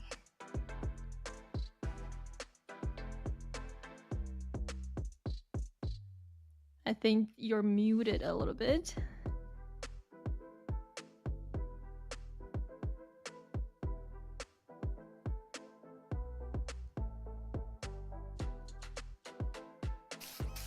All right, it looks like a little bit of technical difficulty there with Steve, but what an exciting match we saw there. I really thought Area 77 got something up their sleeves. Judging by the first game, I was like, they're in challenger mode. I practically wrote a speech for if they were to win, passing by BTK, passing by Night of Fate, and then they moved to Avalon, and then BTK. But it seems like BTK is the real big dogs here, and it was a thrilling series to watch. Yeah, I do want to say, I think, you know, after they took that last win against Avalon, and even earlier with KOF losing out, I think a lot of us were wondering, like, should they really be in the number 4 slot? How are they gonna do? You know, like a lot of those questions are on our mind, because I think those are questions that are on our minds every time like somebody slips into the number 4 slot. It kind of happened for me last season when Empire slipped in, but I think seeing that past game with them against BTK, seeing how they competed, yes, they did end up losing. It was a reverse sweep, but still, just watching game 1, I have a little hope that they should be able to put on a decent performance in playoffs. Do I think they're going to take everything? No, I don't think they're going to like be the champions of NACT, but it has been cemented in me now that I feel like they deserve their spot. It wasn't just a fluke. They definitely got that dog in them when it comes down to it. And now I think our Steve is back with us for an interview. Just a little bit of a fixer-upper, but how are you doing today? I'm doing good. This kind of stuff always happens to me, so I'm used to it. Just gotta go with the flow, you know? All right, so I think you already mentioned a little bit, but we weren't able to capture that on the stream. So give us a little bit of introduction of who you are, because I know you're a streamer in the community, right? But tell us about like what you've been streaming. Oh yeah, so I've been streaming a ton of Mobile Legends lately. A lot of people on Twitch wanted to get me into this game, so I actually started playing around March, April of this year. So I'm a pretty new player, but I was able to get Mythic just recently, so I'm probably the newest, worst Mythic, but I'm at least Mythic, so that's good. And I actually recently just did a 24-hour stream, but I didn't make it the whole time. I made it to 21 hours, but then I started getting a little too delirious, and then I had to log off. But everyone was supportive in my community, and just everyone in the YouTube community is so fun to be around. Wow, 24-hour stream, that's intense. And so you've been streaming for a while then, like you've been streaming other games and then you just jump into ML, is that what it is? And we know that you've been restreaming a lot of NACT, so what made you come into ML? What made ML esports special for you? Yeah, so I been watching competitive esports games for probably about 10 years for now, so I'm always looking for different kinds of competitive games to get into. So Mobile Legends, again, was one that was recommended to me. When I started playing, I didn't even know there was an esports until I started streaming on YouTube, and everyone was telling me about NACT, and M4 was going on around that time when I first started playing. So I looked into that, and it just seemed really cool, and everyone's really competitive, and just happy to be part of it and able to host watch parties. Well, and you've just started in March, but you've grown over the past month. So what are you looking for some possible opportunities to join deeper in the community, possibly become a caster or like a host or even a player in the upcoming series? Oh, I would love to be able to host or cast NACT. I think it would be a super fun experience. I think I'd have a pretty good skill set for it, but also I think I'd love to be a pro player as well. I have a few friends who I'm trying to get into the game as well, so I'd love to join NACT. And even if I just get to play some qualifier games, I got to watch some of those, and they were really fun. Even if I get qualifiers, I don't even have to make it to the main stage. I'd have a great time with that. Oh, the confidence is there. I feel the competition coming. Now, before we let you, for sure, I feel like my seat is not secure right now with Steve in the picture. So before we go end this series, is there something you want to say to your fans, or is there something you want to promote your channel? Talk about like what you want to continue doing in your channel. Oh yeah, so everyone come subscribe to the Split Push Steve YouTube channel. I just play all my ranked games on there. I don't think I've played a single ranked game off stream. So if you want to see my experience growing as a player, you can come watch me there. And to everybody who has been watching me, thank you all for coming out and watching me and supporting me through all this. You all actually helped me contact everyone in NACT to be able to get on this interview now. So without all of you, I wouldn't be anywhere. So thank you. All right, thank you so much for joining us. I mean, maybe next season we're gonna see you on the caster sets or even right by my side. So thank you so much for joining us, and we're gonna go back into that game just now. Thank you. So MVP will go to Mr. Worldwide Fried Chicken. Now, Trex laid out a pretty exciting hypothesis of something that might happen if potentially BTK can make it to M5. He will be the one player to have played 3 roles in the grand finals, like the World Series. That will be something huge, not just for him, but also shows how great NA is. Listen, it's not Mr. Worldwide, it's Mr. Worldwide at this point. Definitely. I mean, the guy, I can't even explain it, man. Fried Chicken is, I mean, in my book, he's becoming essentially like the best player in NA, man. He's all over the place, and no matter what he plays on, he performs. Like, it's just insane, honestly, the way he plays sometimes, and the depth of his hero pool overall, and the amount of roles and how well he does in all of those roles. It's honestly insane. For me, it's kind of comes down to just his game genius. The way he understands Mobile Legends on such a deeper level kind of opens it up for no matter what role he takes. He immediately knows what he needs to do to be successful in all of those roles. While he might not have the hero know-how for all of those roles, he knows how to turn his experience into it. From what we've seen with those Edith picks into the roam, but now he's starting to traverse into where he's starting to own roam with the Kadita, with the Kufra. I mean, man, is there anything he can't do? Well, I guess we'll find out. That's what makes him one of the most talented players in NA for various seasons now. Coming up next after the break is the match that we have been waiting for. We've been seeing this on pretty much every weekend. Will this weekend be any different for BTK? Will they be facing their face in defeat once again against the TheOhioBrothers, their nemesis by now? Or will they continue that victory we've seen in the past series and make something happen this week? We'll find out after a break. Bloodhounds, all of them very low. Tyrants rage onto the wall. Zero takes down Dino.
tournament for NACT Fall. This is Mara Aquino wishing you guys luck, and I hope you guys do so well and you go to Philippines for the upcoming M5 World Championship. And you never know, it might be you that announces the winner. Hi, I'm Gideon Q. I'm from Malaysia. I'm a talent as well as a caster for a majority of the MLBB tournaments that you may see internationally. Good luck to all the teams who are coming in for NACT fall season. I can't wait to see potentially new talents coming out from North America. Obviously, we love the old, but some new ones would be great to see how the community is going to continue to grow, and especially when we're looking at the top 1%. Good luck to all of you guys, especially those who are prepared to deal with a giant crowd when you start flying over for the international. Good luck, everybody. Wait. Right. Hi everyone, I'm Eterna. How are you guys doing? I just want to say a few good words here. I've been very excited to see you guys grow. It's so great to see how things have developed over the seasons, over the years. I hope it gets bigger. I hope you guys have more to say on the international scene. And I heard you guys are coming to ISF, so that's super great. Can't wait to see you guys there. Can't wait to see you guys rock the, LBB scene. Hey guys, my name's Phil, and here's the thing: we watch NACT Grand Finals, and if that shows anything about how NACT is as a region, you know what? I can't wait for it. I hope NACT falls. All of you guys will do good, because at M5, we gotta see a surprise, man. I can't wait to see NAs in M5. What's up, guys? I'm Mirko, Indonesian caster. Right now, casting for MSC. I'm eating. They told me to do this. It's all good. NACT is gonna be insane, all right? You know who I'm rooting for. I'm wearing their colors. BTK all the way, all right? So yeah, BTK. Support M5 BTK.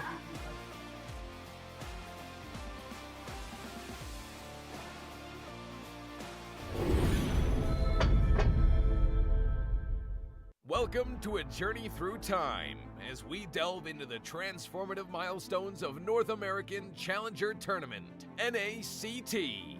Our story begins on April 11th, 2022, when the North American... Welcome back to the halftime show, everyone. Today we shift our focus to the four horsemen, the standout players dominating the arena right now. And just with what we saw in the previous games, I hope that the Mr. Worldwide is on that roster. So our casters will highlight the most stars of the seasons, the rising talents, top incomers, and players you need to watch out for. Take it away. All right, here we go. NACT Calamity. What do we have in store for you right now? We're going to be talking about the players with the most MVPs this season. These are the four horsemen. Now, right now, best player leading the pack with 5 MVPs. Zia with 4, ISO and Fallen behind both of them with 3. But still, these have been the players that have been shining through Private. Yeah, and one of the things you notice right away is that TOB has 2 of those positions, and that just kind of goes to show how well TOB has been operating underneath the current meta. They know exactly what needs to be done and where kills need to be going, and that kind of leads to those highlight reels for best player and Zia as well. But I mean, let's not count out ISO and Fallen, who have been right up there when it comes to being those standards, those flag bearers for their teams. Yeah, it's kind of sad that we haven't been able to see Fallen as much recently, and I honestly don't know. From what I know is I don't know if we're gonna be seeing him at least in the playing position for the rest of NACT. It was so nice seeing Fallen the Thief come back after taking a break last NACT from seeing him in The Simpsons before that, joining up with Avalon, and still having it in him, man. He played some great games, and as you can see, he's secured MVP several times for his team. So it was nice to see him when we had the chance, but it does seem like Tarzan is most likely going to be the main player on the roster now. ISO, on the other hand, he's not like the flashiest player like Zia, for example. Like, if I had to mark down probably just an MVP of the entire season, in my book, Zia would probably be it. He's had some plays that have just made me drop my jaw. But ISO still has definitely been someone that has just been such a member of the team, you know? He outputs the damage, he does what he needs to, he's able to get the win in the gold lane against many teams, so definitely has just been a star of BTK this season.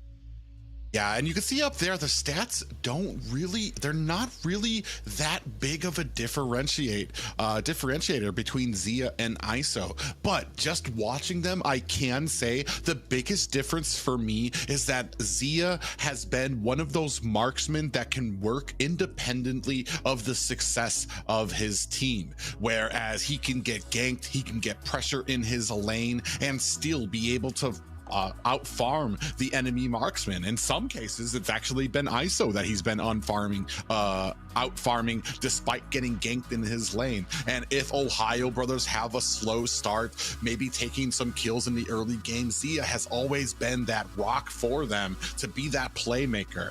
While that doesn't, not to discount ISO a bit though, but like BTK, when they having those great games, ISO is right there behind them as well. Just two great players and two great marksmen here in North America.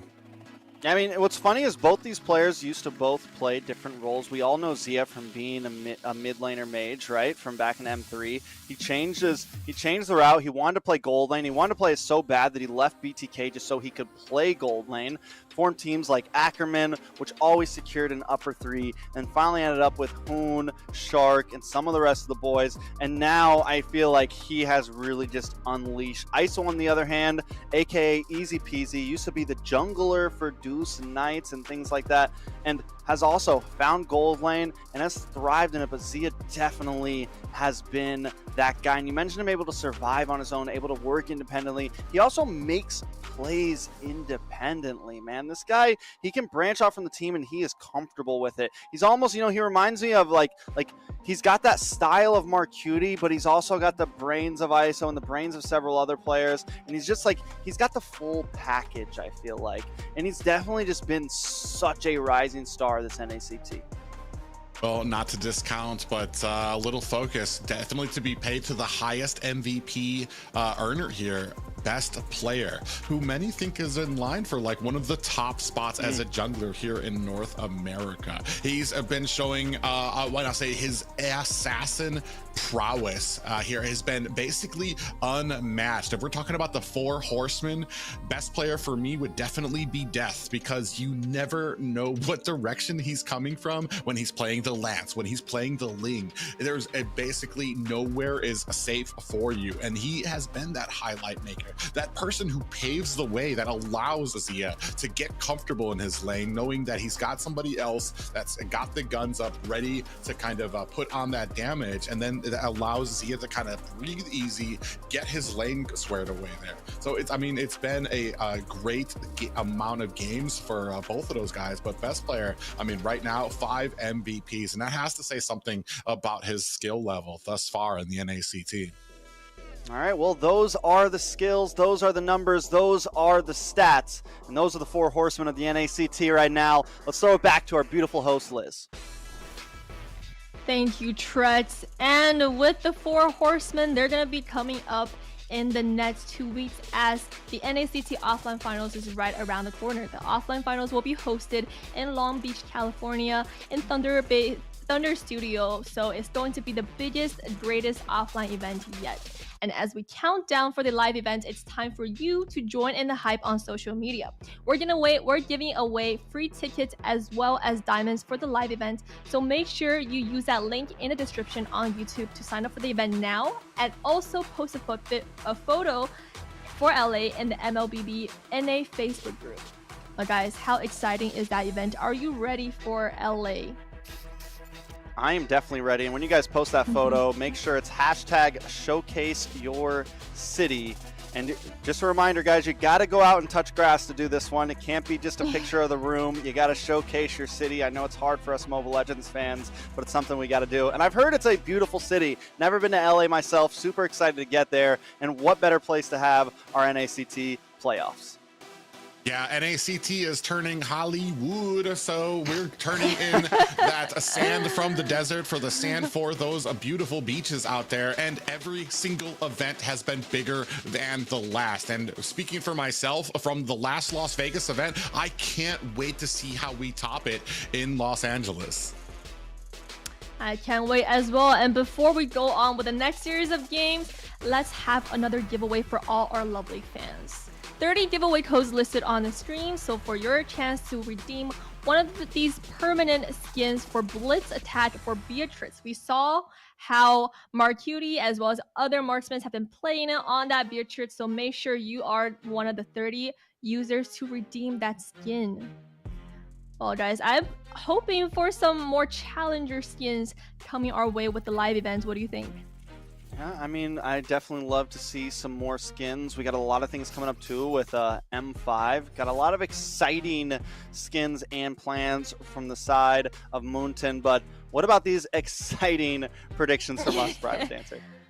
Man, I don't even know what to say anymore. Tonight's has been, actually this entire weekend has been, I think I've put me down. I was only 2 losses, but now I'm at 3. So I don't even know what to think anymore. One thing that has been a standard so far has been TOB's domination. But as we commented before, I want to say last weekend, BTK came the closest they've ever been to being able to topple that mountain.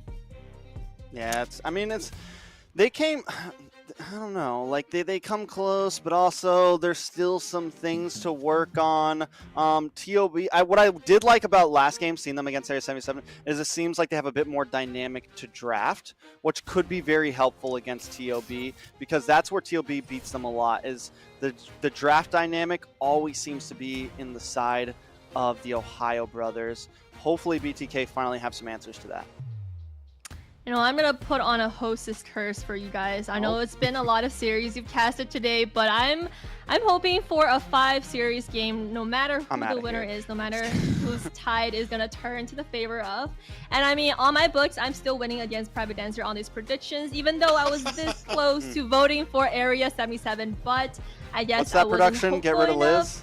No, and now, without further ado, I think the last team is ready, or are they? But we're looking forward to the last series of the regular season. This is going to be the last match of the whole regular season stages. And with all the things that happened this weekend, will something be different when it comes to TOB versus BTK? Let's find out. All right. I guess they're not ready yet. Come on, Liz. This is what you get. We had a beautiful smile toss going on. That was a little bit. I was ready to sit there. I'm not gonna lie. I was ready to just. Jeez. I mean, we made a great picture right there. And now, I guess the teams are ready, and it's up to you guys to take it away. Thank you so much, Liz. Always wonderful with the tosses. And now we jump into the final series of the night. BTK versus TOB. Yeah, and while both of these 2 teams have already secured their spot in the playoffs, you can bet that both of them are looking to make a statement here tonight, and to maybe get that momentum as we move to the playoffs in Los Angeles. I mean, the past fights have been nothing and literally just TOB domination. Does Bloodthirsty King possibly have the formula needed to topple TOB? Well, if there's going to be a night, tonight could be that night, because if you guys haven't noticed, TOB does have a sub in. They've got Wrath playing on their own position instead of Shark, and we know the synergy with Hoon and Shark. And with that, with Wrath having not played a singular game with TOB throughout all 3 phases, this could be the chance for BTK to secure a dub. Yeah, that's gonna be the interesting thing here as well. I mean, especially with the impact that Shark has had on a lot of the Ohio Brothers games. And I want to say, I don't really know too many people who would disagree with me. Shark, pretty much the #1 roam in North America right now. So some big shoes for Wrath to fill here. Most definitely. Now, all right, taking a look at draft. Well, one thing I want to point out is BTK, they were totally cool with the Fanny against Area 77. They're like, but we're not dealing with best players Fanny. Like, that's one thing, like, because we've seen them try to have answers for it before, and best players just too smooth with it. So they take out the Fanny. The Bruno also off the map, which I thought maybe they might leave open for themselves, but they decide to ban it out here. So that takes that away. I think it would have been nice. ISO played a great job on it, but instead they want to prio the Kadita. Yeah, and we already saw Fly Chicken, especially with the last series, how lethal he was on it, especially if you maybe are a little hesitant or a little late when it comes to your rotations or checking some of those bushes. He will punish you severely for it. We're going to have to see what the Ohio Brothers are going to answer back with that. Both suppressions off the board for them, and Eve taken off for them. Yeah, most definitely. And now the Hubbers, I mean, they like to take that Fredrin away from Mobazane. Even if they flex it over to Milo, it's always a solid pick. So that could be something we end up seeing here. Definitely a possibility up front. Shark's not here, and so the Franco's already been banned off. I would say normally something like that. But they go for the X-Borg for Milo, most likely. Yeah, X-Borg for Milo, most likely. No. And then that Fredrin to go ahead and take that jungle away from Zane. I was gonna say, I guess, yeah, you get the Fredrin jungle.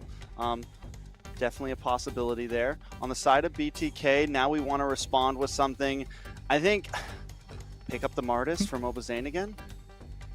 Yeah, I mean, he's got the Martis. He's also got that Boxia that he can call on, which would actually prove to be a decent counter for the Fredrin, because you got that stock anti-heal on the Boxia, which can kind of burst him down a little. But then you're not talking about something that can possibly, I mean, get you an advantage during those Lord fights, where we know while Zane does not have trouble with Retrix. There's the Boxia anyway. So, I mean, I was just going to go into, I mean, the biggest thing for me when it comes to Bloodthirsty Kings taking on the Ohio Brothers is BTK being able to formulate a plan around some of these pit fights to give Mobazane time to get those retribution where he's not dealing with the entirety of Ohio Brothers knocking into him, creating all these different focuses for him. Not only that, but these are normally picks that the Ohio Brothers does not let BTK get. Like the Basha normally does not slip through. The Kadita either gets taken by Hoon or they ban it out and don't give it over the side of BTK. So a lot of things have kind of slipped through the cracks here that TOB normally wouldn't let. T played a great game on the Paquito last game against Area 77. We know the type of cuts he can make. We know the type of flanks he can make on this hero. And if he can get the advantage over the EXP lane, over Milo, then it's going to be huge. And we've seen time and time again, if you can rotate fast on that Paquito, you're going to have a problem on that Valir, who's going to be basically a sitting duck for them. We've seen Victor do it. We've seen T do it. We've seen Merciless, I want to say, well, not on the actual Paquito, but that's one of the biggest counters when it comes to Valir, is being able to worry about that XP lane coming to jump you from behind. But we're moving into the second banning phase. Claude taking out for the Ohio Brothers, still looking for what BTK wants to settle things in with these second bans. I mean, both teams still need a gold laner, right? And no Bruno, now no Claude. You know, do both teams really hammer in here? And we get left with, you know, scraps? Beatrix is still open. Brody's still left open. I'm wondering if that's going to be the end strategy here. Valentina will get banned out. That's going to limit down Hoon, which I think is a solid ban. Hoon's a monster on the Valentina, even though she hasn't been, like, the most picked mage anymore, which is crazy to think about. Still a solid ban to take away from Hoon. Well, yeah, and especially because you still have that rough waves out there as well. So then something that you have that is that additive to your team becomes something that you're going to have to watch out for as well. Navario taken off the board as well. That's a great amount of zoning and sniping ability for them. Like we've said before, if you're down to half health before the fight even starts, it's going to be a problem for you and your composition. We do still have some marksmen left out there. Beatrix is still out there. We did take the Brody off of that last ban. Ohio Brothers really trying to hone in on ISO's pool here. Ooh. Spite. That's why they were banning the gold laners, because they were like, we know where we're going. They pick up the Ixia. I don't even have anything to really say about this. It got picked up like once in MPL PH the other day. It got picked up in ID, I think, once, but it still hasn't really like earned a spot. I think a lot of people are saying it could be good. A lot of people are saying it's horrible. So we'll see tonight. Yeah, we're definitely going to see tonight. I mean, she does have her pluses. She does have her minuses. That ultimate kind of puts her into the same position that a Farja or a Gore does, where she's kind of a sitting duck, has to be very stationary to really dish out a lot of damage. Does have a decent amount of CC, but does also lack any type of like mobility or escape for her. Yeah, I feel like her ultimate is essentially just like the Nabir's Passion, except you don't have any of the other pluses that come with the Beatrix. But we'll see. I do like the fact that she has some CC, so that could be a game changer. But the Ling is going to be locked in for best player. Yato locks in the Farza, prime target for the Ling, but does have the Wings by Wings. But still, I like seeing Yato on a hero like this. Like I said, I always like seeing him on a nice high ground mage. His aim is always on point. His positioning is good, so it could be crucial. But best player just loves picking on Yato when he picks up something like this. Yeah, but that's going to be the interesting thing here too, because I mean, I want to say that that's kind of probably one of the bigger counters for somebody like Ixia. We were just talking about Zia, probably one of the best marksmen in North America. I definitely want to see how well you're going to be able to perform with that Ixia against something like a Farja, which is definitely going to be able to punish you once you land, once you launch that full barrage ultimate. All right, let's jump into game number 1. This is a best of 5. BTK up against TOB. Now, taking a look at this composition with the Basha. This is something Mobazane hasn't really gotten to play recently, but we know he's a monster with it. And I feel like up against the Ling, BTK, a major win condition is we need to get into Ling's face, man. Get into his face early on, maybe even before level 4, and just pressure. Luckily, the TheOhioBrothers do have this Valier, which can kind of help deal with that if BTK wants to be overly aggressive. But still, I think it's a major winning point for BTK. Yeah, interesting enough having Hoon. Oh, Fly Chicken actually finds a kill onto Mielo, and that's going to go ahead and set the tone for this early game. Before the first minute, 1 kill for BloodThirstyKings. Can never sleep on Fried Chicken at this point. At this point, I don't doubt him anymore. I was a bit of a non-believer at first. I was like, Fried Chicken Rome? Come on. What is this? Where am I? But at this point, especially on this Kadita, man, he is just lethal, man. This guy is lethal on it. And I think after this game, TLB will probably end up banning it, or they're going to first pick it for themselves. Yeah, Mobazane does clear out that minion, is starting to get himself in position for the turtle. Best player lands on top of Team Yellow there with the backup as well, trying to put on the damage, but T going to be able to get over these towers. Actually going to go ahead face to face with Best Player, trying to put on the damage with those knockout punches. Best Player damage of his own. Hoon with the backup. Is Best Player going to be able to find the kill? Tempest of Blades is down. Mobazane coming in, looking for the set. Is not going to be able to find Best Player, but that does zone out the TheOhioBrothers with 5 seconds left on this first turtle.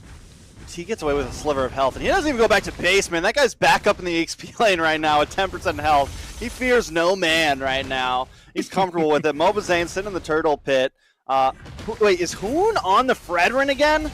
How did we miss this? What? Hoon is on the Fredrin in the mid lane, trying to add a little bit of that CC. I've seen him talk about it before. It's not even, it sometimes isn't even to take it away from Mobazane. It's just when his composition usually lacks enough of that CC that they need. I mean, I remember last time they picked it because it worked. Like, they wanted the counter of the Esmeralda against the Lapu, and he just kind of bit the bullet for it. But this time, I'm wondering if we're pushing it. Yes, they do have a Wrath on this Valier, so they kind of like make up. You still have some magic damage, you still have some physical, you still have like this roam and mid, you still have like this tanky and mage mechanic in the mid, and it's just kind of swapped around. But still, it's a little iffy. Yeah, Wrath is setting up to try to push away Mobazane. Fly Chicken lying in wait, waiting for the perfect opportunity, but it does not come. Best Player and the rest of the TheOhioBrothers in great position. Oh, actually does get knocked out of his rough waves. Chicken in trouble here. Gets bursted down by Best Player. He actually got knocked out of it too. Like, he still has the green dot. He still has the ultimate. He got knocked out of it. And then they had him so locked up, he couldn't pop it. He couldn't repop it. They were able to kill him before he had the opportunity to even escape that. So a good pick. Maybe this will make Fried Chicken a little more careful, possibly. Maybe that could be a little, have a little mental game. Like, I got to be a bit more careful. I can't just go in crazily. I'm not going against, a different team here. This is TOB. I have to remind myself that. And now at this point, it's 2-1. TOB tying up the gold. Turtle up in about 70 seconds, but still hard to tell who this game could go to. Yeah, I mean, right now, 1-2. It's still very even. We do have a little bit of a gank setup trying to bait out Zia. But, I mean, the man, he has to smell that in the bush and sense it. Taking a look at some of these items, though, ISO has just locked in the Haas Claws. Going to get a little bit of crit, a little bit of lifesteal off that one. On the side of Ixia, we're going for Trinity here. We picked up the Corrosion Scythe. Whoa. Yeah, big 3-man gank onto the OhioBrothers gold lane. That's going to be the end of Zia early. Do find a little bit of a pop-up on the Fly Chicken, but it's not going to be enough to pay them for it. TOB on the backside going against T-Zane coming in there. You can see best player very low, so he's going to get juked out of his jungle here. Tempest of Blades is down, trying to dive around. T dives to the base and finds a kill onto best player. Pays for it as Mielo comes in with that last insanity. That's good value, though. That is very good value. Taking out best player right now at this stage in the game is very important because we know how that lane can scale up. We know how much of a problem it can be. Not only that, but if Mobazane can get a level ahead, maybe 2 levels ahead, even just 1 level ahead, it's going to give advantage with the Retri over those neutral objectives. Yeah, and you see 3 members of BTK here at the bottom, trying to put that pressure where it belongs, right on to Zia. We do have a stun with the feathered airstrike, but on the backside, Hoon comes in. Zia in trouble, gets taken out by Fly Chicken. Yet BTK, Yato, still focusing down on Hoon. Fly Chicken looking for an escape, and unfortunately, Wrath not able to put the damage onto them. Yeah, I mean, you mentioned Ixia not being super mobile, and we can definitely see the presence in that right now, right? Like, Ixia doesn't really have a real dash or anything, so it's definitely kind of a problem. You have the CC, but once you get ganked and once you're out of the flicker, it's just kind of GG's, and BTK are definitely taking advantage of that. Oh, man, a big stun onto Hoon with the rough waves. Is he going to be able to get away? He is. That's a tanky boy Fredrin from him, and the rest of BTK focusing down on this purple buff. They are going to be able to walk away with it. Yeah, and taking that is huge. We saw it in the last series. They were able to take away DPR's purple buff consistently, and this is what BTK needs to start doing. We normally don't see them get this aggressive against TOB, but this is the way we kind of always want to see them play. Get in best player's face, man, especially when he picks up something like the Ling. It's literally like do or die at that point. Zia is going to get picked off again on that boss side, and BTK starting to capitalize a little bit of a lead here. Yeah, and that's kind of the issue. I want to say, I mean, Wrath is not giving the usual support that Zia has once they're getting kind of entangled on that gold lane. Mobazane finds a kill up at top onto Mielo as well. Yeah, now with that, another tower down. BTK is taking 1, 2 towers, working on the... Oh, best player just gets shattered down by the rough waves. BTK definitely in full control of the game right now. Yeah, 7-3, not a familiar spot for BTK against the OhioBrothers, but you were talking about the aggression and the offense from them right now. T putting the damage up onto this top turret, and Hoon and Zia forced to try to create that distance. Yeah, so BTK going to try to work on this mid side now. Does TOB even really have, like, a big answer? Like, essentially, best player was... Oh! Was supposed to be the answer for Yato, but now that he's low, they have no one that could get to him, and he just puts so much pressure on Wrath and on Zia. Yeah, and then especially those ganks onto the gold lane without being able to kind of get away. Mielo does activate that last insanity, not going to be able to find damage or a kill just yet, but best player doing best player things, especially on Ling. We've seen him in this position before, not doing great on the Ling, but is going to be trying to create some pressure around the map with some of those split pushes. Yeah, and I mean, he does it well, but here goes Mobazane in the mid side. Yeah, it does kind of create a little bit of a distraction there. And we see that ultimate, that full barrage coming out with the assistance from Wrath, able to take down Zane. Best player comes in with attempts to Blades, trying to back off T. Fly Chicken lying in wait, looking for the perfect opportunity for a pop-up and the rough waves. Last insanity is out. T gets taken out by Zia, while on the other side, Yato able to find himself a tower. Oh. Does get taken out by Hoon. 3 members of BTK crumbled down in a matter of about 30 seconds all across the map as well. BTK maybe going a little bit too deep. They had a nice lead there. Oh my god. Fried chicken, bro. He's just always there. He's always watching, Mike Lebowski. Like, the guy just doesn't stop, man. It's like you're never safe. And right now the target is best player, and he is locking him down every single time. Yeah, and he's just always in a great position. As soon as he saw the split pushing from best player, he wanted to go ahead, make sure that he positioned himself on the other side of the map in case best player came there. And then it paid itself through dividends there as he was able to find the rough waves as well. And OhioBrothers not in a great position here for this game. Only about a 2K gold lead for BTK though. You know, something I want to point out is we didn't see much Paquito at all in like the first 2 phases, and it's a hero I've been waiting to see a lot more. And recently, especially today, we've seen it all over the place. I think in like more than half of the games we've seen him get picked up, and he's definitely been very detrimental. And T's been doing such a great job on him. Well, hold on. Yeah, Feathered Airstrike raining down damage onto the OhioBrothers. Mielo on the front line trying to fend off. Mobazane does activate that last insanity from the flame. ISO comes in with the damage, taking down Wrath and bursting down the other members of OhioBrothers to the point that they now need to retreat. Man, the Airthel's just so fast, just comes in out of nowhere, pops the ultimate, starts shredding down members, and just when TOB, it kind of felt like they had some space, BTK deny that, and they've taken over the jungle once again.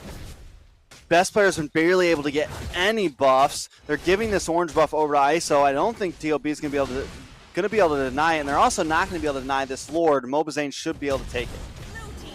Yeah, there's not going to be much contention from the OhioBrothers, not in the position to really even look for team fights yet. Oh man, another one. Chicken finds another kill onto best player. How does he just knows? How does he always know where best player is going to go next, man?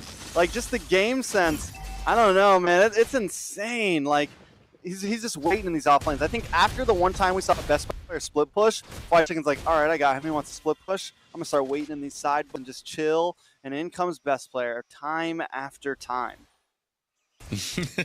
Yeah, and it does seem to be the answer. Best player, I mean, there's not much you can do if you're trying to split, especially now you're starting to take away the only other tool that Ling has left, especially when you're so far behind.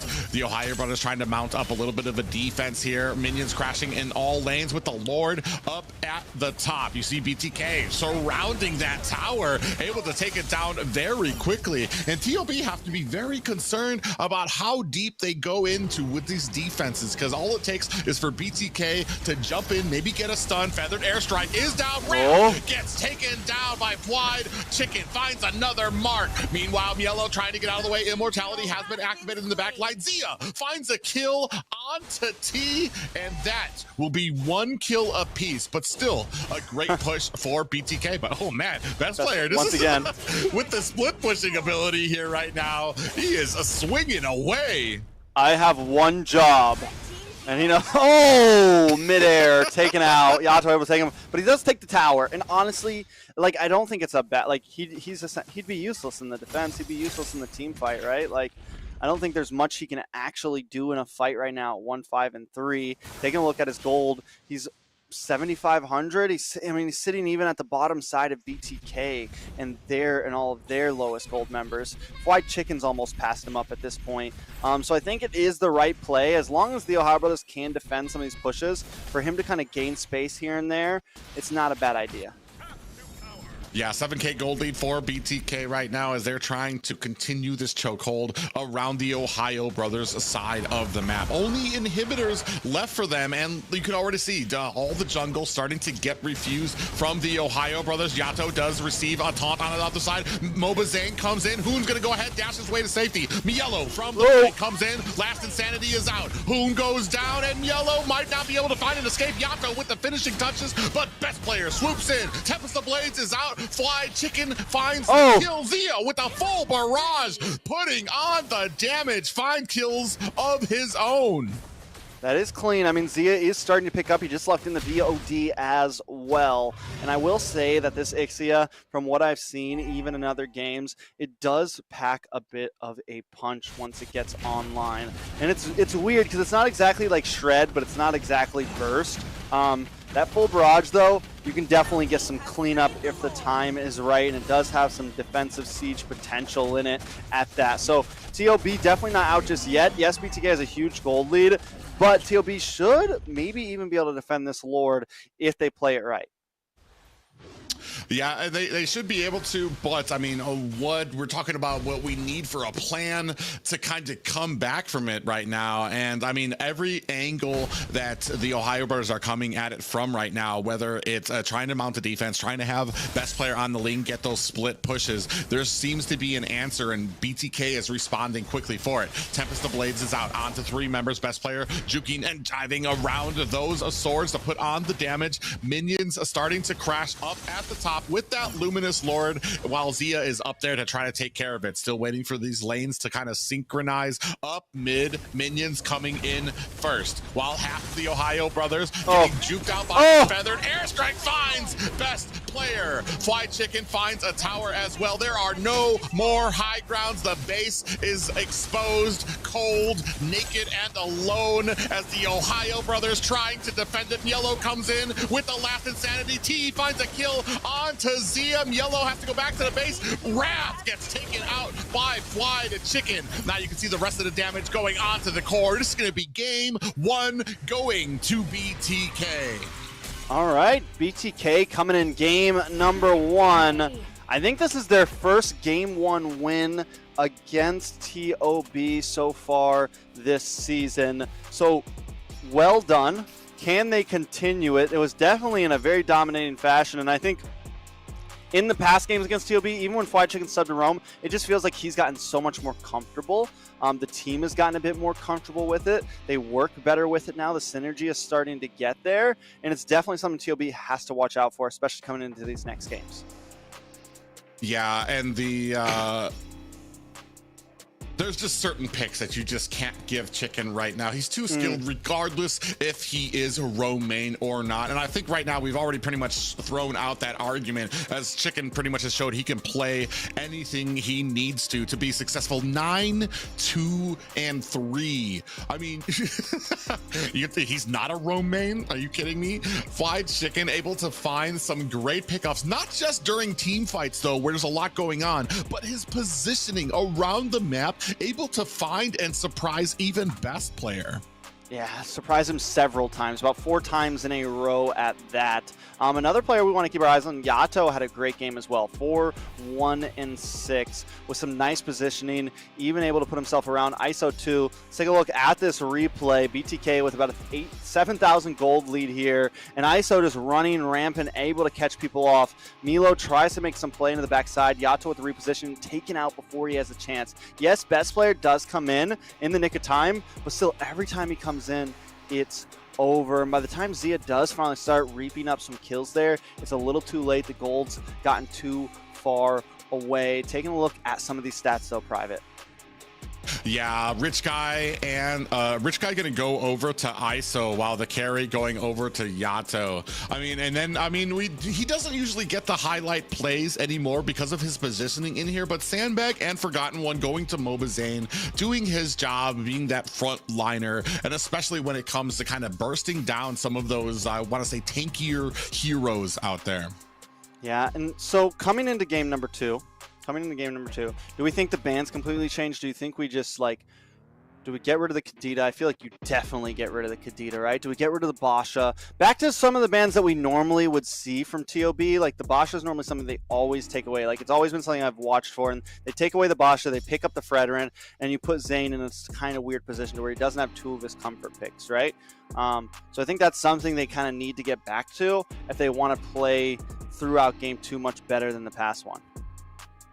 Well, I guess it kind of, for me, it depends on why those were left out in the first place. We might be covering down for maybe Wrath doesn't have the same type of hero pool that Shark does when it comes to some of those tankier heroes, which forced Hoon to pick up that Fredrin into the mid lane to try to compensate for it. The one thing I do know is that it's probably not the best time to start experimenting in that marksman role with a very underwhelming marksmen when it comes to movement speed and mobility, especially if you don't have the usual support that you do in that marksman lane. And we saw, I mean, early game, Zia was just getting bombarded with BTK members. Yeah, most definitely. Now, Zia, you know, it's funny because we were just talking about how well Zia does at escaping and like at playing alone. But I feel like when you're on a hero like that doesn't have the mobility, because normally he does so well, he thrives on, like, you know, the Beatrix, any kind of slippery marksman, even the Aerithel he's done all right on, the, you know, a lot of these heroes. And on something like that, there's no real space. And I think that's been one of the reasons why we haven't seen the Ixie a whole lot. Yes, it does seem like it has potential, but it has to be in the right composition, and your team has to be completely ready for it. Now, BTK going to ban out the Fanny again. I don't know, man. The Kaja's gone. I really think TOB, they have to ban out the Kadita, man. Or, I mean, Hoon will pick it up, though. That's the thing, though. Hoon will play Kadita if he has to. Even if Shark doesn't play it, it's not uncommon to see Hoon pick it up and do amazing on it. So I think BTK actually might need to, like, double check themselves as, like, maybe we want to ban the Kadita, because Hoon will most likely steal that from them. It seems like they're going to ban it, though.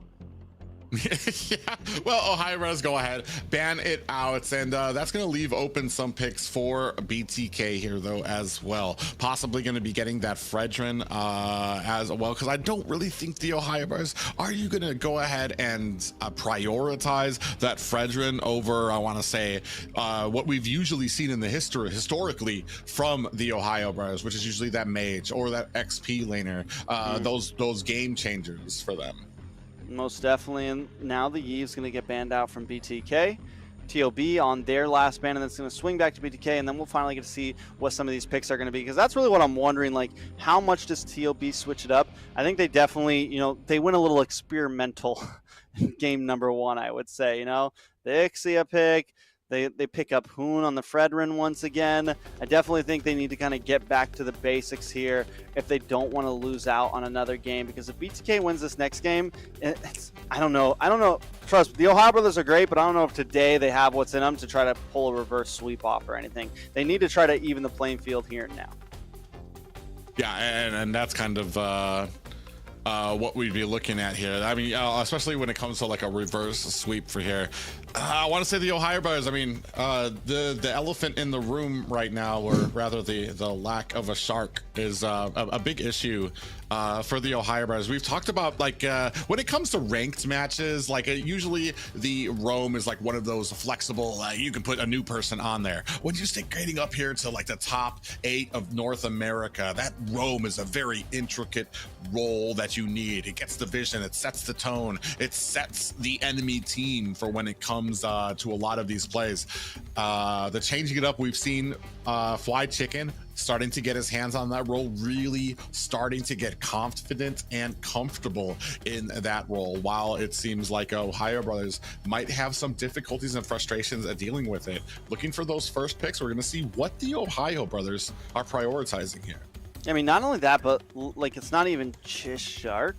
It's the synergy between Shark and Hoon, man. Like, that duo right there is just so deadly. Like, I don't know how much they actually talk in comms or what the deal is, but it just feels like they read each other's minds sometime, man. Like, they're always on the same page when trying to make plays happen. Does look like Zia this time is going to lock in the Bruno up front, which I think is going to be a very solid pick for him, and a scary pick. Like, everything else aside, that pick is going to be scary. And BTK, okay, T, you know, I'm excited about this. I play some Khalid. I'm happy. Let's go. It's going to be a great pick. I I mean, when we're talking about pluses for Khalid, there's a lot of early game damage that he can dish out and a decent amount of sustain, especially when it comes to kind of diving or even trying to offset, especially in the early game where not a lot of heroes can burst him down while he's in that rejuvenating state. I'm not even sure what it's called because we don't really see Khalid out here too often. Pardon? It's called Eat Sand, nerd. No, but no. The only problem is that it gets CC'd and like with the taunt and with the bikini. That's why Khalid fell off. Like, because that second skill, once you get CC'd, you're done, and then you're just a sitting duck. So like, it's a good pick, but also it's a dangerous pick. Yeah, but apparently that means that BTK right now feeling very comfortable with these next games here. They have the Novaria picked up and a Cho, which we haven't seen in a while from BTK. I know Yato. Yato was actually a really big Cho user way back in the day. Once we were used to have those Area 77 versus BTK matches. Yeah, so I think what it is like, you know, fine, you guys got Wrath, we'll take Khalid. Let's just do this. Anyways, we're coming on to this next set of bans here. Valentina for BTK, Brody from the Ohio Brothers. We still need a marksman for BTK. Now the Airthill's still open, the Beatrix is still open. Plenty of options still on the field here, but I don't even know like what really can take on the Bruno right now. I feel like you want some range, right? You just want to be able to like range him in the laning phase because you don't want to get up close and personal with him.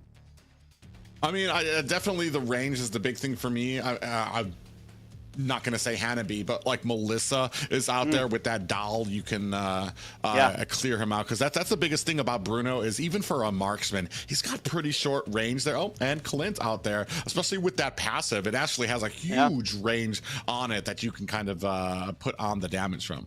I think the Clint is definitely straight. I think like the Clint is good. I think the Melissa is kind of getting slept on right now. I think it would have also been a great pick, really. Like you said, you have huge range, plus you have nice shred to deal with the Fredrin and the Bakito and thing, and you had the go away to deal with the Bakito trying to dive on you. So I think it would have been a good answer. They decided to go for the Clint instead. We've seen the Clint pop up a few times. It's done well here and there. It's done bad here and there. So we'll see exactly how ISO coins it. Taking a look at BTK's comp so far, we do have some heavy dive with the Cho and with the Khalid. You have some possibilities for big plays. And now TOB firing back with the Harris. We got a show match tonight, man. I'm not going to sugarcoat it. We have a show match tonight. I'm just going to have fun. All right.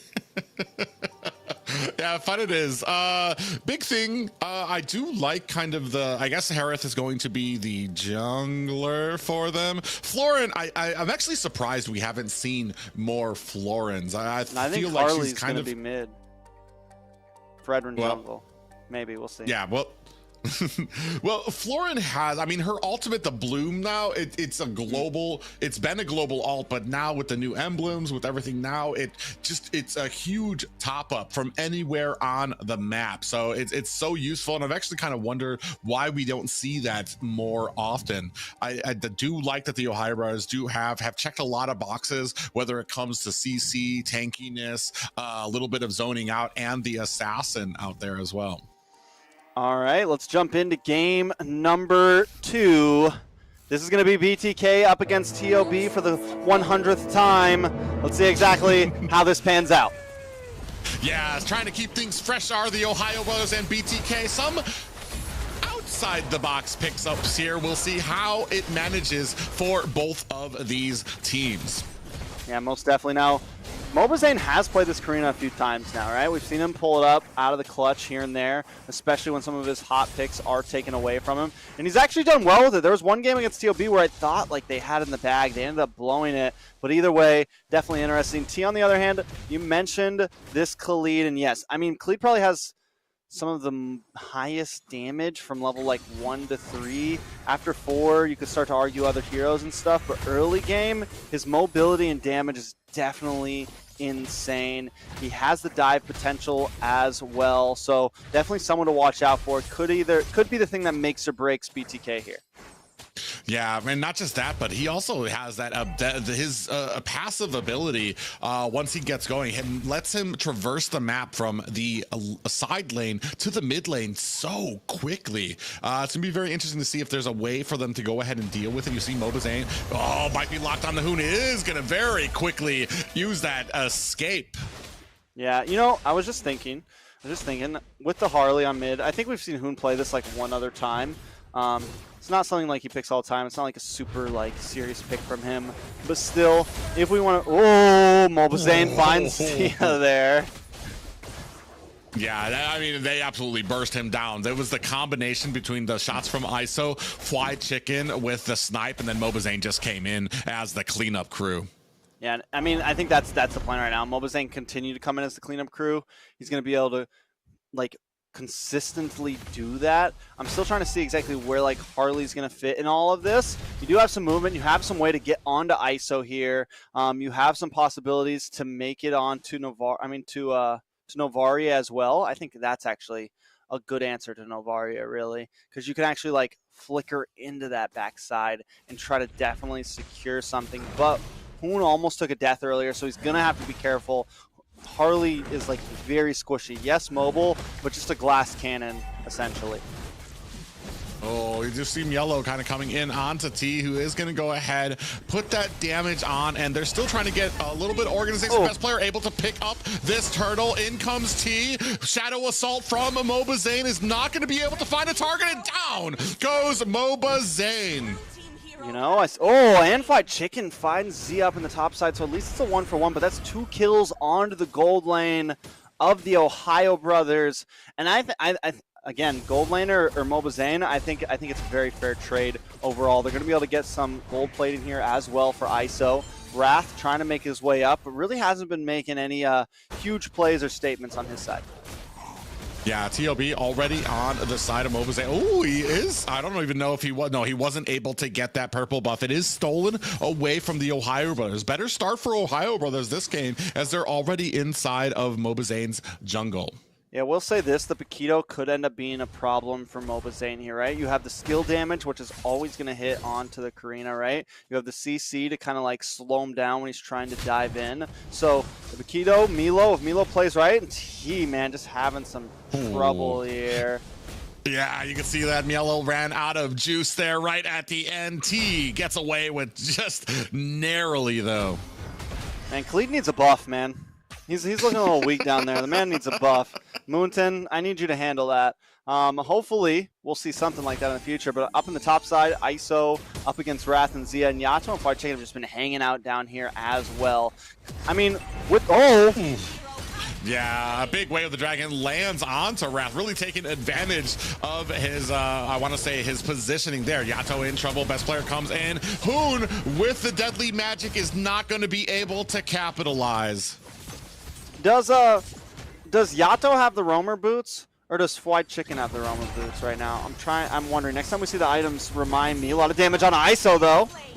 Yeah, he gets taken down. That's going to be a tower for the Well, actually, it's going to be some gold plating for the TheOhioBrothers. Getting a little bit of gold in their pocket. Best player comes in, locks on the Yato. Not sure he's going to be able to make much happen just yet. Mielo comes in onto Mobazane. That's a lot of damage onto the assassin Karina. And Mielo comes in with the final touches with that knockout punch.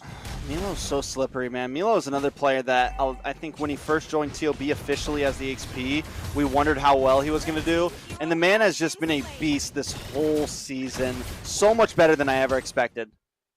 Wow, Zia, I can't believe he came so close. I thought that was for sure going to be a wipe for Zia, but that's the kill. That's dirty. That's dirty. So dirty. That's one of the pluses of Harley, right? You get it. If you know where they are, you can get them for sure. And Hoon, having experience on the assassin roles, he can definitely pull that off. Now, taking a look, I want to find my answer. Does look like Fly Chickens did pick up the roam boots. So Yato doesn't have them. Mobazane still having some trouble here. He's 3 levels behind Mobazane right now. And here comes Milo once again, completely shattering him down. Yeah, Appraiser's Wrath is more than enough. Yato comes in from the outside looking for a little bit of a Way of the Dragon onto Mielo, decides against it as Wrath is there as well. Whole team of the Ohio brothers except for the Marksman. Marksman actually down at the bottom, bursts down, T off screen. Yeah, things have definitely gotten a little bit interesting here. The Echo comes out. Yeah, Appraiser's Wrath comes down just to take care of the minions. Actually, best player down to about 25% health. The rest of TOB look to be disengaging from this. Great tower pushing so far for the Ohio brothers, and it does look like Zia looking for a little something at the bottom as he picks up that Berserker's Fury. Yeah, I mean, with that, he's going to be able to do even more damage.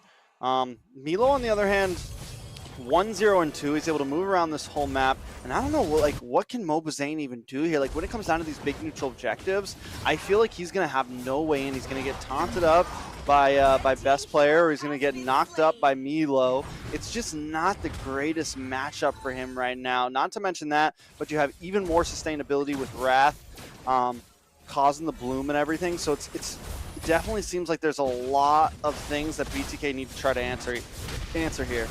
Speaking of which, Mobazane does get knocked up and put down by best player, looking for some more CC. Taunt goes on to Yato, who's going to use that flicker to get himself to safety. Best player staying in the front line. Yellow trying to put on the damage. Look at Hoon from the side, finds the pick onto Mobazane. 3-0 and 1 on this Harley. Whether they're taking this game seriously, whether both teams are taking this game seriously or not, the Harley, I mean, watching Hoon on this Harley makes me think that this could maybe become a clutch pick in the future. Like, this could actually be something that they pull out of pocket here and there. Yeah, it might be a little bit of a reason why Zero tends to favor that in the mid lane as well, to the point where enemy teams have to ban it out from him because he's so lethal on it. Big tower for TOB as they're going to go ahead and disengage.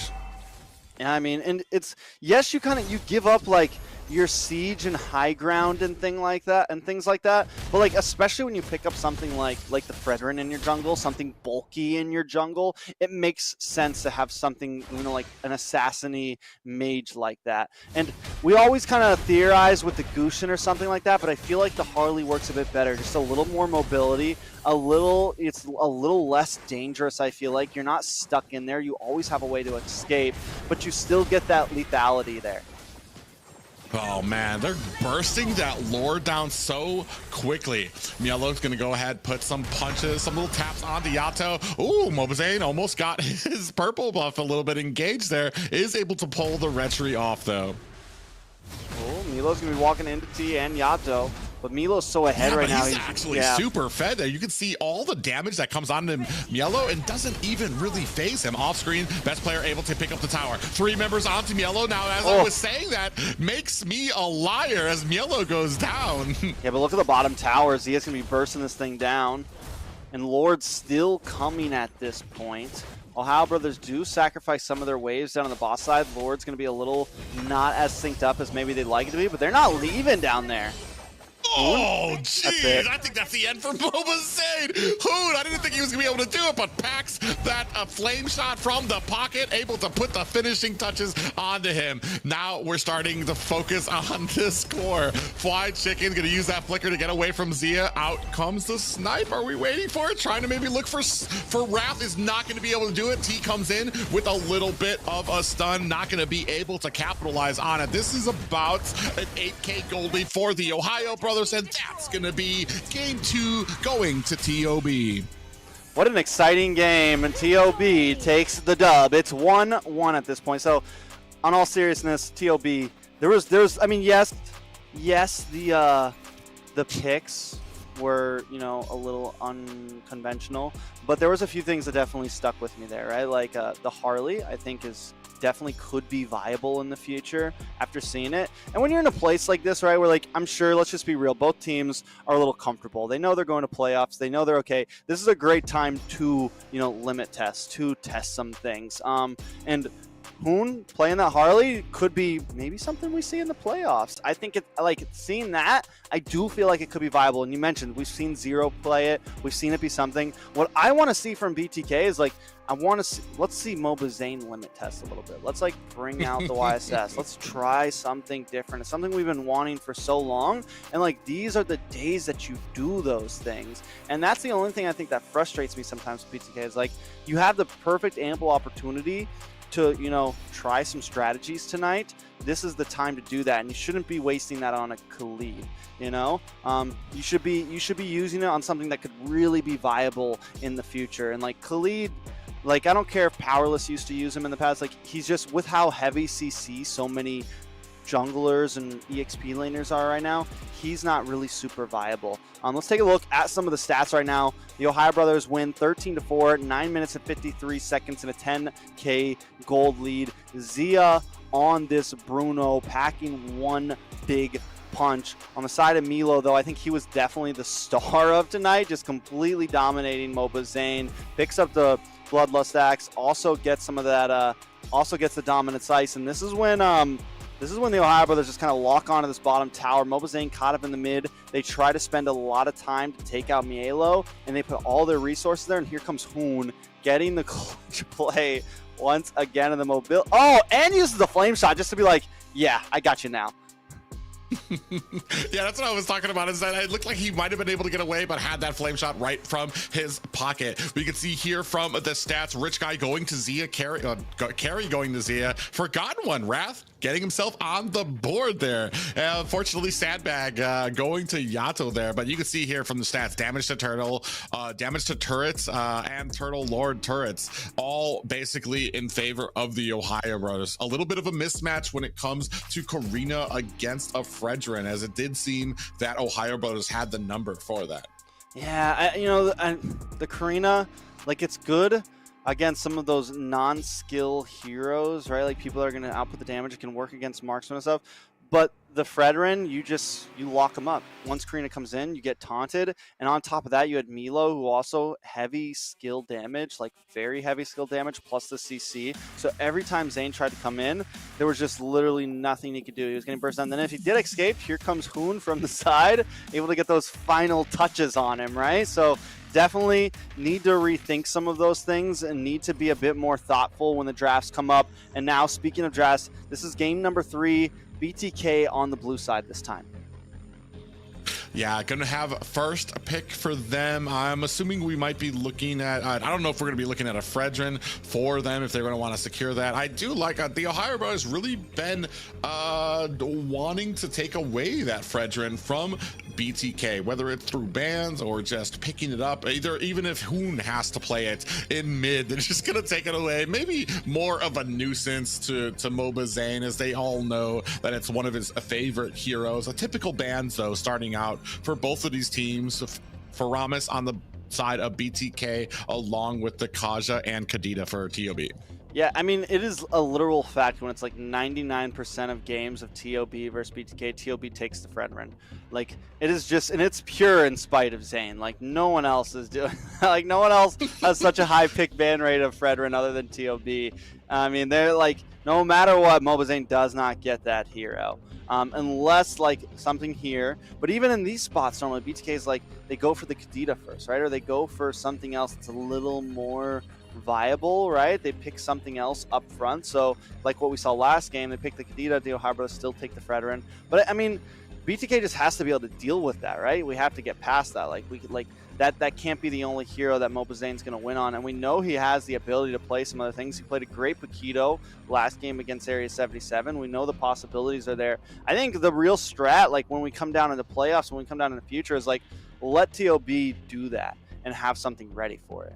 Like, because at this point, TOB is almost kind of readable for BTK, if you think about it, just because you know who they're going to target, you know what they're going to go for. So BTK has to get dynamic in their draft too and be ready to deal with that, to counter that. Now, in an answer, BTK going to go ahead and take that go ahead and take that Bruno away from Zia. And man, we were talking about it before. Bruno, even in a normal person's hands right now, is just an incredibly strong marksman. With that crit, with those stacks getting up, I mean, especially when you move into the mid and late game, he's just bursting people down. But when you're talking about somebody like Zia, who's already kind of a master of the craft in marksman lane, it's going to be a huge problem, especially even what we saw, even with trying to use Clint to try to counter it. The biggest problem with Clint too is you kind of sacrifice a little bit of that mobility. He does have a dash, but I mean, it's a tiny one from all of the marksmen. We do have a pickup here again, taking away the Fredrin. First pick up alongside the Novaria for the Ohio Brothers. Most definitely, and Martis is going to be picked by Mobazane there. They're going to pick up the Xborg as well, so far, I like the draft from BTK here. We saw T do wonderful things on this Xborg. Not only that, but they have the Bruno plus the Martis, just very strong with a lot of bases covered. You have damage with ISO, you have early game damage with Mobazane, and you just have overall coverage with T on this Xborg. You have chip, you have zoning, you have a lot of those things needed for several points of the game. So the Ohio Brothers, on the other hand, I think they also need to round themselves out. Do they pick up like a high damaging mage here or a high damaging marksman? I think one of those things have to come in now. Yeah, that's going to be the question as well. And Xborg, we saw Area 77 had a big struggle against it. Picking up that Paquito again, that's really interesting too, because it's been something that Mobazane also shines on. We saw last game Yellow had a great game with Paquito, able to kind of get around, get a lot of that damage in to really focus down Mobazane. I am wondering how we're going to kind of fend off some of that early game here from Mobazane, especially on the Martis, who really shines in that, has the Mortal Coil, so that he's not going to be getting CC'd down. It's just going to depend on how some of these objective fights go for them, and if they're going to be able to find the retries there. I know it is a huge order, especially when you're dealing with a Fredrin who's got that taunt, who can take your I want to say your focus away from that objective for that split second that you need to be able to retrieve. Most definitely. And I mean, with Mobazane though on the Martis, like, it's definitely much different than the Karina last game, right? You have so much more pressure, you have so much more survivability, and even have some ability to maybe stop Milo in his tracks a little bit when he tries to come in. I'm wondering like how the matchup between T and Milo is going to go. He did so well in the Paquito last time, and I still think the Paquito does a good job against the Xborg comparative to a lot of other XP laners kind of have trouble with the Xborg, have trouble with the kiting that happens from it. But Paquito can kind of close that distance. So in Milo's hands, this could be the answer for them against T's Xborg. But still, if they don't get an early game kill onto T early on, and he's just able to get that immortality and start stacking up, we know how well he can just go deathless throughout the game, and that can definitely be a problem for TOB. But finally, we do see some normal drafts coming in so far. We're not going to get too crazy and just say they're not going to completely go left field on us. But right now, things are seeming, average. Just another day in MLBB. It's 1-1. We're back to ground zero here. Until we find out that like Xborg is going to be in the marksman lane, jungle. or 1-1 apiece, and BloodThirstyKings definitely focusing on they definitely reading something into this Angela, maybe possibly not wanting to see Angeline combo, but I doubt that would be the case because we have the Fredrin out already. That would probably be best player on it again with Hoon onto this Novaria. So I guess we're definitely looking for, I want to say, the mage possibly and the marksman for the Ohio Brothers. Most definitely. And with that, marksman, a lot of marksmen still open essentially. Literally no marksman bans actually in the top side, which is like a first for that. Hoon is going to pick up the gourd, a very solid pick. Just needs to be able to watch out for Mobazane, maybe trying to interrupt, and then whatever Fwy Chicken ends up picking up as well. BTK on the other hand still need a mage. Fars is gone, so none of that. They pick up the Valentina, so they get a magic gush of their own, and Fwy Chicken picks up the Franco. Very solid, especially against this, especially against Hoon on this gourd. Yeah, that's going to be the big problem is you have that Mystic Gush come out, you're sitting duck, and that's a prime opportunity. We saw Fried Chicken. He's no slouch on the Franco either, landing some incredible hooks against Area 77, and now you're going to have basically a sitting duck target for you to be able to kind of land some of those hooks on. Now just waiting to see what Zia kind of wants to put in to this gold lane to face off against the Bruno. I mean, Airthel, Beatrix, Brody, so many different options out there. Clint, who knows? Maybe the Harith. I mean, and Zia's pool goes pretty deep too when it comes down to it. He does end up picking up the Brody here, so you do have some range with that first skill. We've seen the Brody do okay. We've seen the Brody do bad, but still definitely a solid pick. And you do have some escapability from dives. The problem is this Fried Chicken doesn't have like a divey roam right now. Fried Chicken's going to be trying to hook you. Fried Chicken's going to be trying to come in, and if they're able to get that onto Zia, if ISO even gets the smallest advantage here, BTK could definitely make quick work. They definitely have some high snowball capabilities on their team, and I think that's the plan here. Let's get in their face early on. Yeah, and we're going to see how well these picks do for both BTK and the Ohio Brothers. We're getting close to that game 3 here to see if they have maybe something spicy in store for each other. Which composition are you looking for that seems most liable to pay off here, Drex? Personally, I'm in the favor of BTK right now. I really like their composition. Don't get me wrong. TOB looks good. Like, they have the Novaria. They also have a nice front to back, a lot of possibilities. But I think like the major game changer here for me is probably just the Bruno, man.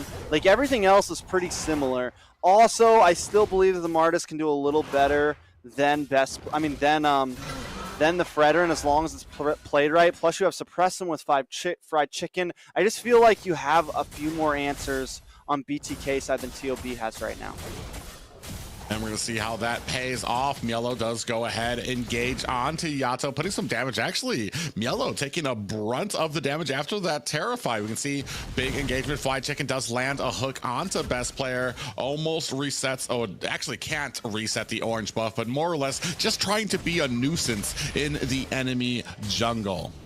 Yeah, I mean, that's your job, and this just continues to cement that Fried Chicken knows where he's supposed to be at every part of the game. He knows what he's supposed to be doing depending on what hero he has, what roam he has, and he always, he just follows the assignment, follows the textbook. He doesn't try to get crazy. He doesn't try to do anything super different than the rest of the world, but he's always there when he needs to be, and that's even on this Franco. Yeah, he wasn't able to get a big steal, but still he gets vision. Helps out Mobazane in that sense to know where he needs to be rotating, who he needs to watch out for. And as long as Fried Chicken can keep doing that, it's a huge W for BTK. Yeah, a little bit of pressure down. Oh, Zia gets caught with the hook and a flicker. ISO there to clean up the missing pieces. Zia goes down very quickly. And on the backside, Wrath comes in with a snipe. Does chunk down ISO, but it's not going to be enough to get the kill. At the end of this, do I just want to see Chicken and Rome in the playoffs? Even if Bosch could come back, do I just want Chicken and Rome? I'm almost starting to feel that way. I mean, he has kind of taken a great ownership of that position right now. I mean, like I said, he's got some great game sense when it comes to it, and it really fits well with whatever role he kind of gets into. It took him a little bit of time, I want to say, for him to be able to kind of get his feet wet about that position. But now, I mean, you'd never know that he wasn't a roam main. Yeah, and he does go for that choice of boots. I always forget the name of them, the speed boots that give him even more speed. So which is going to help him rotate even more. We see him hovering down with ISO here, but it's going to help him move around a little bit faster than usual, right? And I think that's really important for a Franco because you're not like a divey. You want to try to change your position quickly. You want to try to move around in these team fights. And there goes another hook onto Zia. Yeah, Zia unfortunately gets caught again. Not a flicker this time from Franco, but ISO able to clean up. Wrath arriving just a little bit too late to provide enough support. All right, now Yato also going to be rotating down. Best Player getting in the midst of things. Ooh, a big a big Terrify lands onto Best Player and a hook, and Hoon able to take down Fried Chicken with that Mystic Gush. And I love how, and he took his time with that flicker, right? Because he knew if he goes in too early, he gets, he has a chance of getting taunted or something like that and stops it. But he waits to the last second till Fried Chicken gets just out of range, and then he flickers in and makes sure he secures the kill. So very well played by Hoon there. A couple items are coming in. Zia able to pick up the Blade of Hepatitis. Hoon picks up the, I always forget the name of it, the winner, the cold, the freeze, the freezing sword guy. Chat's going to yell at me for this one, but I forget the name. I'm sorry. It slows him down. I know what it does. But anyways, Hoon picks that up. It's going to help a little bit more, especially in some of these team fights, because he's going to get this slow off on the enemy team whenever he hits that that magic gush and the rest of his skills. Yeah, and you can see right now going ahead does activate that ultimate a little bit early. That means they're not going to have it for this fight. Dancing around the turtle. Mielo is going to go ahead try to zone out Yato down to about half health. Now we're starting to push Mobazane away. Mortal Coil comes out. Is it going to be enough to give Best Player the time he needs? And Best Player able to go ahead and pick that up. Another ultimate from Yato, and that's going to be a kill for Best Player. Yeah, well played. Zia now on his third death. Yato does go down.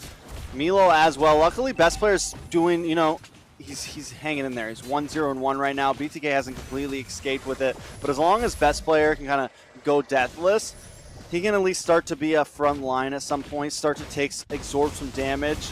The problem is Zia at this point, I mean, on the Brody, I have trouble seeing Zia really, get in there. Hoon is going to have to end up being the major damage outputter for the side of TOB. And if Hoon can find the right positioning and eventually maybe they can get some kills on ISO, it could be the turnaround for TOB. Yes, it could, but there's a big focus right now for BTK onto this bottom tower. Magic Gush is out. Fly Chicken, very low, finds the hook, but gets taken out before he can make something happen out of it. Mobazane is going to go ahead, slow down Best Player. 3 members of TOB in hot pursuit are not going to be able to catch up to him. At mid, we see a little bit of an exchange going on. Terrify onto Mielo. Here comes the last Insanity. Is not going to be able to get away. That's a really good play by T. Even though they lose that bottom tower, they make up some ground in the mid side, able to take out Milo. Now he's at 0-2-0. Normally Milo's he's an important member of the team. As we keep on saying, he definitely.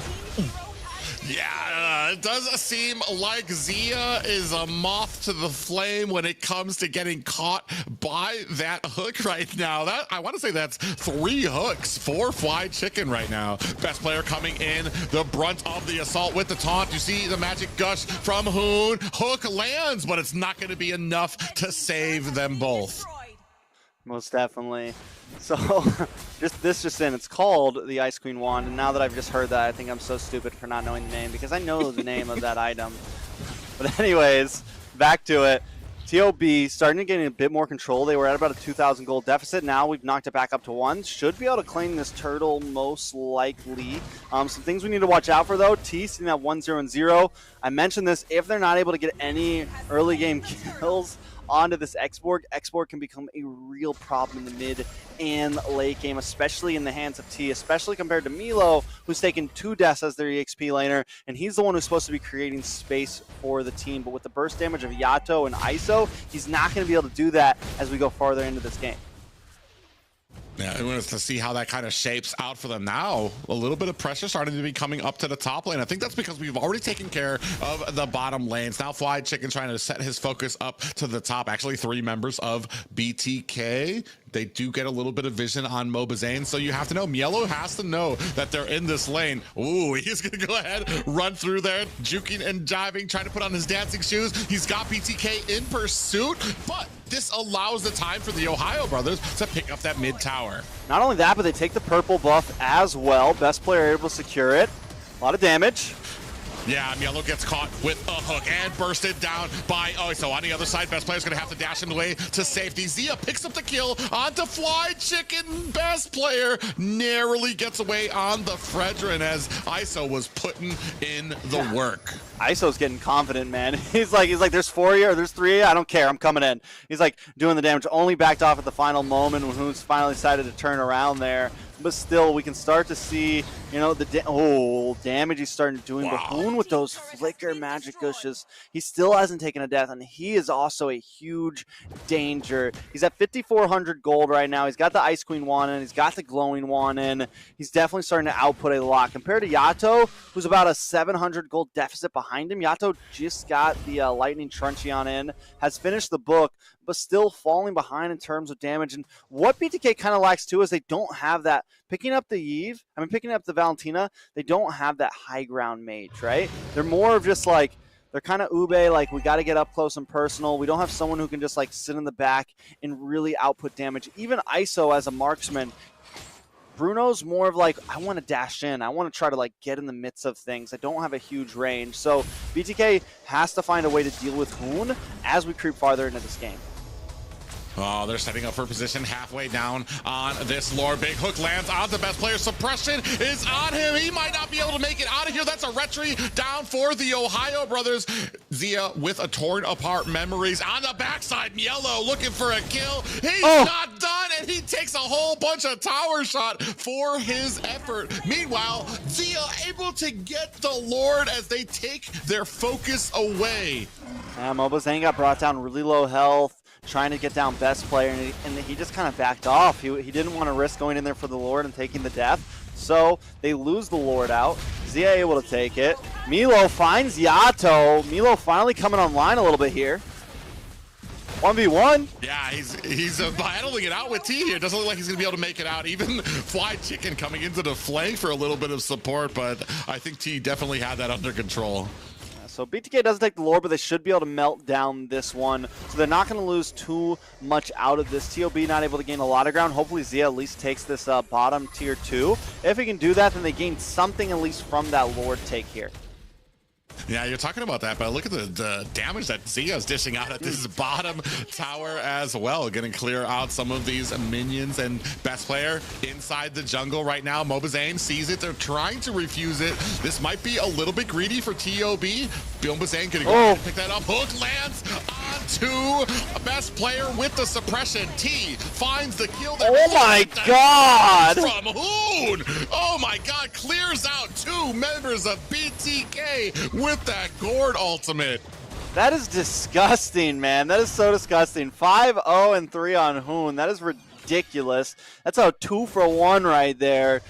Greatest deal you can find in the land of Dawn right now. Yes, they hook best player, but Hoon, it's like the perfect setup. He wants them to hook him almost, because once they're all staying still trying to melt him down, Hoon just pops the magic gush. While this is happening, Milo in the top side taking more towers, and the tides have now shifted into the hands of TOB. They've taken the gold lead, about 2,000 at this point. They've taken control, and it even seems like they kind of have control of these fights. So now it's not just Hoon either, it's Wrath as well, 1-0-6, and BTK just doesn't have a way to get back there. Yeah, it's just kind of amazing because for every kill that BTK get, I want to say T.O. Oh, he does flicker in for that suppression. Wrath caught with the hook, and that's going to be all she wrote for Wrath. Unfortunately, Hoon does not have the measurements just correct as that ultimate misses all the BTK members. And it's like they sat there right at the edge of it, so it's like if Hoon did have the flicker, but if he flickered in, he would have been dead meat, right? There's nothing he could really do there. Luckily, they do catch Wrath, so there's literally, as I'm talking about, they find the answer. They got to try to use these conceal plays correctly. They need to try to catch them off guard, and Chicken's just got to go in, use that flicker, and either try to get Hoon, try to get Wrath. Though Hoon is definitely the favorite.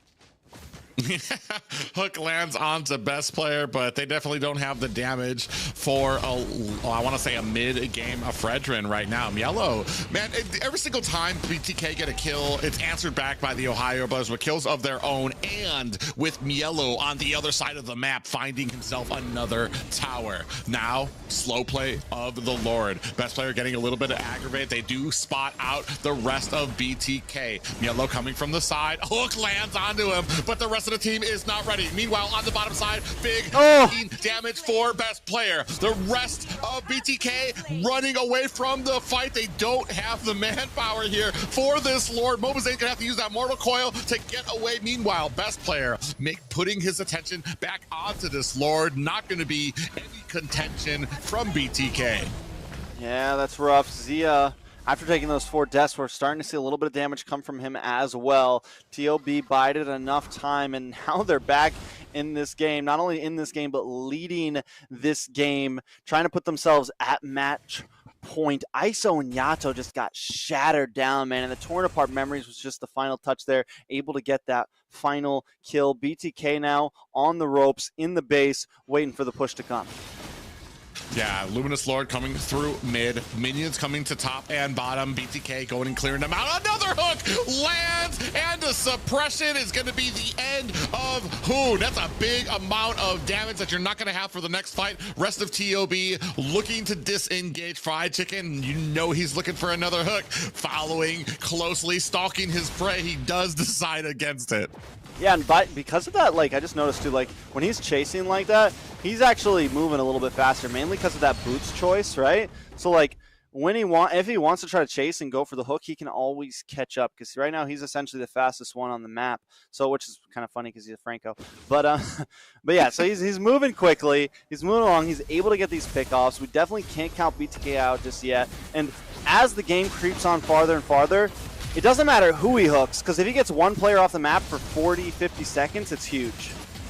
Oh, we do have the last insanity. They're trying to burst down best players, trying to dash himself away to safety. Down to about 10% health. The rest of OhioBrothers are in chase. Mielo comes in, puts the damage on Zia, finds a kill onto Mobazane, and Immortality has been activated for Mielo. Hoon finds a kill onto Yellow. Ultimate is out, bursting down BTK with that true damage, while Zia comes in to pick up the pieces. Oh no! ISO finds a kill onto Zia. Best player might be in trouble. ISO, look at the ISO. He's throwing. ISO Now trying to put the damage on the Wrath. T on the backside. Wrath is not going to be able to get away. What a turnaround for BTK. Bro, ISO. That's all I got to say, man. That's all I'm going to say for the rest of this cast right here. ISO, T, going to take a death here. Does have the immortality, but that's okay. I thought that was GG's for BTK. I'm not going to lie. I thought that was complete GG's. The 1v1 versus Zia and ISO just trading shots. ISO comes out on top, and then because Wrath tried to come in and help out, ISO's like, oh, you want to jump me? I'm going to jump in too. Comes back, responds, gets the kill, and almost takes out even more. Just insane play from him. 11,000 gold, even though BTK is behind. He is leading all 10 players on the map right now in gold count. He's got the Berserker's Fury, Haas Claws. He's got the Wind Talker as well for even more crit there, Malefic damage, and then the pair of boots. I mean, the guy's definitely, and at this point, Bruno can become a real problem. We've gotten to that peak point right now where he is just going to be dishing out damage. Yeah, he does need to close the distance to be able to dish out the damage. But when you're talking about best player on a Fredrin, you're going to have somebody there who's going to have to maintain. Oh, nice little conceal play here. They're looking for Yellow, who has just been so slippery this entire game. Meanwhile, the OhioBrothers, the rest of them, going to go ahead, set their sights onto this Lord. Best player comes in with a taunt on the Mobazane. Not going to be enough with that Mortal Coil. Still slow playing the Lord. Rest of BTK coming in now. Now starting to look for some type of advantage. Big pop-up lands onto Mobazane. From the side, Yellow comes in, tries to find a pick onto ISO. Not yet able to secure it. Lord down. 25% health left onto it. Best player getting zoned out. Is he going to have enough? Wrath finds a kill onto Yato. The Lord goes to Mobazane, getting the retry on it, and Fried Chicken goes down to Zia. Yeah, but so 2 members for Lord. The Lord's not going to come out with this wave. Oh, it does come out with this wave. If they could have, like, maybe had a little more time, it might have been a fair trade. But at this point, Lord will get melted down. BTK get nothing really out of that Lord take. Yeah, best player in the front while the rest of his team boasts down that Lord. Praetor's Wrath comes down to be able to burst him down. T with the last insanity, able to find the kill onto best player. Meanwhile, Zia able to take down the high ground tower. Yellow gonna have to find himself an escape while minions are now starting to push out of the base, and it looks like the rest of the OhioBrothers are going to disengage from this fight. Yeah, Milo's gonna be able to take this this orange buff. ISO, you mentioned it, not being able to close the distance, and Milo's doing such a great job at stopping him from doing that. Every time ISO wants to try to engage, Milo's there like, nope, nope, Nope, just denying him that space, denying him being able to close in and get those free shots off. And if Milo can keep doing that, it can be the thing that puts TOB on the winning side of this game. But if ISO can avoid, or if someone can kind of kite Milo or keep him away from him, all they need is ISO, you know, to get a handful of free shots on one player. And if they can get that kill, they're in. All they need is for the Ohio brothers to stand still, allow ISO to get a few kills. They got a Franco. They can make someone stand still. Yes. So, I mean, and it's not like Fried Chicken hasn't been landing these hooks. Mielo actually on the top is going to go ahead, try to face off against T. And while we were talking about that, Franco right there, Fried Chicken ready to try to land something on. But you can see the Ohio brothers, a good spread on their composition right now, trying to kind of close in and tighten that choke around BTK.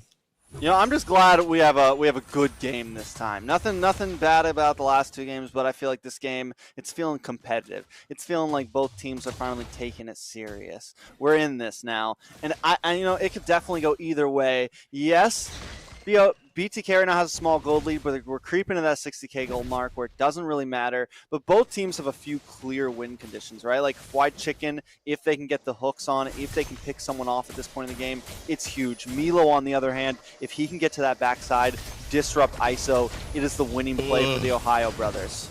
Oh, he comes in, he misses the knockout punch. He's going to have to try to find himself an escape. Meanwhile, best player, I think they're going to have to try to disengage this. They missed the targets that they were going for, and yeah, smartly, TOB going to have to spread away from this.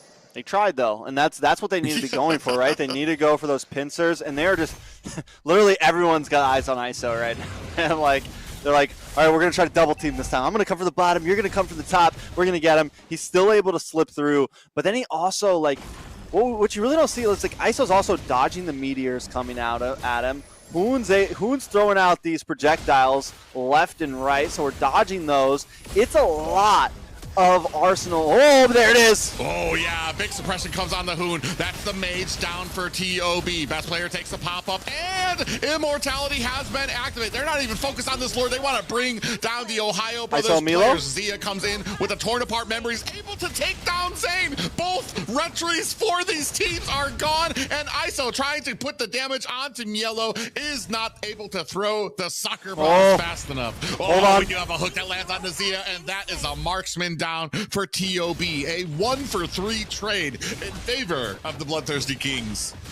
Yeah, they're going to try to go for it, and then with the top side, Milo does try to make a side play, but T's onto him. This should be a ward into the hands of BTK. Yeah, and you can see ISO lobbing in. There's really not much that TOB are going to be able to do to stop it. Look how tanky these boys are, just basically throwing slaps at each other at this point because of how tanky they are. Both have immortality on the side. Yato comes in, trying to provide some support, but is not going to be able to catch that slippery Mielo.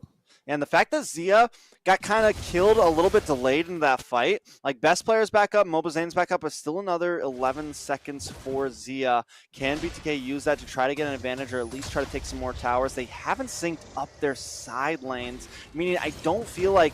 Oh, I was about to say I don't feel like they're going to win this fight just yet. Out of the way, Wrath leaves best player open, and out comes the ultimate from Hoon to burst down BTK with that true damage. It's not enough just yet, though, as the mid-high ground tower being taken care of by the Lord. TOB are going to lose a little bit of their jungle for this. Yeah, I don't know. I wish BTK would have sunk things up a bit there, because all they're going to get is this mid push. At least, though, with taking that mid-high ground tower, like, the minions are evened out. So they don't have to worry about just their minions constantly losing to TOB's minions here. Up in the top side, up in the boss side, though. Yeah, and Mielo was hiding in the bush trying to take care of the minions. Is going to be able to find himself an escape. Is not able to protect that tower. He's going to set his sights to go ahead and try to get rid of the minions up at the top side, though. Yeah, so now BTK taking control of the map, taking a little bit of control into this game. It's 22 minutes in. Now the gold has been peaked out. All we're looking at is potions and item cells at this point. There goes a hook. Yeah, hook and a suppressant lands, and that's going to be the end of best player. But meanwhile, again, Hoon in the back line with that Mystic Gush, able to put the damage on. Another hook lands. Hoon to flicker out, but the last insanity is going to be all she wrote for the Ohio Brothers Mage. I think this could possibly be it. It's 4 members up for the side of BTK. 50-second death counters on 3 members of the Ohio Brothers. All they have is Wrath and Zia right now. No big wave clear, essentially. Zia can maybe help out, but with BTK, the way they're standing, they can try to end this. And look at ISO. Yeah, ISO is putting the damage. Oh, it gets turned out by Zia, who's trying to put in the damage. Yato comes in with the damage, and that's going to be another game for BTK. 2-1. 2-1, baby. Match point for BTK. Are we going to see a game 5? I think that's what they're kind of looking for. We'll see exactly what happens, but a good game at that. White Chicken showing some great hooks there. Definitely coming in clutch, but T as well. And just the bounce back from both teams. I think the major factor is, though, once again, once ISO came online with that Bruno, the damage was getting chipped. And as long as BTK could kind of split up TOB, they were able to win out fights. It's when they were kind of like taking them head on and they were getting caught in these weird spots where Milo would get to the back or Best Player would get to the back, it was trouble. But as long as BTK could kind of control the distance and the way that the fights were going, they were able to, secure the win overall. Yeah, and you can see here Fly Chicken with 15 assists as well. I mean, he's pretty lethal with those hooks. And I want to say a lot of this tone was set before these fights. If he was able to kind of find that pick onto Hoon, if they were able to kind of get on to Zia. They did land a lot of hooks onto Best Player. I'm not sure if that mattered as much because that was the opening that Hoon needed to kind of throw down that Gord ultimate, taking all that true damage on. It was, I think the key moments were when Hoon got shut down early and really kind of turned the tides of a lot of those team fights. And take a look at T, man. 6-0 and 7-0 deaths. Let's take a look at these replays real quick, though. This is at the 20-minute mark. This was one of the big moments. Fly Chicken finally connects onto Hoon, and then Best Player just instantly gets shredded down. ISO able to get those free shots off. Finally got him to stand still for a second. ISO does then back off, and I mean, look at him. He's ready to go up against Milo 1v1, and that's been like his major issue the whole time. But someone I really want to point out, man, T, once again, he went deathless that whole time on the X-Borg. Listen, man, like, it doesn't seem like he's doing a whole lot, but he definitely is. He's able to create space. He's able to create zoning. He's able to deal with whatever EXP laner you send at him. And it's a problem. Like, if you just have someone alive on the map the whole time, it definitely makes a difference.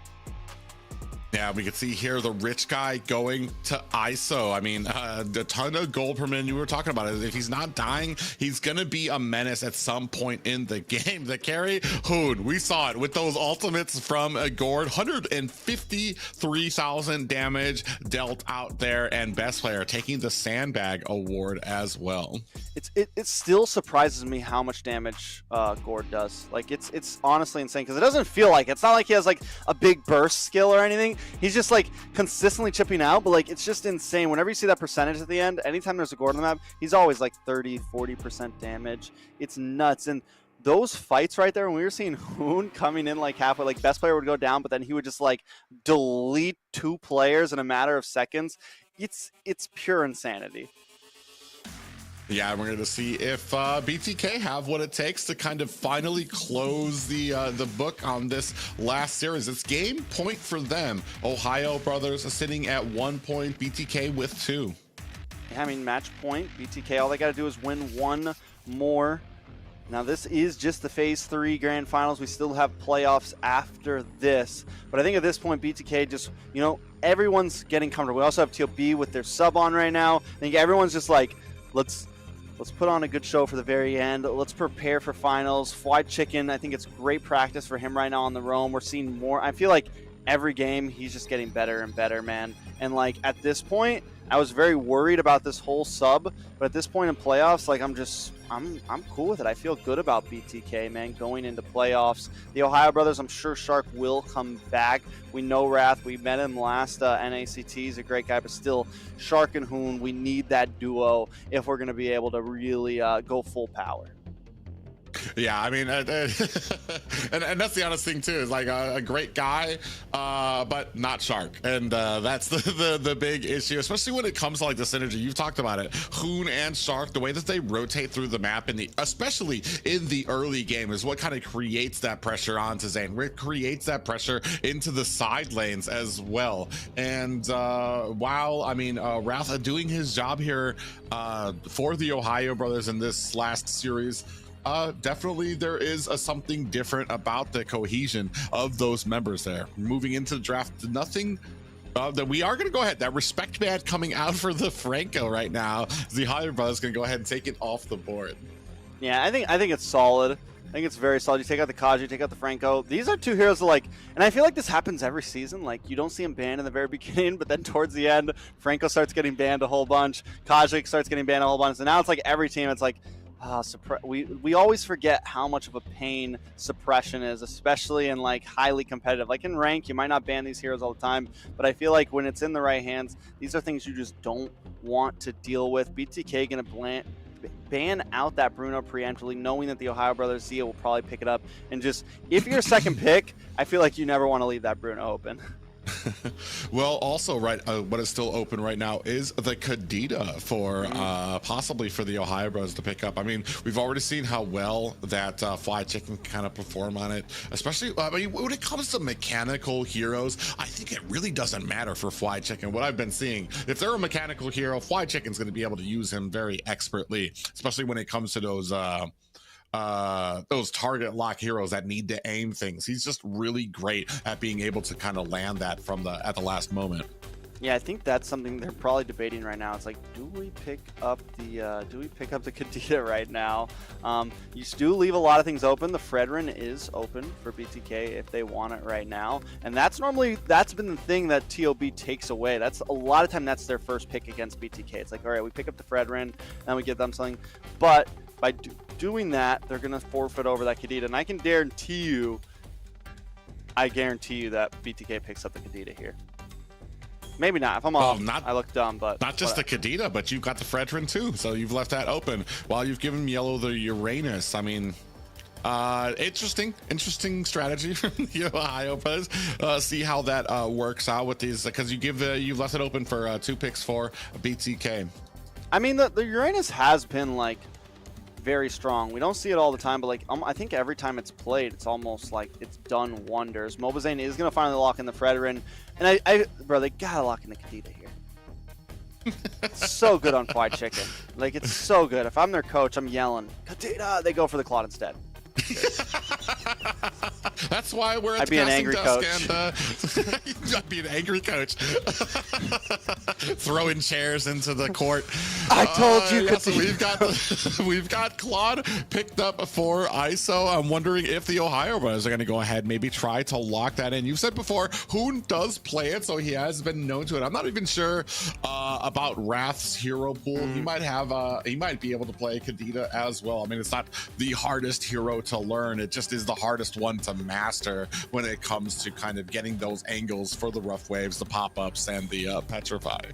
Most definitely. And you know, I want to defend this Claude pick actually, because now that I think about it, I think they were probably wondering too, like, do we go for the Kadita, do we go for this? They pick up the Claude, and I think it's solid, because like, what if they take a gold laner? We need an answer to we want an answer to Milo, right? We want an answer to Bull. And the Claude definitely helps. It's a bit more mobile than Carry. Carry's a bit more of like an unsafe bet when you want to pick for Shred. But here goes the Ohio Brothers' best player, and Angela. This might explain some of those Angela bans, because I can't remember them banning Angela against the Ohio Brothers in the last series, but maybe it's the reason that they were doing it is because they know Wrath plays Angela, and so he's something. And now, I mean, we're gonna see how well this performs. I do like Angela, especially when it comes to other heroes like Uranus, and you're going to have Martis out there, so that's going to be even a beefier front line for them. Yeah, now they ban out the Gourd, so Hoon's going to start getting targeted here. White Chicken is going to get the Edith, which is something also very solid by him. I think it can do well against the Uranus and even against the Martis, kind of deal with some of those front liners, disrupt them a little bit. So now with Mobazane on the Fredrin and with Chicken on the Edith, we have a very solid front line. We have some CC, we have some pick potential here. ISO should have a pretty comfortable game and have a lot of ways to move around when it comes to these team fights, like into the mid and late. He's got a lot of mobility, and having two heavy frontliners like that helps even more. So if as long as he can like play a save, he's got plenty of space to move when it comes to those in the mid to late game. OhioBrothers, on the other hand, still they ban out the Dairoth. I get it. I mean, it's, I don't know. I argue with people all the time that it's not a counter to Uranus, but hey. Well, I feel like in the laning phase, it can be a decent counter. I forgot what game it was that we watched that he had some problems in. He had some problems in the laning phase in the early game, but as we moved into the late game, he was able to kind of hone in on Uranus, dunk on him, and then find himself and escape. My thing right now is that this tankiness that we have from BTK, we need an answer for it. It's possibly a carry out there, something that will be able to kind of burst down this thick front line that we have from BTK. Yeah, I mean, they definitely need something to burst down, and like the Dairoth can do that. It's just the consecration makes it so he can outplay. Like, technically Uranus outplays just because of his ultimate, the consecration. Esmeralda doesn't have that capability, so that's why she gets countered hard. T though, gonna pick up the Paquito. I think it's a solid answer. I don't think he's gonna be able to kill the Uranus. I don't think there's really like anything that really like kills the Uranus as long as the Uranus plays well. As long as Milo plays well, like no singular hero is going to take him out at like level 4 to level 7 or so. Like once he gets consecration in and he can purify and just get away from everything, like there's really not a solid answer unless you gank, unless you send like 2 or 3 heroes and you're able, which they do have that lockdown potential with Fried Chicken on this Edith. And I almost feel like a Uranus might be even more important to gank than whatever Zia picks up, because if you let Milo just free farm and maybe but now you have a Leslie, so it's like you also don't want to let that get to late game. So like the OhioBrothers right now, it's an interesting draft because you have early game potential with the Martis, and then you have 2 extreme late game heroes that are going to be such a problem if we get past like 15 minutes. Not just that, but you also have the protection from Angela to kind of help see through, especially if you get like those ganks onto Zia. You'll have that heart guards maybe to help provide that support to get him, to let him get away. And then, yeah, once you start getting into the late game, you have an answer. Ooh. So that's going to be, I believe that's going to be Yato in the mid lane with Kadita. But as I was saying about the Leslie, once you get into a late game, that's the true damage. It doesn't matter how tanky your line is. Leslie's going to be able to kind of burst that down in the late game. But we're going to see if they're going to be able to have a better time against this Kadita than they did the last time they saw it, because, man, it was a menace for the OhioBrothers. Yeah, I mean, Kadita's just such a strong pick right now. And with that burst damage, Heartguard might not even matter. And like the way the Kadita works is it catches you off guard. There's no way that Wrath is going to be able to click Heartguard, lock onto Zia, all within the time that Yato petrifies you and kills you. You know what I'm saying? Like, Heartguard's a little bit more delayed. So I think the Kadita ends up being a solid pick here. Yes, once again, BTK kind of sacrifices a high ground mage for something that's a bit more divey and bursty, but I think it could be the right choice here. Possibly game point for BTK here against the OhioBrothers. We're going to see if they have what it takes, as they're trying to set the tone for the playoffs. Yeah, match point, as you said, BTK trying to take home the first dub against TOB and maybe kind of, like you said, set the pace, maybe try to put in some future sight here. Can they do it, though? TOB, this is the time. Milo already having, down to about half health. Let's take a look at some of the emblems here. Best player does go for Killing Spree on the Martis, which I think is very solid. On the side of T, we have the Quantum Charge, and then we also have 2 other Quantum Charges, so we're looking for a lot of mobility. Wrath actually gets caught there on Angela. Fried Chicken in trouble, down to about half health as Mielo putting on the slaps to him from the backside. Best player looking to put the damage on him. That's going to be a first blood for Best Player onto Fried Chicken. Now they set their sights onto Mobazane, trying to steal away his jungle. As he rotates in, he's thinking better about this fight. Best Player dancing around. They're looking for some type of engagement, but now you have 3 members of BTK surrounding him. T tries to go in, gets caught and pops popped up from the Mortal Coil. And this is where, I'm like a really big fan of the Martis with a very late game marksman like Leslie or something, or like a Martis with another very late game hero, because he brings such early game pressure. And it's like, it's one of those compositions where it's like you have two very clear win conditions, right? And you're not just locked into one thing. Either best player can scale and just snowball, and even if best player has it a little bit rough, you still have Zia, you still have Milo as some possibilities to help you carry out through mid and late. And then you mentioned even more, to add even more dynamic to TOB's draft was that Angela to help Zia and Milo have a little bit of a better time in the early game. So I think TOB just brought a very clean draft here. BTK though, also a good draft, but just not as dynamic overall. Yeah, a little late in rotating back to get that first objective. Best player not able to capture it, so it's going to go over to BTK without much contention. That only evens out the gold thus far, though. Yeah, gold is going to be standing at an even. With the turtle over to BTK, we are seeing a little bit of positioning. Yato, and that's going to be clutch too, being able to rough waves out of that. I'm wondering, what does Hoon go for with his Valentina? Looks like he's going to be taking Fried Chicken's ultimate. Does Fried Chicken get the knock-up? I mean, does Hoon get the knock-up when he steals that? Because I know, like, if it's considered a transformation ultimate that you're taking, you take a few skills. But if it's not, it's so... The problem is if Hoon takes Fried Chicken's Primal Wrath, I feel like it doesn't really benefit him that much, because Primal Wrath scales off of the physical or magic defense that you have. I gotcha. He will get those other abilities wherein he gets the stun and he gets the little auto attacks, but it's not, I feel like it's almost kind of a wasted ultimate to steal. Yeah, so probably go for Yato. Probably go for Yato with the rough waves. I feel like that's probably his best bet overall. We'll see exactly how it plans out, how he ends up using some of these stolen skills and what he needs to do. Now, on the side of BTK here, a little bit of map control, but this is going to be an issue. If Milo gets this deep cut and BTK can't do anything about it, we already know the trouble that can cause and how much gold that can give him.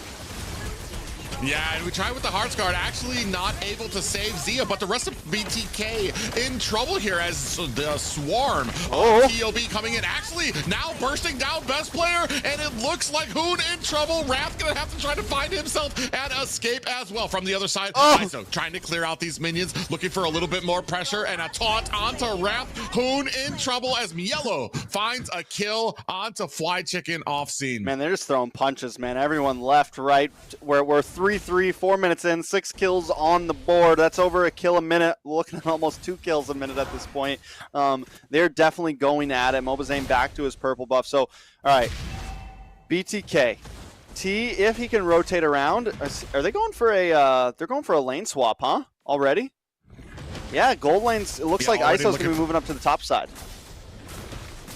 Yep, and we do have a little pop-up that lands on Team Yellow. Another one, too. He's in a bouncy house right now. And Yato comes in, does miss the rough waves. Best player trying to put the finishing touches onto this turtle, while Yellow on the backside, tanking the damage from BTK. Down comes the Appraiser's Wrath. Doesn't burst him down too much. Yellow trying to get out of the way. T comes in with those knockout punches, but the Hearts Guard saves him from death, while Best player on the backside finds a decimation of his own. Rest of the team trying to get away, and that's going to be a tower for ISO. A nice tower for ISO, and losing T, I think it's a fair trade at that at least, but it looks like the TheOhioBrothers are going to take this tower, which makes that not a fair trade in the end. But wait, Fly Chicken!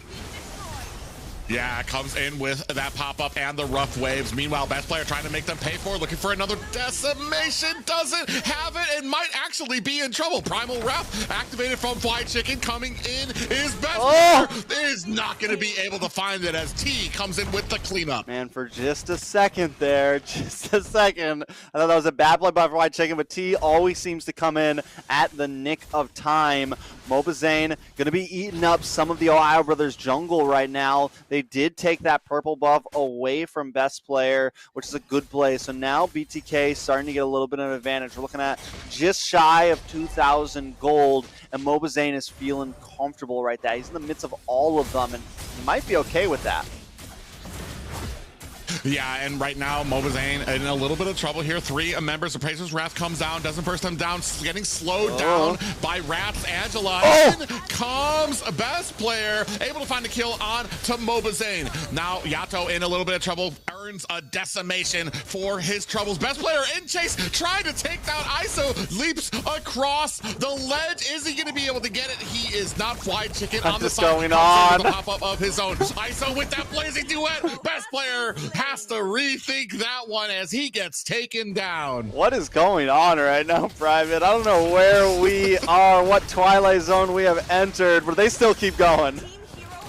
Yeah, Hoon finds a kill on the T. Now Chicken with a pop-up on the Hoon. Zia with the ultimate sniper. A flicker looking for it. Is not going to be able to connect. Fly Chicken in trouble. Rough Waves does not connect as Hoon leaves the mid lane. All right, 7-6. BTK still leading 1,300 gold right now. Turtle may be able to fall over the hands of the Ohio brothers. Mobazane's on the other side of the map getting his own orange buff. I don't think he's too stressed about this Turtle right now, but we are creeping into late mid-game, mid-game essentially right now. But as this keeps going further, Lord's going to be coming up in 2 minutes, and that's when things are definitely going to start actually getting interesting here. ISO on the bot lane, he's sitting at 2-0-2. Compare that to Zero, who hasn't gotten a kill and has taken a death, and is on a hero that's much more late game. It's going to be a bit more time until Zia really makes an impact, and if BTK can slow down Zia even more, it could be their win condition.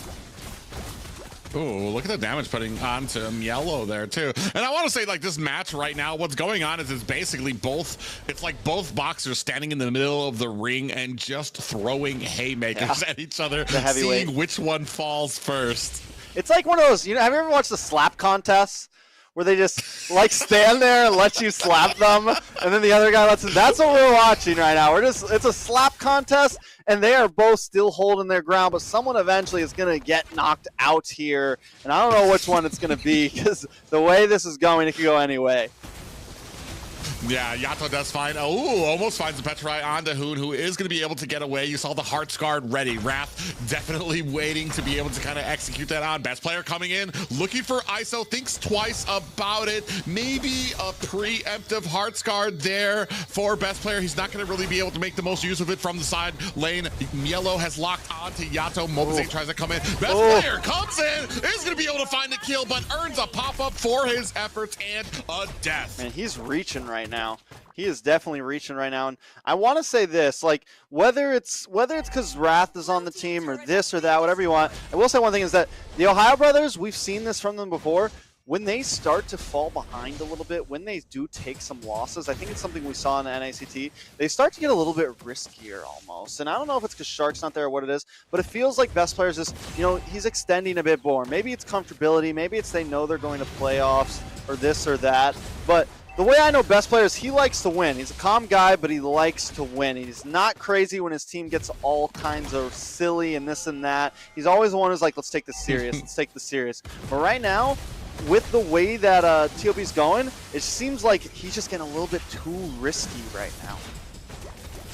Yeah, and you see the front line, Mobazane does get a little bit of a terrify. Both teams jockeying for position around this bit. Actually, in comes a big kill onto Zia, earned from Yato. T able to take down the tower, and that's an 8-8 apiece for BloodThirstyKings and the Ohio brothers. ISO putting on the damage on Team Yellow. On the backside, Best Player gets caught looking for the flank. That's going to be a Lord for BTK. Big Lord, not only that, but we're closing into that 5K goal when another kill here. Wait, Heart Guard? Yeah, I'm not sure if that Hearts Guard's going to be able to save Mielo. I spoke too soon. Look at how much health he's able to get back, and this is just the value you get from a Uranus. Uranus plus Angela, infinite health hack right there.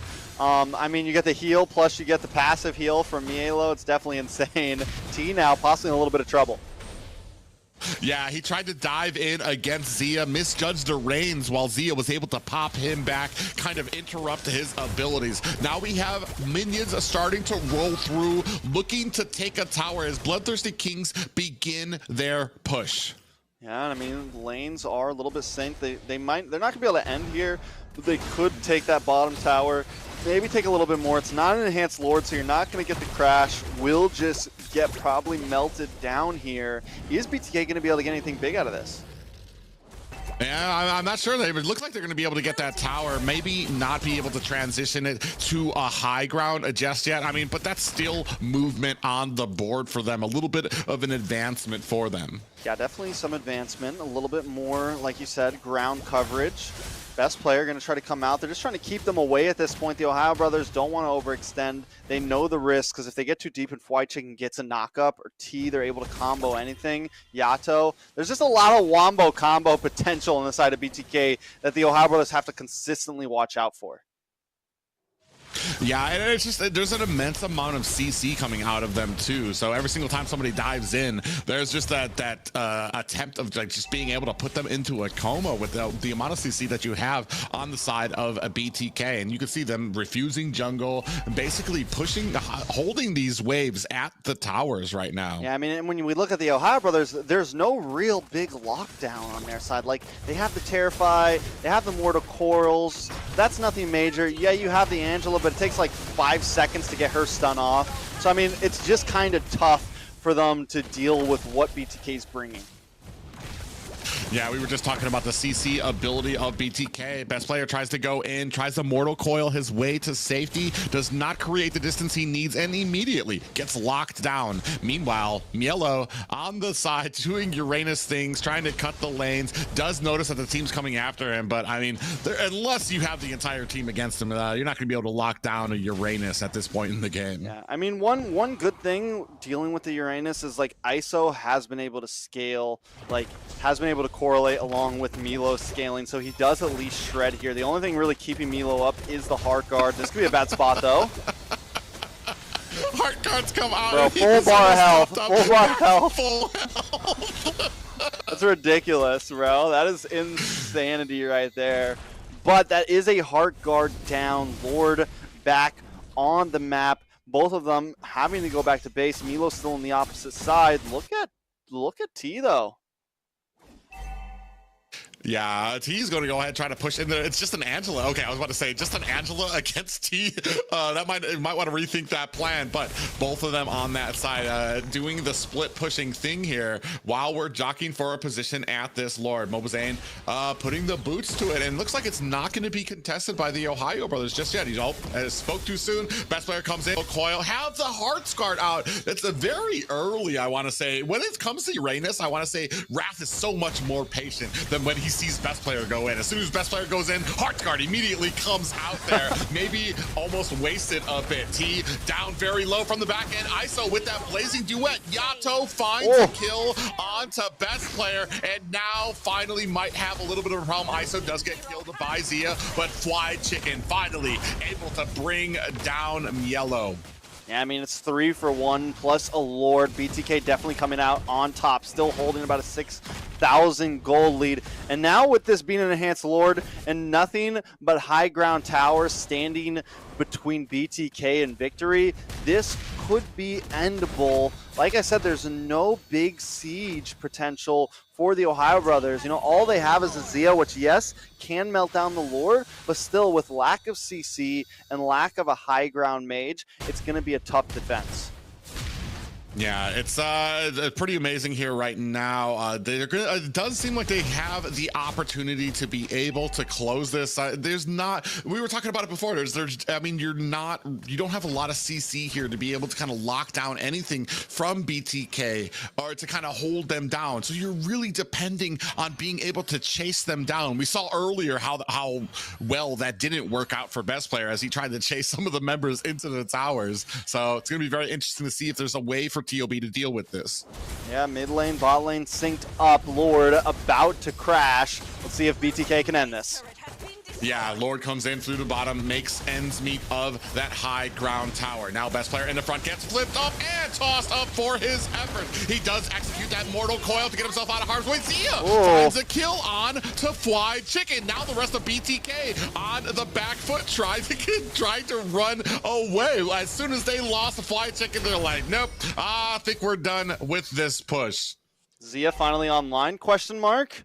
We know the Leslie can be dangerous. I thought it might have taken a bit more time, but the damage, the true damage, is starting to come through. Yato's going to need to come into clutch here, I think. I think this is his time to shine because he needs to try to get to that back line and take out Zia. Zia, if this continues this way for another minute or two, it's going to be a huge issue for BTK.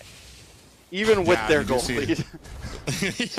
Even with the gold lead, sitting at about 8K right now for BTK, which is just amazing that the Ohio Brothers are able to push back against it like that for right now. But I'm going to see if that kind of continues as we're looking at 69 seconds on the Lord. Mielo just fearless when it comes to cutting these lanes. He's not afraid of the team. He's not afraid of anything right now, especially when you have that Hearts Guard in the pocket for Wrath. T on the backside gets caught by Hoon and Zia. Mielo puts a little bit of damage onto. Ooh, ISO. Look at the chunking.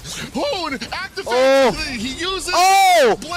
Wow. Hoon able to find the kill. I'm speechless from that. Momozen comes in, finds the kill onto Hoon. Help assistance by Yato. Now they're trying to chase down Wrath. On the other side, gets taken out by T. Best player on the back end, putting the damage on the Flight Chicken. Primal Wrath has been activated. Look at Mielo just surviving past anything. Zia chunking the rest of BTK as he has that safe distance from them, but this might be all she wrote for two members of the Ohio Brothers. Down goes best player. They're trying to focus down onto Mielo, and that is an immortality expended for him and a death. I don't know. I think it's hilarious when, like, he's just standing there. All five of them are just, like, kicking, jumping this guy, and he just won't go down. And finally, Mielo goes down, but still, Zia, Hoon, they do buy enough time. Hoon's back on the map. Wrath back on the map. ISO back on the map as well. Still Vive verse 3. This Lord should go to the side of BTK. I don't think there's anything TOB can do about it. It's getting melted down so fast. Now, BTK back in this position. When they charge this, they still need to be careful for Zia. Zia's doing such a wonderful job at pacing and keeping his distance. He's never going too deep. He knows his range. He knows how to dance back and forth in these team fights, uses skills to get in, get out, and make those hits where it counts. So TOB on the defense once again, but it's hard for me to count them out. And BTK, I'm wondering, like, if they lose Flight Chicken again, if something else like that happens, do they just need to try to force it before it's too late? Yeah, that's what I'm thinking too. As you move later and later into the game, there's only 6 items that you can get. It just becomes a 50-50 shot, and whoever wins the next fight. Problem is, there's just so much CC on the side of BTK that these fights usually go into their direction. You can see out there right now, big front line here for BTK. Best player dives in, and the rest of BTK back off, looking to try to kite him out. Luminous Lord still at the bottom, still hasn't reached the base just yet, so still a lot of pressure to come for BTK. Minions coming in at mid. Now we're gonna see some pressure. BTK, our best player, comes out, puts on that mortal coil. In comes Momozen, and that's the mid-high ground tower is down. Big Lord isn't really taking too much damage, and look, burst down onto Zia. That's a lot of damage taken off the board. Hoon finds a kill onto Yato. That's 2. Now there's 2 down for the Ohio Brothers, and that's gonna be game 3 and the series win for BTK. BTK finally do it. In the very last match before the playoffs, they take the dub against TOB. A lot of people have been waiting to see that screen pop up with BTK's name on it, but it just hasn't been able to come. Now, yes, I can already see the chat now. No shark, this or that, yada, yada, yada, whatever. Either way, BTK does get the dub here. Do I think that this secures them playoffs? Overall, I still think we have a long show ahead of us. Not only that, we have other teams also hungry for playoffs, but still what this does show is that Flight Chicken is very viable in the roam. And now what it really shows is we can't count BTK out just yet. Yeah, and that's the big points I wanted to bring up too, is Fried Chicken finding himself a home in the roam position might not be one of those clear struck issues that we thought it would be at first. Take a look here at the stats. Mobazane 3, 1 and 10. Fried Chicken 4, 3 and 11 that game. He's just, it's amazing to me how much he is able not just to roam, but stick out as a roam as well. Man, I can see it already. The collective North American Mobile Legends Clippers losing their mind right now as BTK take a series over the Ohio Brothers. All of this was caught in 4K by your favorite Clippers. They are out there as we speak right now. Now let's take a look at these replays. This is the last replay of this final game, and this was the moment where like I felt like TOB maybe had a chance, but even without ISO, BTK just shredding through. The bulkiness was too much, and Zio just, I mean, he's getting a couple free shots, but still, it's not enough. And like you said, the CC was the thing that I think really put the nail in the coffin here. Even Milo, there's no way to escape, man. T just throwing them punches, man. And BTK withstanding any damage they output and holding them down long enough, making them stand still long enough, as we like to say earlier, to where they could get the kill. Yeah, it's gonna I mean, an intense match for both of them, but like I said, kind of setting the tone, at least right now, letting us know Fried Chicken is ready for that roam position. I mean, look how long this fight was lasting. That's like at least like I want to say a minute and a half there of them trying to bring down Yellow. But when you have so much CC on your side, it's gonna be hard for somebody to get away. Most definitely it's not going to be. Let's take a look at some of these stats. T as the rich guy. Normally we see a gold laner in that spot, but T with the most gold per minute, which is actually like insane if you think about it for a EXP laner to secure that. 835 gold per minute. That is nuts. Like, I don't think people really understand how nuts that actually is. Fried Chicken once again has a forgotten one with 11 total assists private.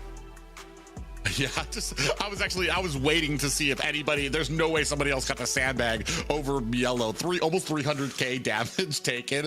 Amazing stats there. But in the end, BTK walk away with the victory. We can see here some clips from the first game where BTK able to come away with the win off of them. A lot of that raining down damage from Yato. Too much for the Ohio Brothers. Even with, and especially with the Kadita from Chicken, who found a lot of those placements underneath best player. Yeah, definitely a great series overall. Creeping into game number 2. This is when things got a little crazy. Hoon brings out this this Harley, which in my eyes could definitely be a pocket pick in the future. BTK tries some different picks of their own, and it does seem to backfire on them. TLB making quick work in that game. Now, game number 3, Fried Chicken showing off the Franco and doing so well with it. I mean, just dominating left and right. Same thing with ISO, though, because on that Bruno was one of the major things that helped the win, along with T on that Franco. In the end, though, BTK do get the dub on this game and takes them to match point for the final game, where they also secure their victory. Yeah, you saw those dangerous hooks, actually, so much so from Fried Chicken that they ended up banning it for this last series. And this last series is where we were talking about with that immense amount of CC coming out from BTK. I mean, a huge fight here as Milo taking a brunt of the assault, and eventually BTK just clearing it out for the victory. That play where ISO comes in with the Blazing Duet and Hoon, the Heart Guard comes just in time and Hoon got the kill. I was speechless there, but then BT, like in that moment when ISO went down, I thought for sure, I was like, oh man, there goes their damage. Zia's still up. TOB turns us around. I did not expect the rest of this team fight to go like this, but oh, okay. Zia has to go back. Minions on the crystal, and that I think is also one of the major things there that they're able to get the advantage. But that is enough of us talking, because I know everyone wants to hear from our wonderful, beautiful host, Liz. Well, I think you guys have summed it up pretty well. Now, Fried Chicken will be the MVP of the series. I know I wanted to see something different happening this week, and indeed we did see a complete upset with BTK gaining confidence before they step into the playoff arena. And with Fried Chicken getting this MVP and his performance, as well as the Ohio Brothers missing a vital member of as a role mage, it really shows you how important the role position is, and it also shows you how well Fried Chicken is doing, having gone missing for a whole season and coming back in just 2 weeks of practicing Rome and doing so well. That's incredible, guys. Yeah, I mean, just had a wonderful game, and this is back-to-back MVPs from last series to this series. Fried Chicken, Mr. World Fried, the new dub name. Hashtags in the chat. Definitely excited to see. Like I said, I'm totally comfortable with this composition right now going into playoffs for BTK. I love Boj to death. I've been a Boj fan for a long time, but I don't doubt if this is the final composition, I can't sleep on it, man.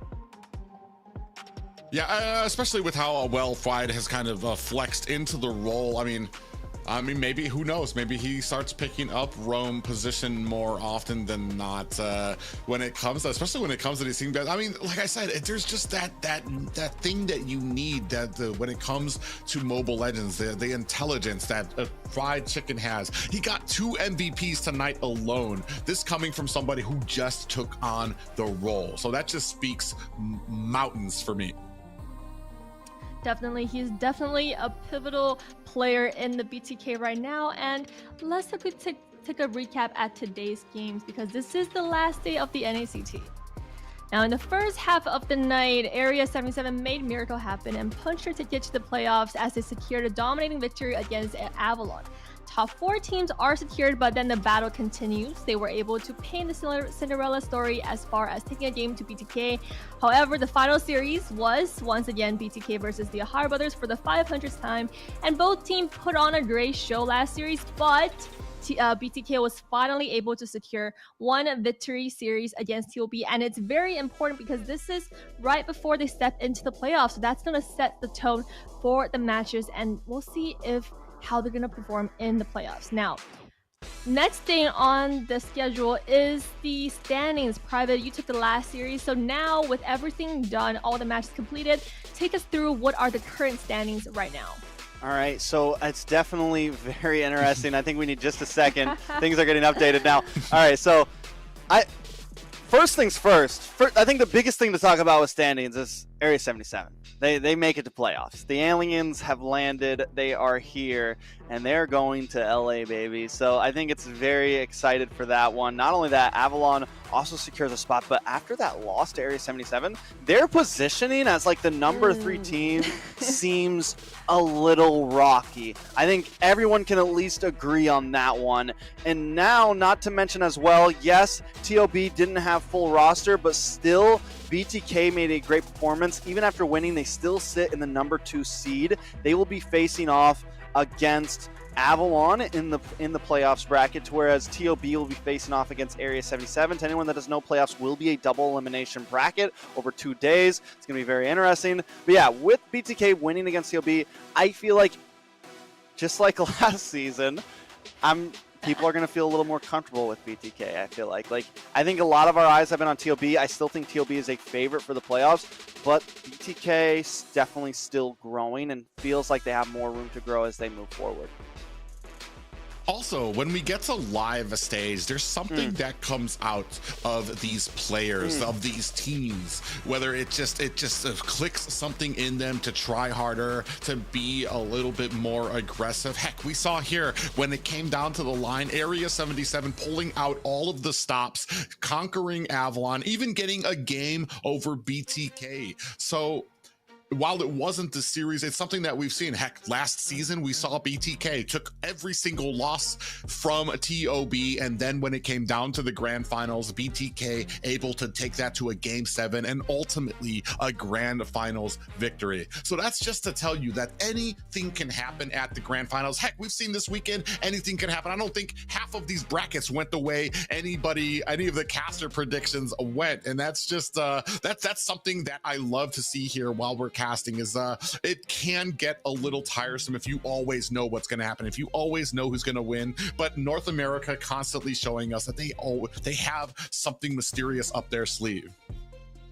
For sure. I mean, Area 77 is the one to prove us wrong, and they showed us just how far North America teams can go. Now, Private, take us through the final standings that we're going into the playoffs with. Yes, ultimately, guys, these are the final standings. Your teams that are going to be going to the playoffs. In first place with 290 points, of course, the Ohio Brothers. Second place is going to be BTK with 280 points. Third place going to Avalon with 220. And the underdogs, the surprise winners, those guys who put all their heart into the matches this weekend to earn themselves fourth place with 200 points, Area 77. I mean, I still can't believe I'm still speechless after tonight, man. Area 77 just doing it. I'm excited. You know, no matter who it was, I was very excited to see whoever comes. I think the best thing about this whole playoffs is we finally get to see 4 teams. We get to see 20 players, maybe more. In the past, it's always been TOB and BTK or this or that. Like, I've met a lot of these players already. Like, it was really cool the first time in Vegas, and the second time was still all right. But now it's like we get to see a lot more of the community. I already know the hell that you know, some of our moderators are gonna have to dealing with 4 teams now instead of 2. I can already see the future coming. It's gonna be a lot of fun. I'm just really excited for it. And now, I'm really... Go ahead. Go ahead, Private. Go ahead. Liz. No, I'm just saying, it's going to be an amazing event, and I look forward to it in Los Angeles with more faces and more opportunities out there. And I think I was just going to ask you guys to give your last words, but I think you've said a lot, you've said enough. So thank you guys so much for joining us tonight. Marks the end of an incredible regular season. This journey, we saw major upset, blossoming friendships, and an unforgettable moments. Now, we want to thank all of our viewers for joining us and for your unwavering support. Now, in 2 weeks, the offline grand finals will happen in Los Angeles, and there's going to be more exciting moments, and the action-packed MLBB actions are going to continue. I'm your host, Liz. And Trex and Private, we're going to sign off today, but we'll see you in LA. Good night. See you at the playoffs. Yo.